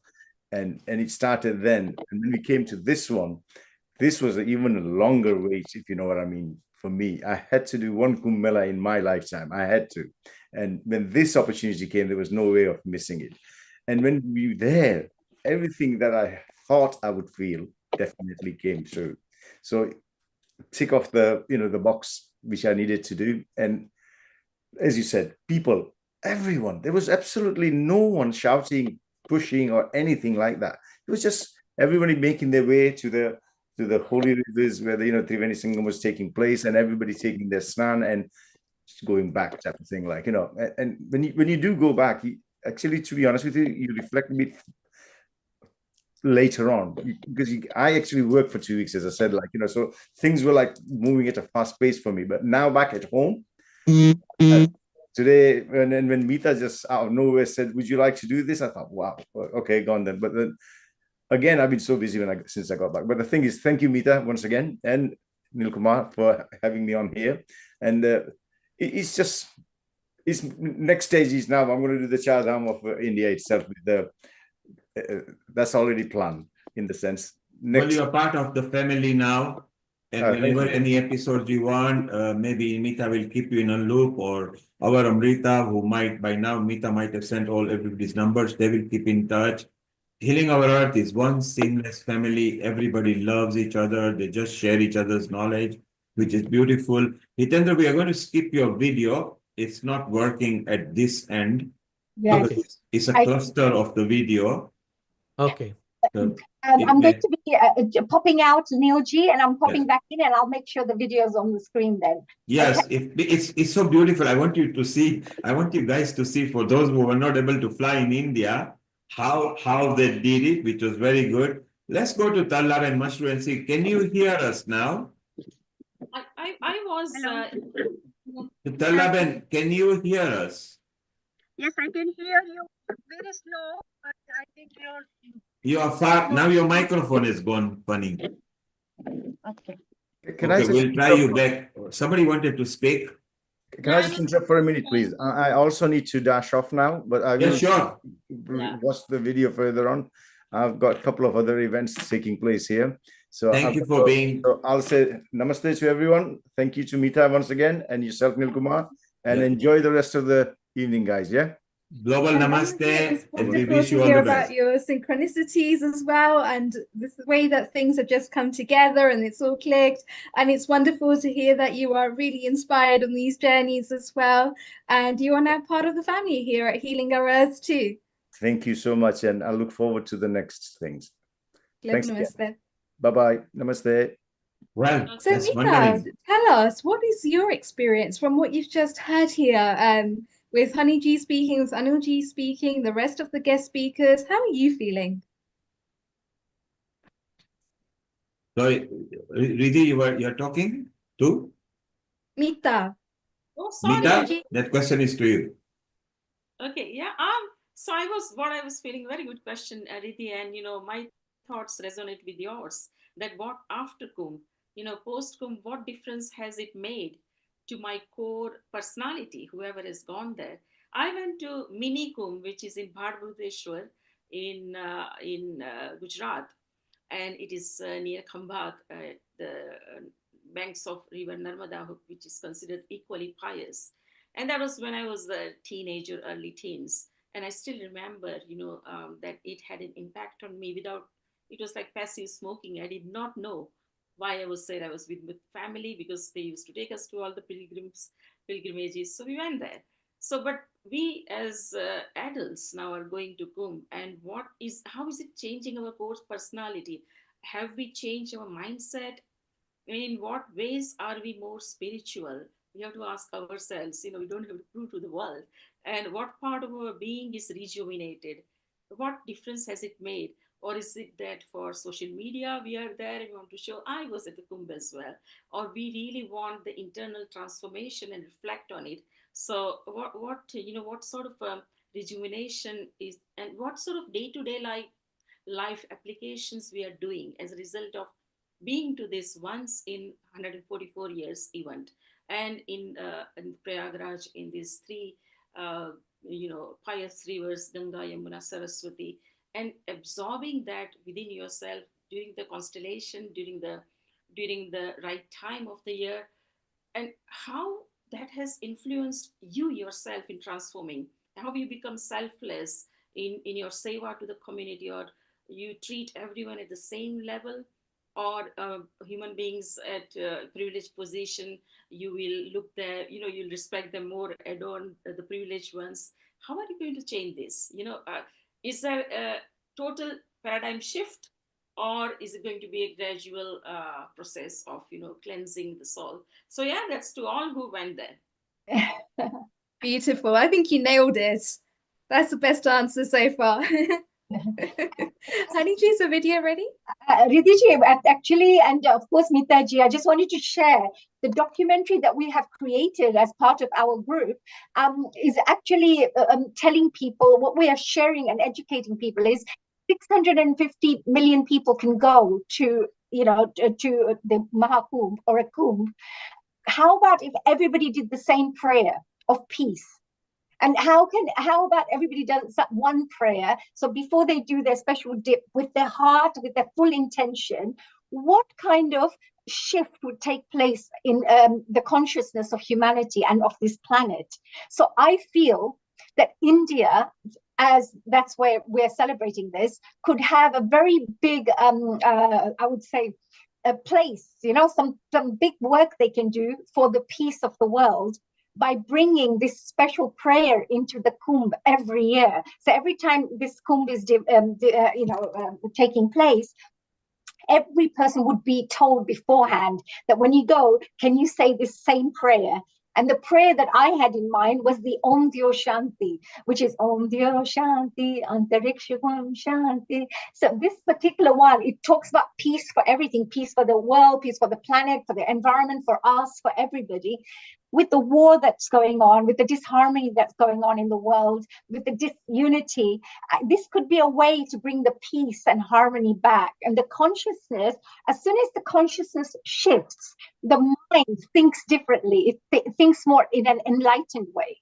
So by sending out these positive vibrations, we know that if 1,000 people prayed on the same thing, you will see a shift.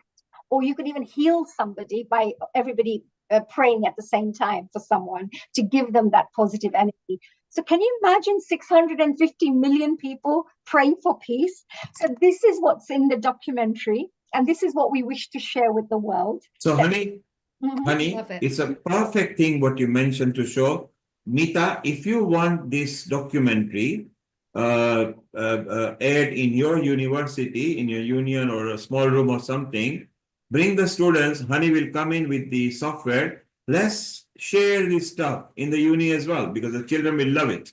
And then Honey can also stay around and answer questions as well, talk about it and engage your students as well, okay? So Honey, keep in touch with Mita. It's a kind of thing that we can explore. Hitendra, you are exploring as soon as the production is finished. You can lead that, Hitendra, because you are now connected with Sharon Dhanada, as is Honey, but Honey is not that interactive with Dhanada at the moment. So if you could group them together, let's get that going. Really, even if you get an idea, when you actually see the final product, it will be very good. And the people who are involved in it could be somebody we can nurture into our group as well. So Honey is working towards that. And it can also bring some Indian science knowledge, Vedic knowledge, Sanatan knowledge. So I think we've got a lot of things that we can move on to. Honey, I'm just going to bring Kunjal back again. She actually... Hitendraji, I have got the video if you wanted me to show that. Let's show it. Let's show the video because that'll be good. So people will love it. For those who are watching on our YouTube website and social media, this is how they created in America, and our Hitendra Rana was actually, you will see him actually in the stuff. You've got the same montage there. Yes, this is the montage that I've been sent just now. Yes, so this will not, you can't see much. It's very thumbnail. But look at the middle, focus in the middle.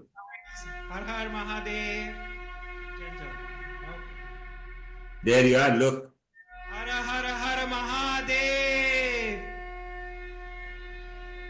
So it was this group who follows Shiva Krupananda Swami.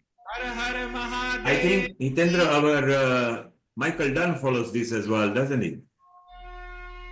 There you are. That's our Hitendra Rana. This is our Guruji. Yes.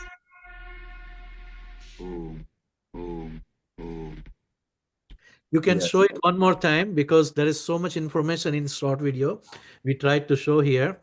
It was a big event. Honey, you can go zoom to 150%. I'm trying here. Not in there. On the okay, don't worry because this is via YouTube. It's fine. Nityanand Paramasivam की जय, हर हर महादेव की जय. And below you can see people enjoying and rejoicing, dancing as well. So we have the Aarti also, like Ganga Aarti. Yes. That's beautiful. That's lovely. What a great idea, Hitendraji. Yes. And that person in the white with Mara is our Hitendraji, our very own. Isn't that right, Hitendra? Yes, yes. And we did, I was able to join Healing Our Earth live program on that day when we were correct. So we brought you live on there. Yes. And it was so beautiful. And in fact, this episode is also being broadcast on Soul Satsang right now. Absolutely. So there are viewers who are watching over there, and after recording, they will be watching over there as well. And good news I want to share with you, Honey, your documentary has been viewed by more than 100 viewers on Soul Satsang, and they really like that.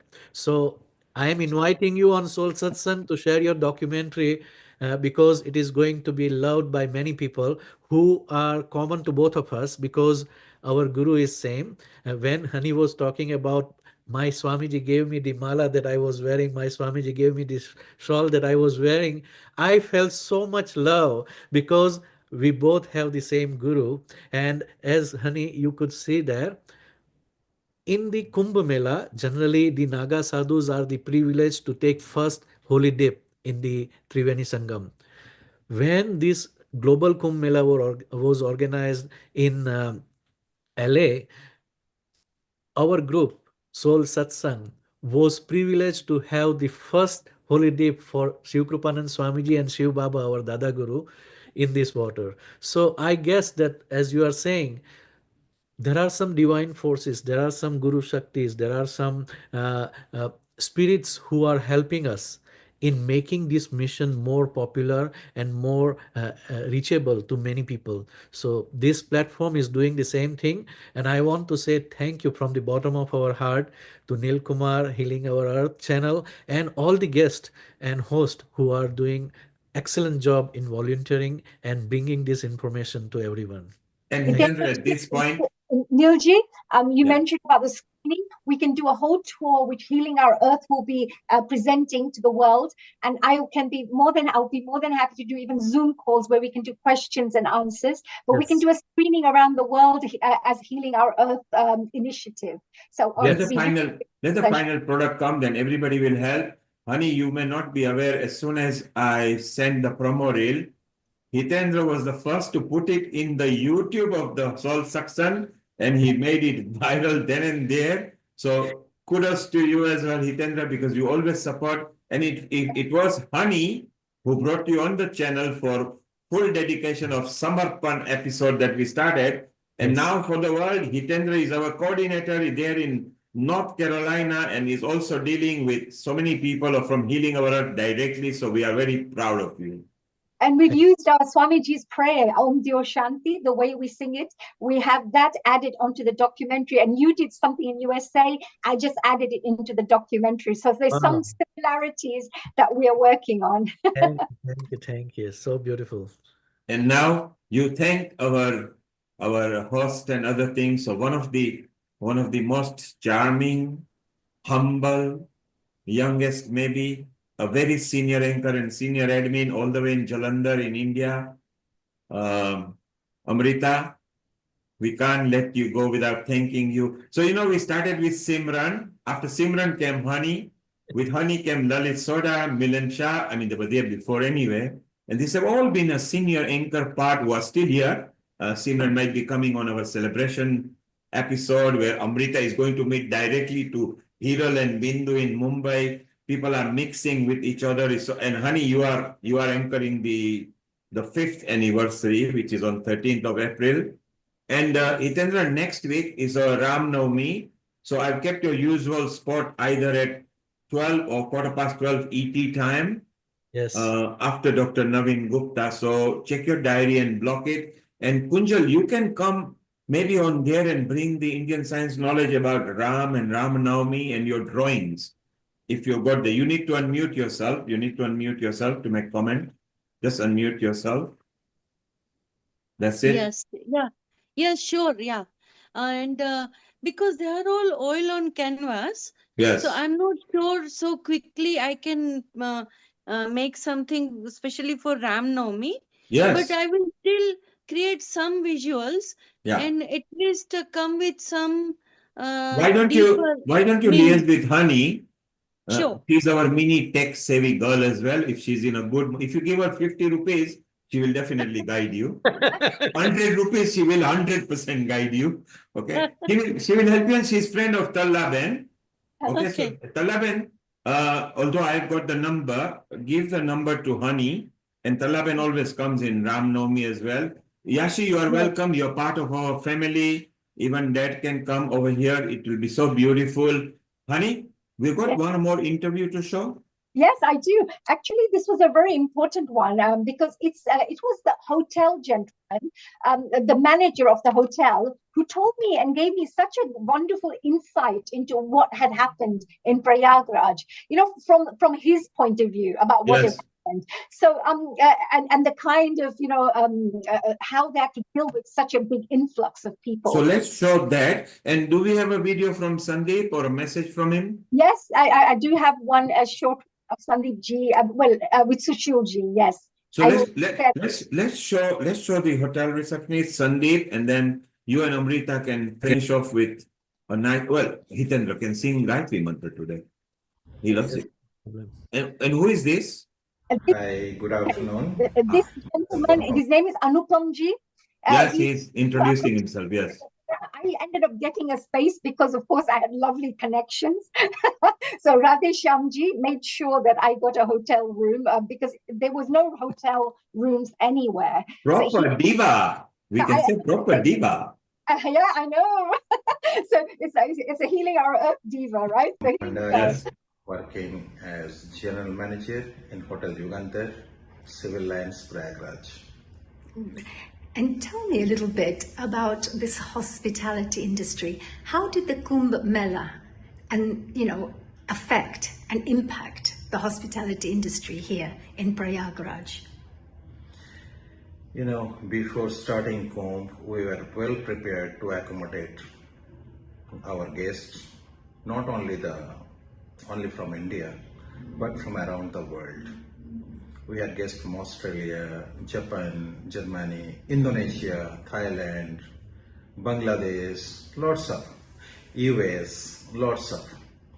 So our challenges, if you say, our challenges was just to make everyone happy with accommodation, with all the facilities, not only from the hotel, apart from the staying, we tried to help them out how to reach to Kumbh, to take the holiday, to guide them with the routes, to guide them with the crowd on the road.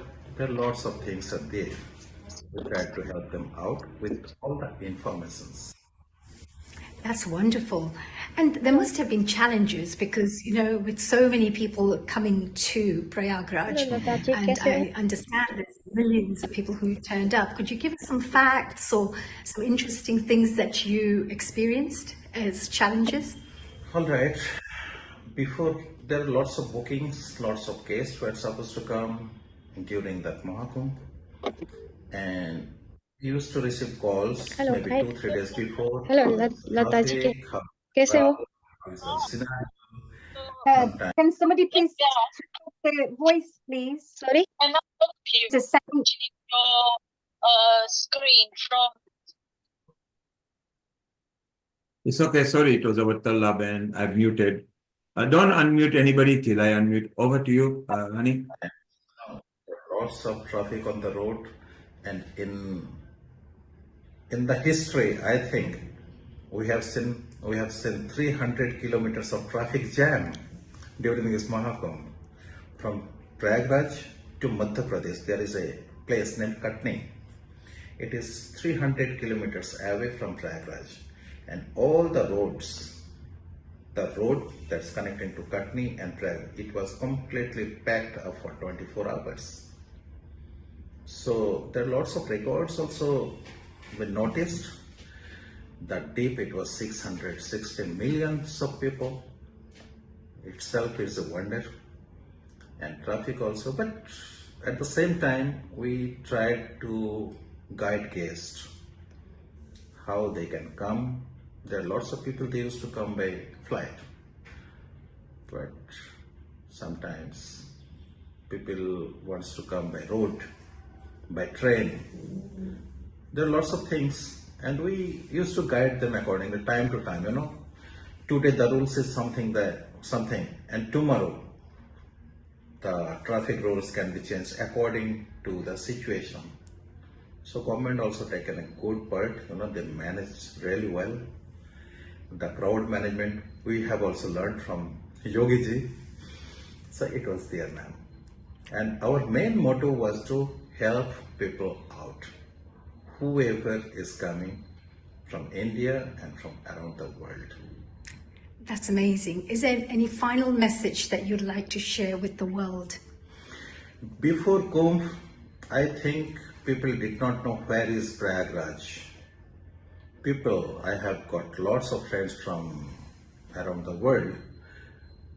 Sometimes I used to call, where are you these days? I'm in Prayagraj. Where is Prayagraj? So I used to describe where is Prayagraj. It's in India. There is a state named UP, Uttar Pradesh, and Prayagraj is here. But now people know where is Prayagraj. I would say now the world was in Prayagraj for last 1.5 months. Absolutely. The world was here in, where is Prayagraj in the world? No. The question was, the whole world was in Prayagraj for last 1.5 months. And people know where is Prayagraj, what is Prayagraj itself. So there you go. Some nice little interesting interview there. But good capture, honey. I like when you say humbly, nicely, boisterously, forget the world was in Prayagraj, you know, which is true. Yeah, 660 million people is bigger than USA. So honey, I'm just going to cut you short there. I think Yashi is with the father who you interviewed. Maybe let's just welcome him. If you could welcome him, please, over here. Yashi, unmute yourself, please. Yes, sir. Global Namaste to you once again. Global Namaste, Yashi, and Global Namaste, Mr. Srivastav. How are you? It's a pleasure to have you here on our Healing Our Earth platform. And we played your interview as well, so we really enjoyed your knowledge that you shared. Thank you. How did you find this Maha Kumbh? How have you found this episode? Were you watching this episode today? वो कैसे आपको पता चला कि episode आपको पता चल गया क्या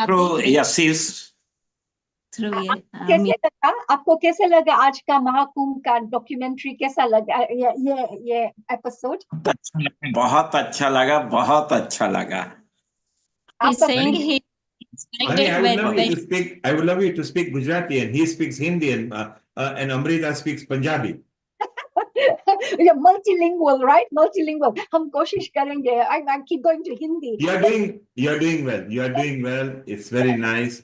And his smile actually says that what he felt as well. Amrita, keep your question ready, and we can integrate more. So, honey, you actually met both of them. We interviewed Mr. Srivastava earlier. Yashi also enjoyed and discussed about. Yashi obviously speaks quite well because she's there, as does the dad, but maybe Hindi is the command, which is very much. Yeah. Let's ask Mr. Srivastava. Amrita, you got a question ready for him. So let's talk in Hindi. It's fine. We'll translate it. And your Hindi is good as well. So you, Amrita, and Mr. Srivastava are now going to talk in Hindi only, okay? Over to you. Sure. Amrita ji, all yours. Thank you, Hani ji. Well, first of all, thank you, Hani ji. This was really a very good episode because Hindi. Only yeah, Hindi. ये episode is been fully on your contribution. बहुत ही बढ़िया है. And Mr. Srivastav जी, बहुत अच्छा लगा आपसे मिलकर के online भी. And मैं ये भी जानना चाहूंगी कि जिस तरह से भारत प्रगति कर रहा है, हमारा देश प्रगति कर रहा है, हमने एक महाकुंभ का मेला शुरू से जाना जाता है, सदियों से जब से कहानी बनी है कि कुंभ के मेले में खो गए भाई बहन, तो तब से ये आज तक जाना जाता है. पर अब लॉस्ट एंड फाउंड और बहुत सारी टेक्नोलॉजी एडवांसमेंट हो गई है. तो आपको कैसा लगता है कि इतना सारा चेंज भारत ने प्रगति की है, इस पे आप क्या सोचते हैं? धन्यवाद. देखिए, सबसे पहले तो हीलिंग अवर अर्थ की तरफ से सभी लोगों को नमस्कार. और मैं 1978 में पहला कुंभ स्नान किया था, 1978 में, और तब से कई कुंभ में स्नान करता चला आ रहा हूं और एक एक करके बदलते हुए रूप को मैंने देखा है।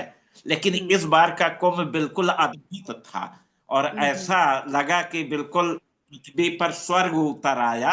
एक मेडवल पोएट का वो है, मतलब पोएट्री है कि अगर फिरदौस बर रुए जमी अस्त, हमी अस्तो हमी अस्तो हमी अस्त, अगर पृथ्वी पर कहीं स्वर्ग है तो यही है यही है यही है। तो ऐसा लगा कि ये प्रयागराज के लिए बिल्कुल सच साबित हुआ और हमारी गवर्नमेंट ने इतना सब अच्छा किया। तो इस बार तो हम लोग वी आर वेरी प्राउड। मैं अंग्रेजी नहीं बोलता हूँ लेकिन हम बहुत गौरवान्वित हैं कि हमारे इलाहाबाद में इस तरह का भव्य आयोजन हुआ। और वैसे तो प्राचीन काल से ही प्रयागराज बहुत फेमस रहा है। कुछ हिस्टोरिकल पॉइंट मैं बता सकता हूँ। पूरे विश्व में पहली बार प्रयागराज के लोगों ने ही मिट्टी के बर्तनों का निर्माण किया था। पहली बार पूरे वर्ल्ड में प्रयागराज के लोगों ने ही स्कल्प यानी मूर्तियों का निर्माण किया था। पहली बार पूरे अर्थ पृथ्वी पर यज्ञ ब्रह्मा जी पृथ्वी पर प्रयागराज में ही किए हैं। और कुछ दो तीन हिस्ट्री बातें मैं बताता हूँ। एक हमारे स्वतंत्रता संग्राम सेनानी हुए मदन मोहन मालवीय, और ये हमेशा पर्यंत गंगा जल पिए, ठीक है। और जब ये सेकंड टेबल कॉन्फ्रेंस में भाग लेने लंदन गए तो अपने साथ जहाज में शिप में कई घड़े गंगा जल ले करके गए और 2-3 महीने जब वहां रहे लंदन में तो हमेशा जो है वो गंगा जल पिए। और जब इंडिया वापस लौटे तो उनके साथ गंगा जल बच के भी आया। और जो मुगल एम्पायर अकबर, और आप देखेंगे कि तुगलक एम्पायर मोहम्मद तुगलक भी जल पीते थे, वो इसके महत्व को समझते थे। तो ये सब चीज सोच करके आज हम बहुत गौरवान्वित हैं कि कितने करोड़ लोग यहाँ आकर के गंगा जल में स्नान किए। और इलाहाबाद तो इतना सुंदर। अच्छा, एक चीज और मैं बताना चाहता हूँ कि ये रिसर्च का विषय है कि यहाँ जो है सोशियो इकोनॉमी कल्चरल दृष्टि से रिसर्च किया जाए तो निश्चित रूप से इंडिया में जो डेवलपमेंट निकल हुए हैं वो बहुत व्यापक, इस पे जबरदस्त हिस्ट्री लिखी जा सकती है प्रयागराज के महाकुंभ पर। मैं तो हिंदी में कुछ प्रयास करूंगा क्योंकि ये हुआ है, तो मैं हिंदी में इस पे कुछ रिसर्च करके कि इसका इकोनॉमिक लाभ क्या हुआ और इसका जो है सोशल प्रॉफिट क्या हुआ या कल्चरल क्या हुआ, ये सब एस्पेक्ट मैं देखूंगा। लेकिन निश्चित रूप से ये महाकुंभ से, अच्छा यहाँ क्या है कि पूरा का पूरा इंडिया और उत्तर प्रदेश तो बिल्कुल बदला ही। आज भी आपको बताएं कि प्रयागराज पहले की तुलना में इतना चेंज हो गया कि हम लोग जब निकलते हैं प्रयागराज में तो लगता है कि बिल्कुल, क्योंकि मैं तो पूरा बचपन से यहीं इलाहाबाद यूनिवर्सिटी में पढ़ाई की सब देखता चला आ रहा हूँ। तो बहुत बदल गया है और इसमें हम कह सकते हैं कि यूपी गवर्नमेंट की बड़ी भूमिका रही है। और भाई वो तो बहुत बधाई के पात्र भी हैं। और कोई क्वेश्चन मैम हो तो मैं तो बदलते हुए रूप पर और तो इस पे एक बात की मैंने कि इस पे रिसर्च करना चाहिए। भाई साहब, सबसे पहले तो लंदन से नमस्कार। मैं नील कुमार बोल रहा हूँ। आपकी स्पष्ट और शुद्ध हिंदी सुनने में मजा आई है हमें। आपकी बातों से मैं बिल्कुल वाकिफ हूँ। तो मजा तो ये आया। और हमें जानना है, आप यूपीआई थे या एमपीआई थे? आप मैं कहाँ यूपी से हूँ। No wonder his Hindi is so spust and sooth. It is so good. So Amrita, do carry on. I just wanted to know because इनकी जो भाषा तौर तरीका था ना वो बिल्कुल स्पष्ट और शुद्ध थी। अरे इलाहाबादी और लखनवी भाषा तो प्रसिद्ध भाषा है, हिंदी की सबसे शुद्ध भाषाओं में से माना जाता है, इसीलिए ये इतनी शुद्ध भाषा का प्रयोग कर रहे हैं। Hindi professor, Amrita ji, he teaches Hindi. Wow. You can It's like a feel map that. also the dialect of like the people from UP, especially But the Allahabad and the Prayagraj. And Amrita, the energy he was dissipating the language in had that, and when he say कि स्वर्ग यहीं है यहीं है, बात खत्म, आगे कुछ बोलने की जरूरत नहीं है. So we actually felt that, because for a moment I being in London, Hani being in London, Hitendra being in North Carolina, Talaben being in London, I think we all felt that चलो स्वर्ग की share करने चलते हैं फिर. yeah, I Carry on, think Amrita, carry on. there had been a lot of transformation ever since Yogi government has come, and that transformation is like amazing change that nobody expected. Amrita, can you introduce yourself to Mr. Srivastava, that you are also a professor and a teacher, and in IIT as well? So maybe you two can chit chat. We are enjoying, aren't we, Hani? Yes, absolutely. Very interesting.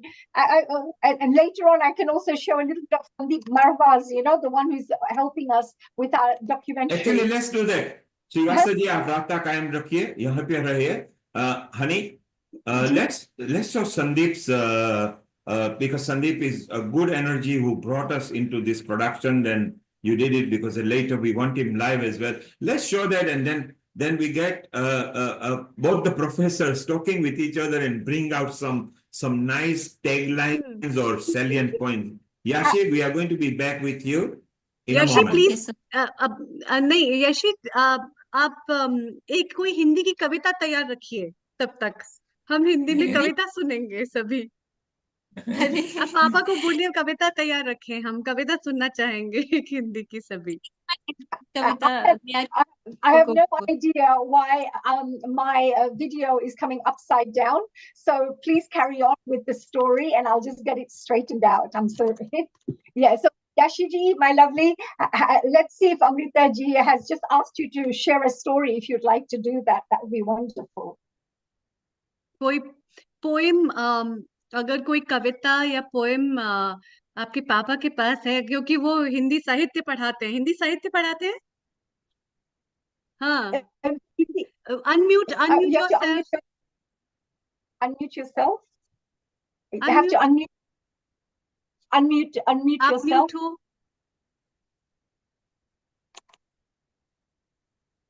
You have to unmute yourself. हो नहीं पा रहा है. Cannot. And maybe Tala can share a little bit about her experience while Yashi. Yes. Yeah. Yes. Oh, she's gone back again. Oh, no problems, Talaji.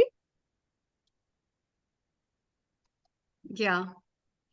But what I wanted to say, Hani and Hitendra ji, as usual, it's a big learning of things from you, your experience, Hani, with all the things, the way, Hani ji, you have been into all this with industrial experience, your professional experience and all that.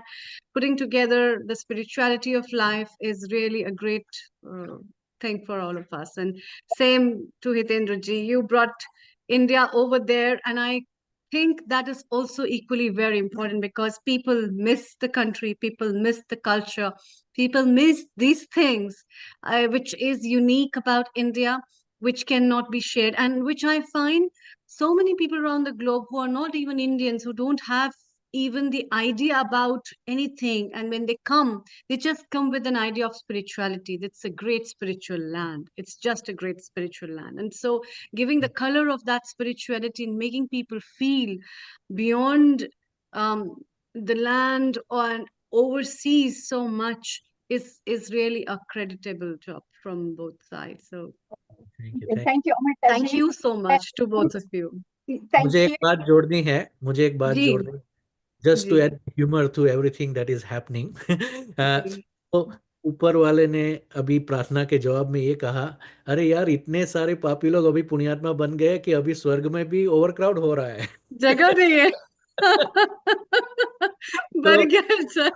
हम चाहते हैं आप जैसे लोग, नील कुमार जैसे लोग, soul सत्संग के लोग ऐसे ही मिलके कुछ अच्छे अच्छे कार्यक्रम करते रहे, लोगों को हील करते रहे, लोगों को आत्मज्ञान प्रदान करते रहे, ताकि स्वर्ग में ज्यादा से ज्यादा लोग पहुंच सके, ज्यादा से ज्यादा आत्मा पहुंच सके और परमात्मा की आवाज इस धरती पे गूंजती रहे।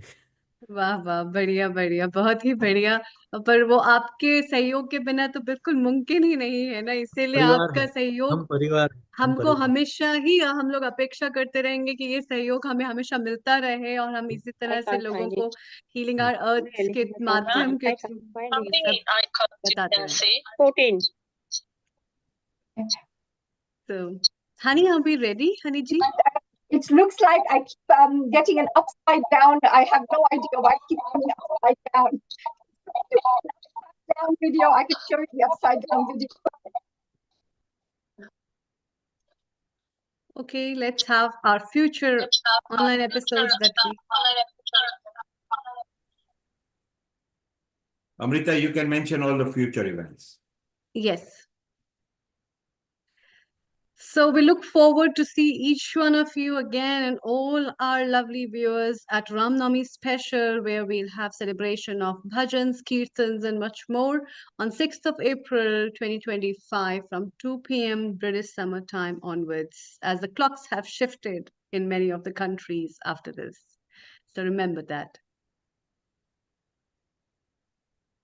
And then we celebrate our 5th anniversary. I'd like to thank everyone for that we are being blessed to celebrate this every year. And with the 5th anniversary, that will be on 13th of April 2025. So don't miss out. Please join us. If you have been a part of it ever or have been a viewer, please sing, chant, deliver your message, and be with us to share this happiness that we want to share with all of you. And this is, as you said, the 5th anniversary. So we want all our, as many people who are involved with us present over there, because we want to reminiscence what we enjoyed. It was so wonderful that we were the first platform that went global all over, and we've got so many people who are connected to us. Honey, that's fine. Send me on my Hotmail account, so we'll try to play the video with Marwa. Yes, thank you, honey.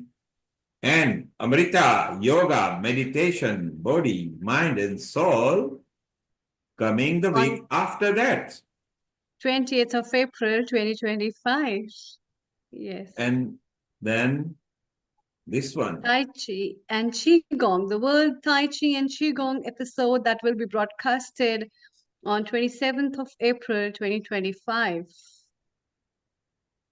So we'll tell people more about it. We obviously want more people coming in the Ram Navami, where we enjoy. Hitendra, you can just plan your session.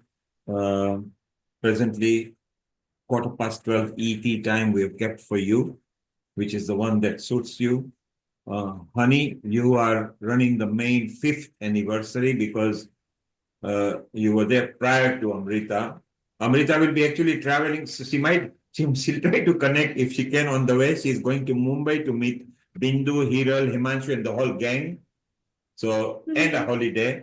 So it will be very good that that takes place. So, honey, we still haven't asked what you felt apart from the documentary that you were doing.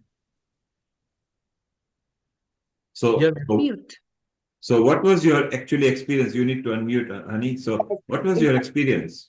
Well, actually, because there's different ways, because what you have to look at, there could be mental, experiences like, thoughts, ideas, creativity that comes out from this kind of work. For example, screening of the documentary, some ideas would start coming. Or other ways, it's emotionally, where you start connecting to people, so you feel the most beautiful experiences there. Meeting even the Aghori Babas and various Babas. I ended up getting a special gift, from one of the Aghori Babas. He didn't give it to anybody, but he gave it to me. And what I found very interesting is when I put there, it was a Rudraksh. It was a lovely little Rudraksh. I put it on my palm. I closed my palm, and you won't believe it. I could start feeling a beat, like a beat on that Rudraksh. So I had those kinds of experiences where I connected on a spiritual level as well. So my experience was, I felt that I've come to this place for something. I haven't just been called to come to the Maha Kumbh just for the sake of it, not just for the blessings. I felt that there was some work that needed to be done from this Maha Kumbh Mela. That's what I felt. And that's why everything kept pulling me into this documentary side, that I have to capture something that has been there for the first time after 144 years. It's historical, it's legendary, and it'll never come back again. And I wanted to be part of that, you know. Before it was more from the spiritual side, but as time went on, I kept getting some kind of guidance, you know, some higher guidance, that this message should go out to the world. And I think this could really support some peace programs in the future as well, I feel. A very surprising thing was, you were in a culture which is not your natural culture. You are Hindu, but that's not your natural land and natural culture. Language, communicating with the people. But you know, like a little girl, you were traveling along and confident and happy. Yes, I have to tell you one very, very interesting from everything, one very, very important thing that came out of this. On the night of the Mahashivratri at 3 a.m, I was supposed to get a car coming to pick me up. You see, there was so much traffic, even at 3 a.m, that even the cars couldn't get to places. So I was at a hotel and I waited and I thought, oh, it's 2 o'clock. Why is nobody here? And at 2 o'clock, they should have come to pick me up. At 2:15, I went to the hotel reception and I said, you know what, do you have a taxi? Because I need to get to this place and I have to go for a special snan. And they said, oh, you're never going to get inside there. It'll take you 3-4 hours just to get to that place. So I went, no. I said, I have to get to the snan at 3 o'clock. So the only thing he suggested to me, because I'm a, you know, somebody like, you know, would like to find solutions. So I said, I don't care how I get there, but you have to find a way how I get there. So he goes, have you ever been on a motorbike? He goes, I can wake someone up and they can give you a lift. So the poor hotel reception guy phoned up somebody, this red-eyed guy, you know, came, and he looked like Nandi, you know, like Lord Shiva's Nandi. He was like big, and it really reminded me that when he came in, he was a Lord Shiva Bhakt himself. So he said, let's take you to the place, you know. So I had my Google. I must have spent 200 pounds on my Google because it was abroad. But I sat there and I told him, right, left, go here, go there. And we went through the back routes. And this gentleman got me there at 1 minute to 3. 1 minute to 3, I got to the place. And the first thing that happened as I put my foot down is this Swamiji's head came up from his tent because they could hear us talking. And he said, oh, are you okay? He said, would you like to come in and sit down? He said, because it was nighttime. And he ended up being a Swamiji, and he was a Shiv Bhakt. I had this guy who looked like Nandi who took me there at night at 3 a.m. And then I met the Swamiji. That's how, you know, my adventures took place here. How to get here. So you also had an adventure as well. And were you stressed? Or you surrendered? You surrendered to the spirituality? I always surrender. That's one thing I am very, you know, like I've always leave it to the universe, because I always trust and 100% have faith that my Guruji, the universe, the divine energies will look after me. I always So for everybody listening to us, if you are a good soul and you knowingly haven't done anything wrong, surrender. If you know you are malicious and you are wrong, don't surrender, apologize, find a solution, because that's the karma coming back. Honey, your video hasn't come, but luckily, my Telegram allowed me to send it because it wasn't heavy loaded. Let me see if I can play the video. Sure. Because it's a good news to share that. Yes. Sandeep, actually, he's the one I want to say a very big thank you to while we're here on Healing Our Earth. he's the one who ended up agreeing to do this documentary with me. And that also only 6 days before the Mahashivratri, I was having a Zoom meeting with him regarding a different project. And I just said, wouldn't it be good if we did a Maha Kumbh Mela, I said documentary? And he went, why not? He goes, I run a TV and film institute. I had no idea that he runs a TV. And oh, there he is. There he is. And he didn't say yes.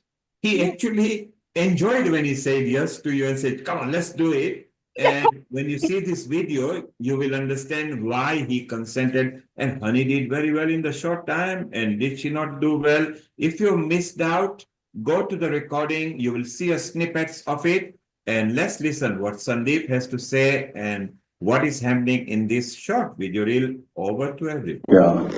Let me take this wonderful opportunity to extend my heartiest congratulations to Honey Ji from London for the wonderful work she's been doing to promote peace in UK. I'm feeling honored in presenting this life membership of World Peace Development and Research Foundation to Honey on this very auspicious day. All the best. Congratulations. And Sandeep Ji, I just want to say a very big thank you to you and your team. You're doing an amazing job here, and they're transforming so many people's lives here through the Film Academy here. So I'm really proud to be part of your team here now from today onwards. So thank you for being part of the family. Thank you.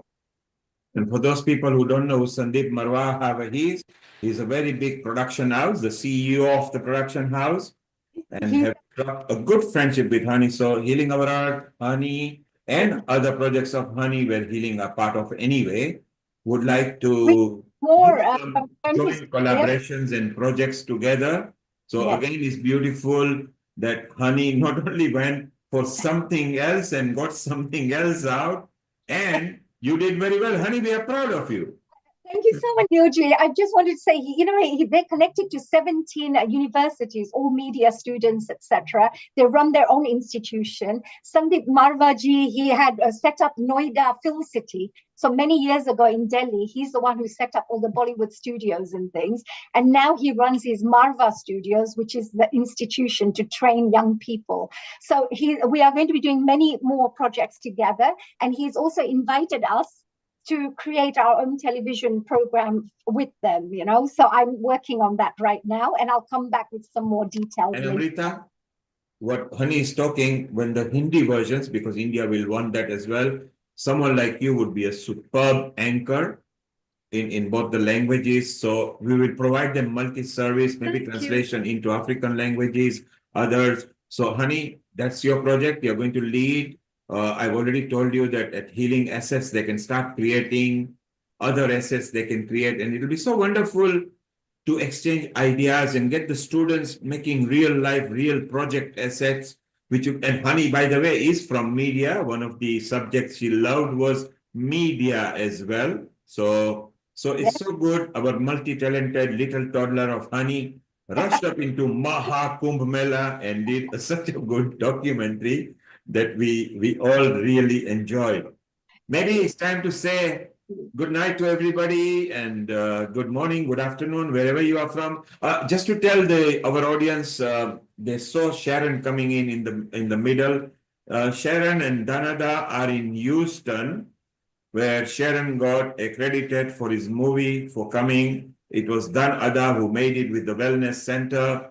So those two have, and they are good friends of Hitendra as well, because they are all part of one group now. And it's so wonderful that our Healing Our Art gang is gaining momentum. It takes time, but I think now nobody can stop us. And what an accolade that Sharon is going to get in that big conference which is to do with the Chinese integrated knowledge in Tai Chi and Qigong. So we love everything at Healing Our Arts. Why? Because we just want to give love, spread love, harmony, unity, liberty, and we all grow like a family as Healing Our Earth. Now, we do want our Gayatri mantra and everything, but Hitendraji, while you are here, we want one chanting as well. Honey likes saying one mantra as well, and then Amrita, you do as well. Yashi is waiting there, maybe with a poem or something. she's waiting there with her poem. And let's take a very short quick Lata, quick comment. Yeah, unmute yourself, quick comment, then we get on with yes, go on, Lata, quick comment, go ahead. I just want to say it's been a real pleasure to have Honey give her experiences. And she's so bubbling today, full of that. As always, Lataji, as always. Pardon?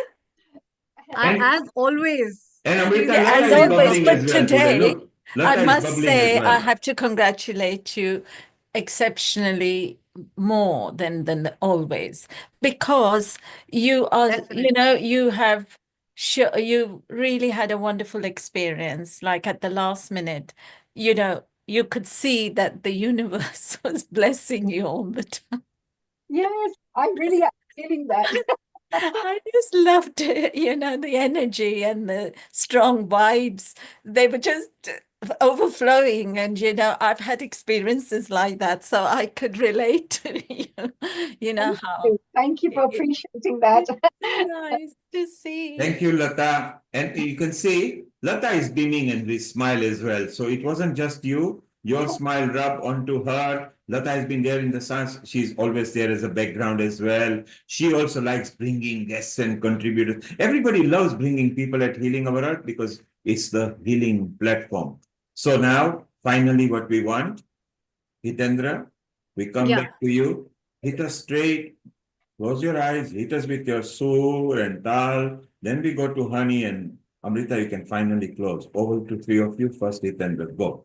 So I want to ask you, do you want me to chant this slok or you want me to read a poem? Close your eyes and do whatever you like. Just do it. A poem as well as the shloka, both of them. Buy one, get one free. Just start. Just start. We'll talk later. Start.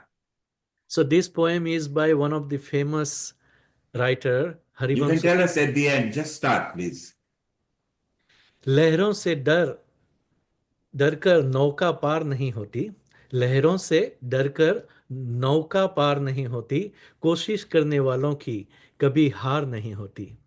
नन्ही चींटी जब दाना लेकर चलती है, चढ़ती दीवारों पर 100 बार फिसलती है, मन का विश्वास रगों में साहस भरता है, गिरकर चढ़ना न अखरता है, आखिर उसकी मेहनत बेकार नहीं होती, कोशिश करने वालों की कभी हार नहीं होती। वाह वाह। डुबकियां सिंधु में गोताखोर लगाता है, जाकर खाली हाथ लौटकर आता है, मिलते नहीं सहज ही मोती गहरे पानी में, बढ़ता दुगना उत्साह इसी हैरानी में। मुट्ठी उसकी खाली हर बार नहीं होती, कोशिश करने वालों की कभी हार नहीं होती। असफलता एक चुनौती है, इसे स्वीकार करो। क्या कमी रह गई देखो और सुधार करो। जब तक न सफल हो नींद चैन को त्यागो तुम, संघर्ष का मैदान छोड़कर मत भागो तुम, कुछ किए बिना ही जय जयकार नहीं होती, कोशिश करने वालों की कभी हार नहीं होती। So second part is the mantra chanting. I will chant the Gayatri mantra. Om Bhurbhuvah Swaha Tatsaviturvarenyam Bhargo Devasya Dhimahi Dhiyo Yonah Prachodayat Dhiyo Yonah Prachodayat Dhiyo Yonah Prachodayat. May Ma Gayatri and Lord Sun enlighten our soul. And healing our platforms, keep healing every human being, whoever watch our program, whoever join us, and whoever is volunteering on this platform. Thank you. Thank you. Thank you so much, Hitendraji. I'd like to thank everyone, and today's episode's special thanks goes to Haniji as well as Riddhi as well as Hitendra ji for making this episode go very well, and also to Meeta ji, who joined us, and the contribution that Sharon and Deepti ji also gave. It was a very different episode.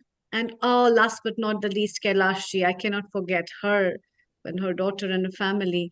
The episode, and along with the little Yashi, that was not possible, in fact. Yashi, before we wind up, आप कोई poem बोलना चाहते हैं? Yes, ma'am. I want to. हाँ जी. Please go ahead, dear Yashi. We're looking forward to it. It's an English poem, right? Yes, it is by me only. I have written this poem. Very good. It is about feminism, the power of, or you can see the power of regarding. So here I go. She can transmute fear into heroism, for she is a phoenix, cognizant enough how to resurrect her valor from the ashes of invigorated spirit.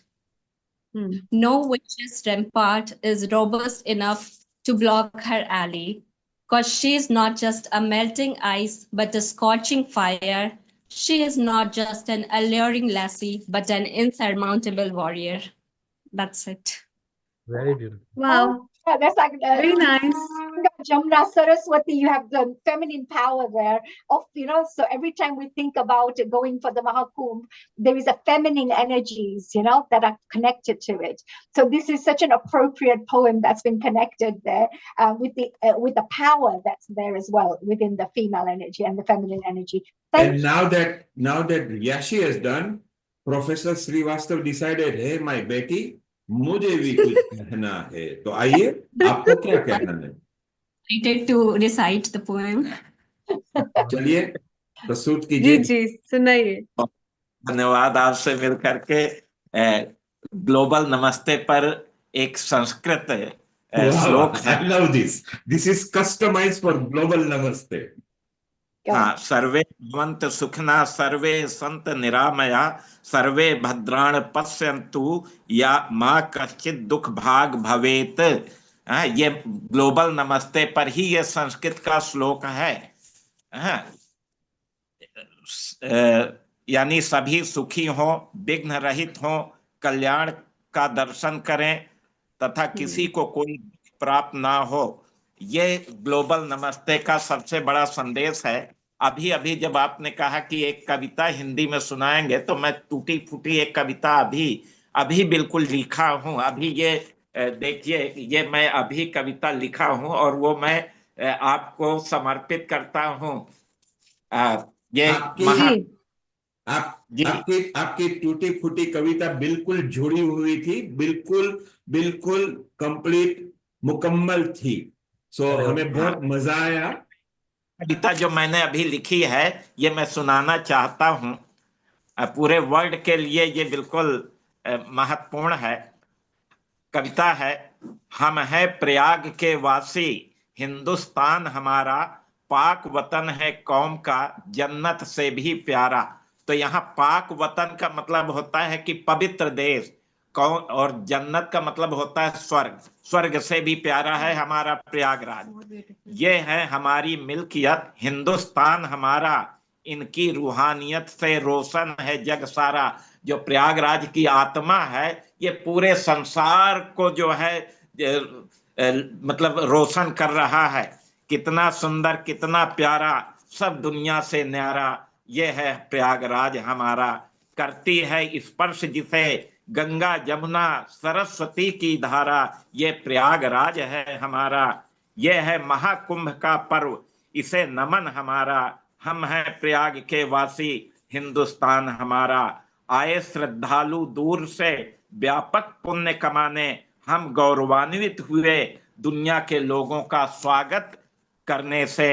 ये हम हैं प्रयाग के वासी, हिंदुस्तान हमारा, पाक वतन है कौम का, जन्नत से भी प्यारा. बहुत बहुत धन्यवाद. आपने हमारी कविता को सुना, इसके लिए बहुत बहुत धन्यवाद. हम प्रयाग के लोग हैं, हम दुनिया को स्वागत करने के लिए बिल्कुल हाथ फैलाए हुए हैं। बहुत बहुत धन्यवाद। प्रोफेसर, वाकई काबिल तारीफ है आप, बहुत मजा आया। स्पष्ट शुद्ध हिंदी मजा ही आती है। आपको हमारी अमृता कांटेक्ट करेगी। Honey, I think Yashi is from your thing, if you could connect them to Amrita. Professor, हमारी एक ख्वाहिश है कि आप रामायण को लेकर दिवाली तक, रामायण को लेके दिवाली तक एक पोएम लिखे, और ऐसे लिखे कि दुनिया में किसी ने कभी ना लिखी हो। ये अर्थात ये पोएम अगर अच्छी निकली तो हमको उसको इंटरनेशनल दिवाली फेस्टिवल जहां पे हम इन्वॉल्व है उसमें वहां पे वो प्रस्तुत करना है। जी जी जी। तो उसकी थोड़ी गाइडलाइन मैं आपको सेंड करूंगा। जैसे फादर क्रिसमस ने जिंगल बेल्स फेमस किया है, अभी आपको ये काम दिया जाता है, या हनुमान को लेके, बिकॉज रामचंद्र ने हनुमान को वरदान दिया था कि जब से दुनिया में मेरा नाम आएगा तो आपका नाम पहले मेरे पहले आएगा।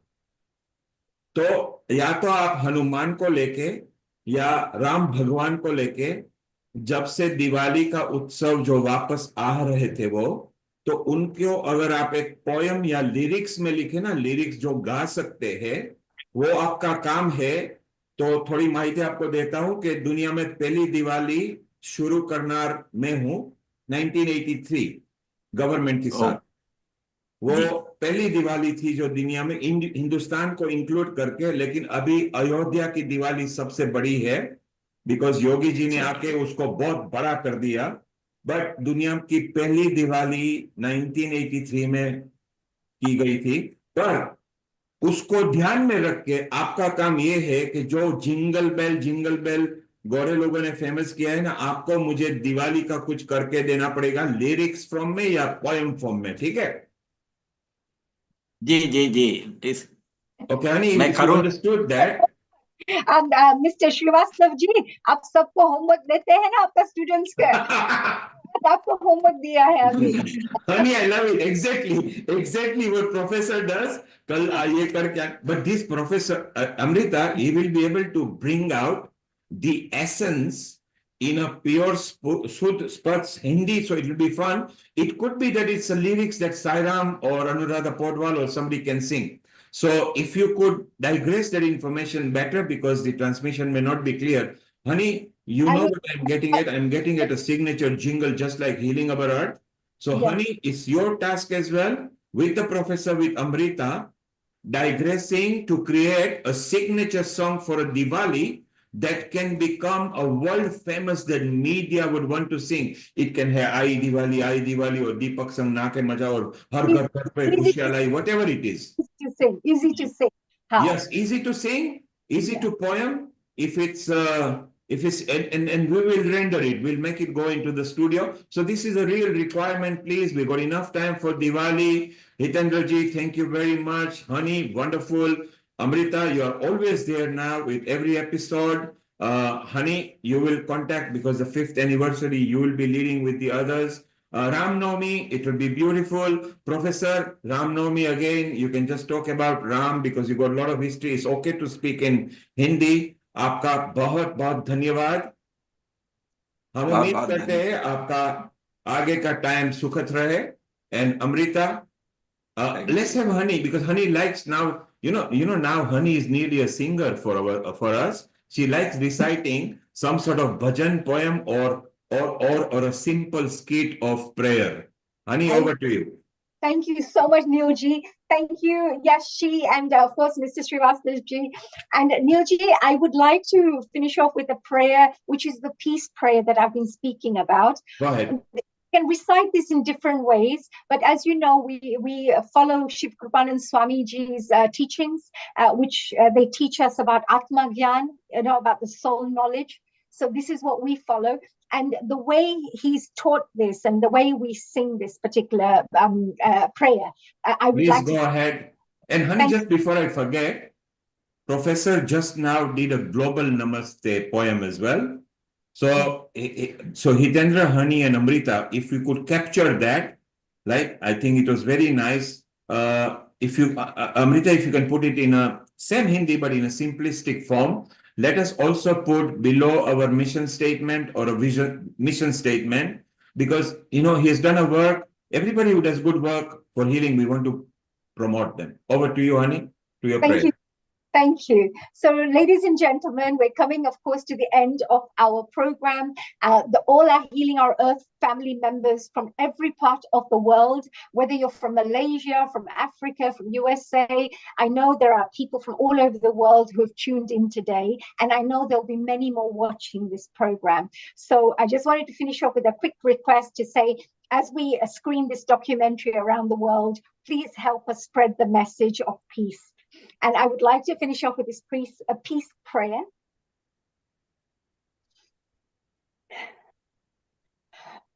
Om Dyo Shanti Antarikshagvam Shanti Prithvi Shanti Rapah Shanti Osadaya Shanti Vanaspataya Shanti Vishwe Deva Shanti Brahma Shanti Sarvagvam Shanti Shanti Reva Shanti Sama Shanti Redi Om Shanti Shanti Shanti.